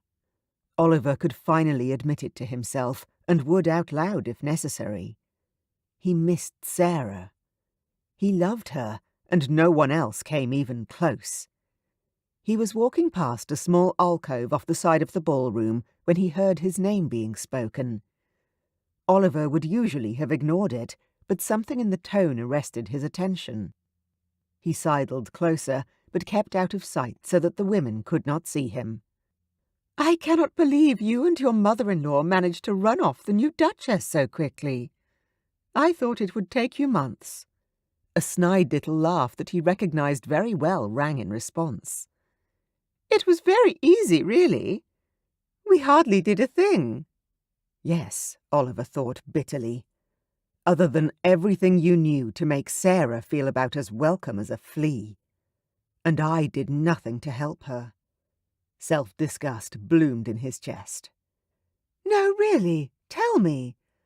I thought the greatest love match of the year would prove almost unbreakable."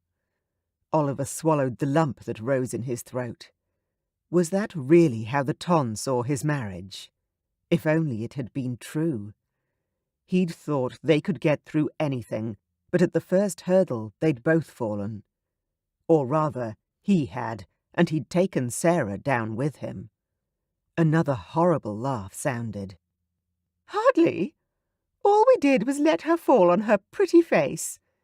She didn't know how to organize an informal dinner at home. She couldn't instruct servants, and she dressed like a peasant. She found out very quickly that she wasn't suitable to step into my shoes." Honoria's disdain was so obvious now that Oliver could not believe he had ever thought the woman would help Sarah. Fool. "But what will you do now?" asked her companion, apparently eager for the gossip. "Now? Nothing. Oliver is exactly where his mother and I want him. By our side in London, a country separating him and his wife. He is so malleable. Nothing like my dear husband, the real Duke." Oliver's backbone stiffened at this evidence of how his sister-in-law really saw him. He could only imagine how miserable she would have made his life if he had married her. Being compared to his brother for every day of his life. The thought was enough to weaken his knees. "Malleable? How?" asked her eager friend. "Well, just last week his wife wrote to him, asking him to visit her in Scotland. During the season, can you imagine that? Intolerable." Honoria sounded disgusted at the prospect, despite the fact that she had left London for a month to join him and his new wife at their estate. Oliver tried to recall the day Honoria was talking about, but could barely remember. His butler had read him a letter whilst he had been in his cups. "And he chose not to go?" the other woman asked, apparently surprised. "Of course he wanted to go. But his mother made it clear that his wife was just having a fit of the vapours, and that she could wait another few months." Oliver gasped and then quickly covered his mouth. He did remember his mother raving about something that night, but he rarely listened to her any more. "Oh, that poor woman!" The stranger sighed. "I know. It is rather amusing, is it not?" The glee in Honoria's voice was sickening. What newlywed bride wants to know that her new husband would prefer to be gallivanting around London than spend time with her? It must have broken her heart.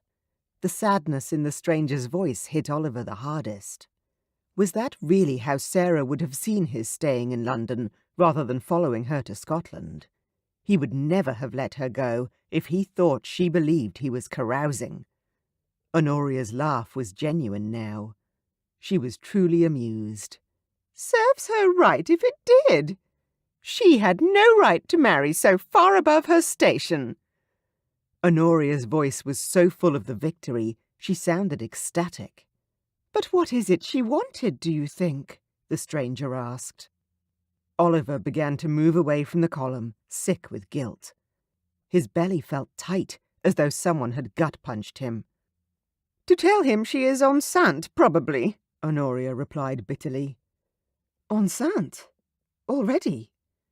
Probably. The lower classes never seem to have any trouble.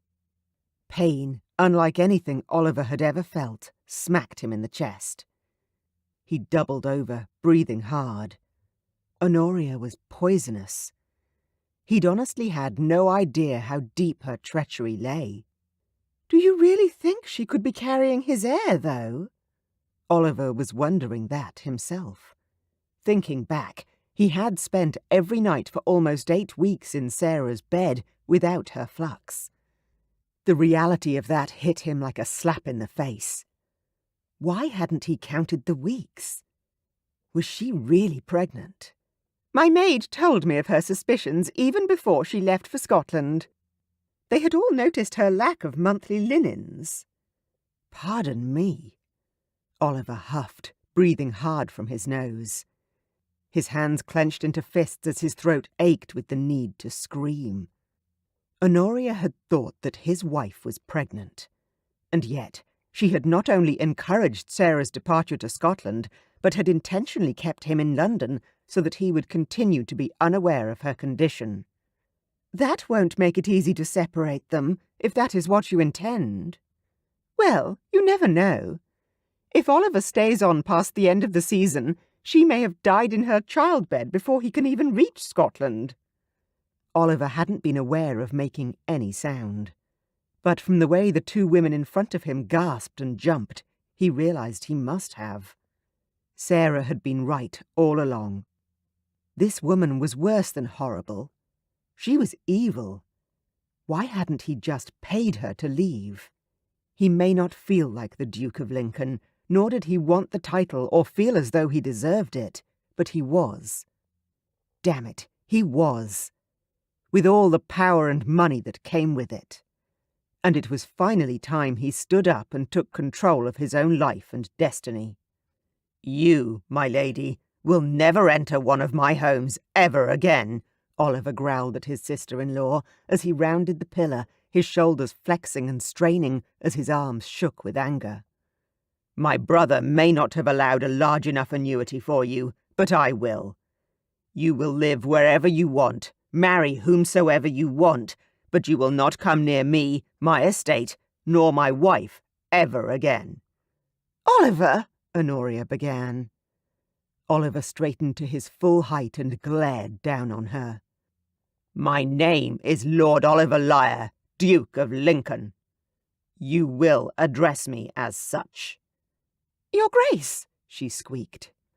Oliver turned and left without bowing, without even a word of farewell.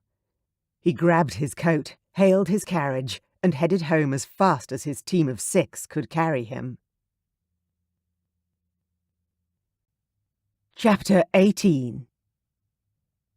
Oliver sent a note ahead to his Scottish estate, informing the servants that he would be joining his wife, but requesting them not to tell her, as it was a surprise. He rounded the final bend in the road and looked out at the estate he had not visited in almost a decade. It was beautiful, grand and ancient. He had always loved coming here as a child. He was greeted by a young footman and the older, balding butler. Your Grace, it is splendid to see you here. The old butler bowed and smiled. Oliver searched his memory and came up with a name. Thank you, Graves. It's lovely to be here. Could you tell me where my wife is?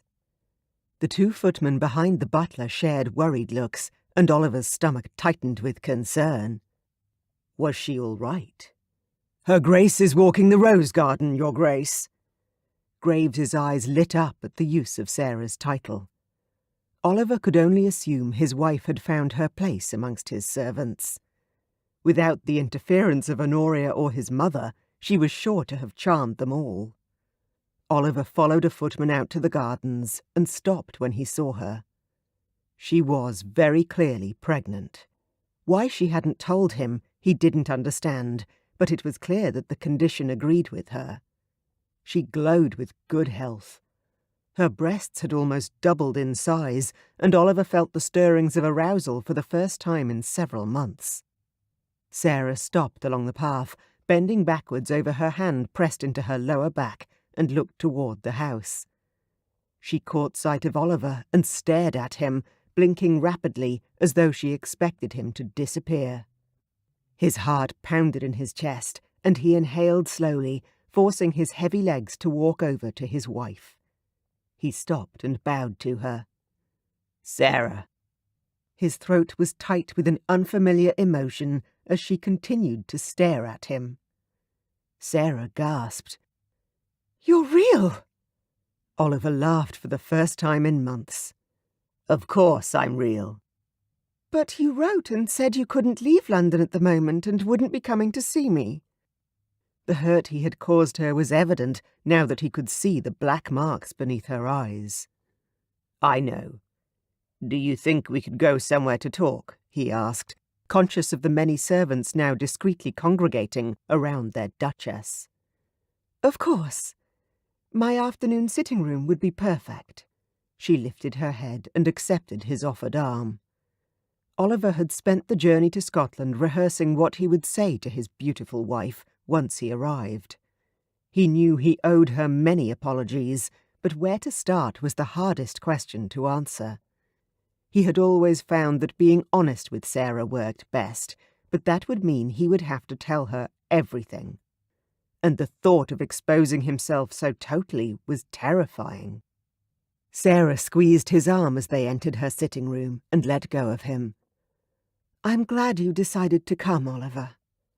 "I wasn't sure you'd want to speak to me after the way I treated you." Her gaze dropped. "It wasn't you that treated me unfairly." He waited, sure there was more to come. She lifted her gaze and looked straight at him. "Why did you not protect me against them, Oliver?" He swallowed hard. "I am so sorry, Sarah. I should have been your champion throughout the whole time my mother stayed with us, and I wasn't. I left you to defend yourself against the wolves, and that was terrible of me. I can only hope that you will forgive me." Tears trembled on her lashes, and she blinked them away. "I forgive you. Of course I forgive you, Oliver. It just makes me so incredibly sad to think that you would let anyone treat me that way." He grabbed for her hands. "I promise you, Sarah, that I will never let anyone speak to you that way again. Nor will I dismiss your complaints and feelings as I did, which I know was my greatest mistake. How can I make it up to you?" He'd do anything. Even live out here in Scotland if she wanted to. As long as he had Sarah, he was home. He could manage his family's estate through letters and short trips to London. She squeezed his hands. "I want you to work with me through our marriage. I don't want to ever feel so alone again." He laughed. "Done. I will change your bedroom into a sitting room, or anything you want, and give away your bed to the poor. My Duchess of Lincoln will sleep in the Duke's bedroom every night." "Perhaps we could change my bedroom into a nursery instead," Sarah whispered. Oliver cleared his throat. "When you wrote to ask me to come to you here, was there something in particular that you needed me for?" He smiled as she blushed and dropped her head. "I did want to tell you something important, yes," she admitted softly. Oliver's eyes lowered to her belly that was now barely visible beneath the material of her dress. "And that would be?" Sarah looked up and her eyes narrowed. "You really can't tell." Oliver laughed, stopped, then laughed again. "Oh God, it feels good to laugh again." His cheeks ached from smiling, and his belly hurt in a strange way, too. He hadn't been happy in 3 months. Oliver fought the urge to whisk her off to a bedroom and strip her clothes away. How desperate he was to get his hands on her again. But that would have to wait. They had things to discuss. "I think I can see what you wanted to tell me, Sarah, but I believe it would be best if you said it instead." Sarah smiled, her whole face lighting up as she seemed to realize his intention. "I am bearing your child, my lord." And there they were, the sweetest words he had ever heard. Sarah stood up and moved toward him. Oliver stood as she reached for his hand and pulled it to her. Oliver swallowed uncomfortably, but allowed her to bring his hand to her belly. That first touch of his hand on the hard bump that concealed and protected his child brought a lump to Oliver's throat.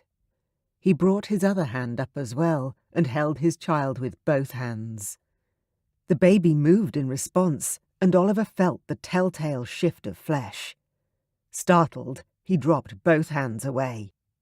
Sarah laughed, pulling his hands back to her. "He's just happy you're here, Oliver." "He?" Oliver drew Sarah onto the chaise lounge so they could sit together. "I've decided it is a boy." Sarah shrugged and set her chin. She was obviously brooking no argument. He didn't mind either way. "All right. I have missed you so much." He brushed the hairs at the nape of her neck with his fingers and inhaled sharply as pleasure coiled deep in his gut. "I have missed you too." Sarah moaned as his hot, soft lips captured her mouth in a kiss so sweet and gentle that it brought tears to her eyes. "Let me show you my bedroom," she told her husband. Confident in his need for her, she decided it was the time that she showed him how much she wanted him, how much she needed him. "We should talk first about everything." "No, later," Sarah urged, tugging Oliver faster down the hall. There would be days, months, years to talk about all the ways they needed to strengthen their marriage. But for now, she needed to feel that incredible closeness that she had only shared with this one beautiful man that she loved. The butler and several footmen stood near the entrance to the stairs. Oliver opened his mouth to dismiss them, but Sarah knew it was her time. "Thank you so much, Graves. My husband and I will be dining in our room tonight. Can you send dinner up at 7? She lifted her skirts and began to ascend the stairs, her husband hot on her heels. Her heart was beating heavily in her chest. She could not believe she had just invited her husband to bed her in the middle of the day. But it had to be done. She could not think straight. All the tension of the past 3 months seemed to be focused on driving her insane with desire. She could feel the wetness between her thighs. Her nipples peeked beneath her dress, and she could barely wait for Oliver to close the door behind him. What had pregnancy done to her? "Sarah, I'm not sure if we should do this before we've had a proper talk." Despite what he was saying, he was tugging at his cravat and unbuttoning his waistcoat. Thank goodness for that. Sarah tugged at her gown, loosely laced in front to allow for her expanding tummy. "I only want to know one thing, my lord, before you touch me." If he lied about this, she was certain she would know. Oliver's hands stilled on his shirt buttons as he awaited her question. "Anything, Sarah." "Have you touched another woman since we have been apart?" She didn't drop her eyes for a moment, watching Oliver for signs of discomfort. He seemed to relax visibly, his shoulders dropping as a soft smile graced his now calm features. "Oh, Sarah, I haven't touched another woman since that first night I met you," he confessed, his honesty evident in his eyes. Sarah could have sobbed with relief, but instead she pulled her gown off her body and dropped it to the floor, standing in only her chemise before her husband. Her nipples tightened further as they pressed against the silk, and the warmth of the room kept her from shivering. He took the few steps that separated them, pulling her body against him. She reached up for him as he swooped down for a kiss, so hungry it sent the already built fire in Sarah roaring to life. Sarah pulled back and dropped down to her knees, the carpet soft against her skin. She had spent the last month imagining what she would do to Oliver if she ever got him to herself again. She had planned a seduction based around his pleasure. She would make sure that he never left her again. Her own body ached in anticipation of what was to come, but she'd happily wait for her own fulfillment if it meant giving him this. "No, Sarah, you can't." Oliver gasped and pushed against her shoulder, trying to step back from her grasp. Sarah smiled up at him and with her eyes coaxed him closer again. "I can. I want to. Please, Oliver." She was all but begging now, gesturing with her hands for him to come back to her. "But you're my wife and you're pregnant." Oliver recoiled again with wide eyes and flailing hands. Sarah laughed softly. "Exactly. My body hungers for you, Oliver. And I am your wife. I should be the only one to give you pleasure." Oliver moved back within her grasp, looking encouraged by her words. He lay in the circle of Oliver's arms, completely happy for the first time in months. This was even better than it had been at the beginning of their marriage. He loved her now, and she finally felt secure in that knowledge. "I love you too." She looked up into the almost black eyes she knew better than her own. "Never leave me again. I almost didn't survive it this time," Oliver said, kissing her quickly on the mouth, the move possessive and hard. "I had to leave, Oliver.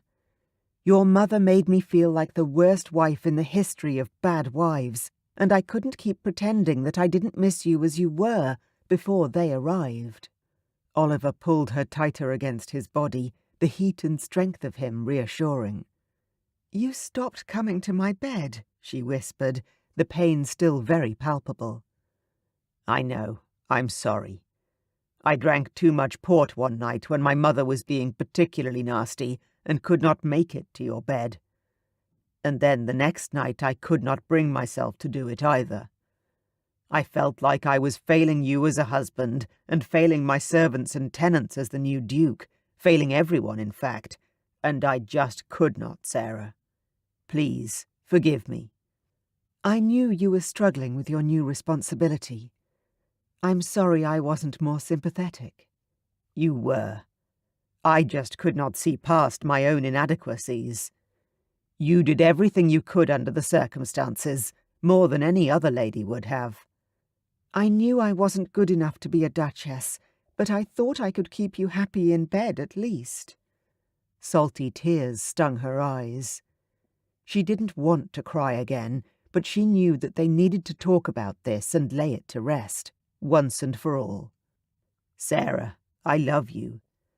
I have loved you since you tried to comfort me at the opera only a week after we met.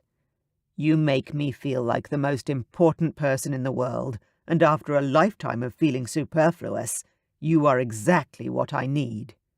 Sarah could hardly believe her husband meant those words, but as she looked into Oliver's eyes and saw that he was genuine, her heart began to sing.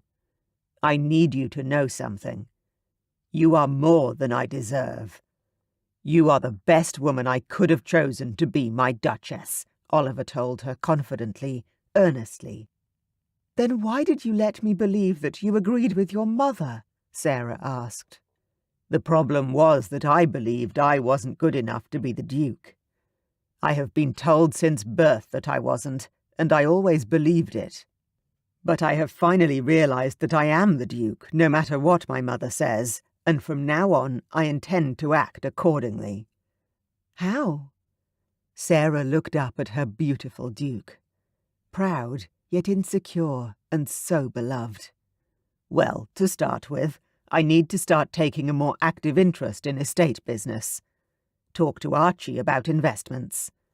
Talk to my steward about the tenants. I also contacted the old Duke of Turret, a friend of my father, who lives not far from here. We spent time at his estate when I was a child, and I always liked him. He and his wife never had any children. He would offer a wealth of knowledge I could learn from, and I think he would be an excellent mentor." Oliver started listing off all the ways he could improve his holdings and the lives of his tenants, anxiously shifting his eyes to her face. Sarah nodded encouragingly as Oliver began to smile. "I know that you have never liked my sister-in-law, and given some of the things I heard her saying in London, I have informed her she is not welcome back in any of our homes. Ever again." Oliver's face took on a hardness that Sarah could not quite decipher, but his tone seemed furious. "Really?" Sarah asked, amazed. She didn't like the woman, it was true. She almost hated her, but... "Will she have to go back to living with her mother?" Sarah asked, biting her lip in concern. "I have organized an annuity to be paid to her, on top of what my brother left her, so that she can live wherever she wants. Just not with us." Sarah frowned for a moment, and then smiled cheekily. "Like paying your mistress, you mean?" Oliver sat up in bed, and her noble and beautiful duke stared down at her with a look of such horror that she burst out laughing, holding her belly as it rippled. It felt so good just to laugh. Eventually she stopped, wiping the tears from her eyes. "I'm sorry, Oliver, but your face!" She broke off into another round of giggles. "I'm glad you aren't angry that we will be paying for her upkeep." "Of course I'm not, Oliver. She is your brother's widow. The estate should keep her, just not in our home." "I wish you'd thought of it sooner," she teased with a knowing look. "I wish I had too. It would have saved us a lot of heartache, and I would not have missed these months with you. And hurt you so much." Oliver looked down at her with sad brown eyes and swept his hand lovingly over her belly. "I can't believe you got with child so quickly." Sarah blushed. She wasn't sure if that was a good thing or not. She still wasn't sure if Oliver was happy about the baby, or just glad that his heir was already organized. "You're content with that, Oliver?" "I hope you're as happy as I am about the baby," she asked, trying not to sound as anxious as she felt. Oliver sat up and leaned forward, pressed a kiss to her swollen belly and murmured, "I love you," against her skin. Tears pricked Sarah's eyes, and she wiped them away before he could see. "Now, tell me what you have been doing these past months. No more distracting me." Sarah flapped her hands at him, forcing him back up to eye level. "Please, Oliver," she all but begged, pressing a hand to his face, cupping his jaw in a loving way. He sighed. "I spent the first month fencing with my instructor and ignoring everyone. The second month was going to my clubs, and the third month drinking myself into oblivion every day." Oliver exhaled sharply, his pain a tangible thing. Sarah gasped. "I imagined you enjoying London's pleasures." "I could not find pleasure in anything away from you." Oliver leaned forward to kiss her lips when they parted in surprise. "Then why did you seem so relieved when I said I wanted to come to Scotland?" Sarah asked, determined to get all of her questions out of the way so that they needn't bring this subject up again. "Because I knew you were miserable." His eyes welled up as he said the words, and she rushed to reassure him. "I was miserable, but never because of you." "I blame myself," Sarah started, silencing him when he was going to interrupt by pressing a hand to his soft lips. "I shouldn't have let your family upset me so much. I should have talked to you more." "I let them come between us," Sarah said sadly, bowing her head in acknowledgement of her guilt. "It was my fault, Sarah. I know it was. They hurt you because they knew it was the best way to hurt me. And I let it happen." Sarah sighed heavily and leant across the bed to give her husband a soft kiss on the lips. She lingered and coaxed him with her lips until he rolled half onto her.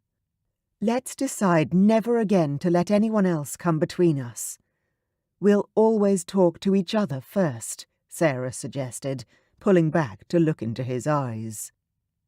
He nodded and swooped down for a kiss that turned into a loving and a worshipping of each other that lasted far into the night. Epilogue. 3 months later. Oliver paced the hallway, his shoulders aching and his arms stiff from the stress. Another inhuman groan sounded from the door to his right, and he twisted around to pace down the hall runner once again. "You really should stop that, Oliver. You'll wear out the rug and your shoes." Archie's voice made him jump. "I almost forgot you were here." Archie lifted his head and gave him an incredulous look over the pages of his book. "Really?" He gave his friend a smile, and Archie went back to his book. Archie had travelled up to see them a few weeks ago and had been excellent company for both he and Sarah. The sun had risen while his wife had laboured all night. Her moans had turned to screams, and now they were grunting cries. He was tired and hungry, but nothing would move him from their bedroom door. "It should be over soon, yes?" He shot an imploring look at Archie. "How would I know?" A loud bang sounded, and voices rose through the house, the cacophony of female voices and stomping feet getting closer and closer. A loud wail broke through the sound, and his heart stopped for a moment. A cry. A thin, small cry. Oliver's heart began beating once again, filled with a bigger, brighter love for his wife than before.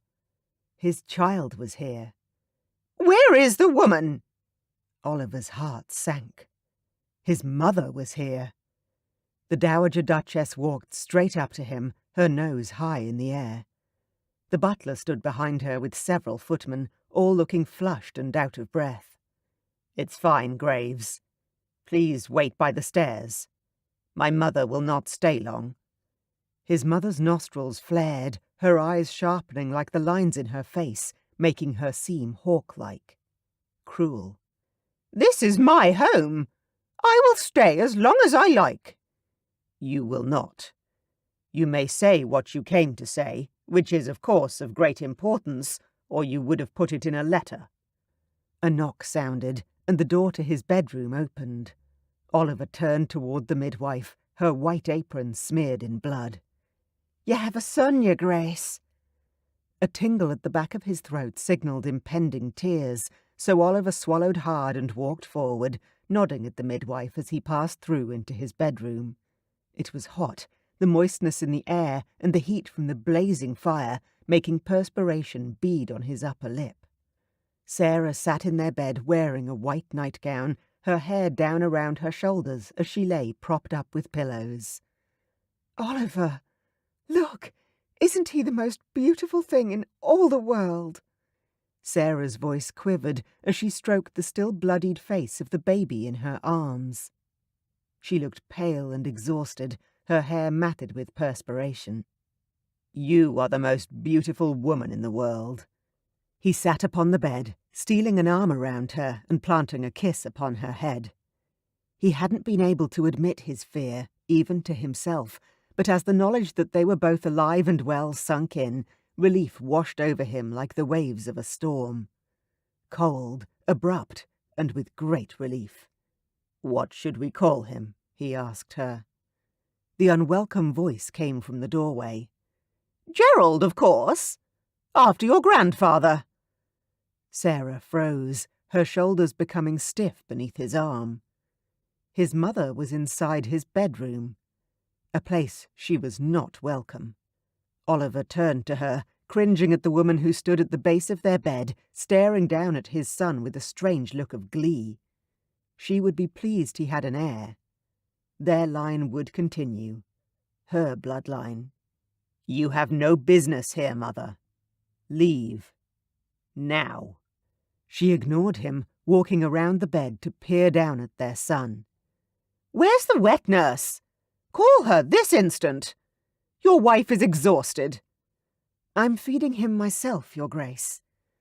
Sarah opened her white gown and exposed her creamy breast to their son, the squirming infant latching on quickly, contented sounds filling the air around them. "Disgusting!" His mother all but spat the word as she took a step back. Sarah visibly cringed, and Oliver's control snapped. "That is enough, Mother." Oliver stood up and walked around the bed, grabbing the dowager by the arm. "Remove your hands from my person this instant!" She shrieked as he pulled her bodily from the room. His hands clenched her too tightly, but the anger in his belly grew worse as she screamed for help. Hopefully, Sarah would forgive him for this. He pulled her through the anteroom and out into the hallway and practically threw his mother toward Graves. "Graves, make sure my mother is packed off to London within the hour." "You cannot do this, Oliver! I forbid it!" "You forbid it. You forbid it. Mother, this is my home, not yours. I have told you that you may keep the London townhouse, but all the other property is now mine. You are forbidden from seeing my son and my wife, and if you dare to intrude in our life once more, I will cut you off without a penny." "You wouldn't dare!" Oliver took his time, glancing down his mother's expensive dress and up again, his gaze lingering on her jewelled necklace. "Try me." His voice was deadly quiet, and his mother cringed back. Yes, she had heard the truth in his words. He stood straight, inclined his head and walked back into his bedroom, confident Graves would see to his wishes. Back inside, the darkness enfolded him, relaxing Oliver once again. "I am so sorry, my love. I promise that will never happen again." Sarah glanced up at him, still feeding their son. "I heard what you said to her. You're sure that's the right thing to do?" He bent down and placed another kiss on her head, smiling as she turned to get closer to him. "Yes, my beautiful wife, it is. You and our child are the most important people in my life. Nothing will hurt you ever again, for as long as I live." Sarah nestled into his arms, and they sat there for many hours, admiring every curve and wonder of their new son. Their world was only beginning, and Oliver would work as hard as he could to make it a wonderful life for all of them. Thank you for listening to Sarah's Reluctant Duke, The Heir and the Spare, Book 1, by Fiona Myers. Narrated by Catherine Bilson. Copyright 2015. Audiobook production copyright 2023. The next book in the Heir and the Spare series is Lady Charlotte's Ruined Marquess. Lady Charlotte Dunford will marry for love or not marry at all. Finding a husband shouldn't be difficult, not with her beauty, wealth and spirit. She's already caught the eye of several gentlemen, including her brother's friend Archie, whose pious nature hides a sparkling wit and an uncanny ability to draw out her secrets. Including the biggest secret of all, her future husband must be a virgin.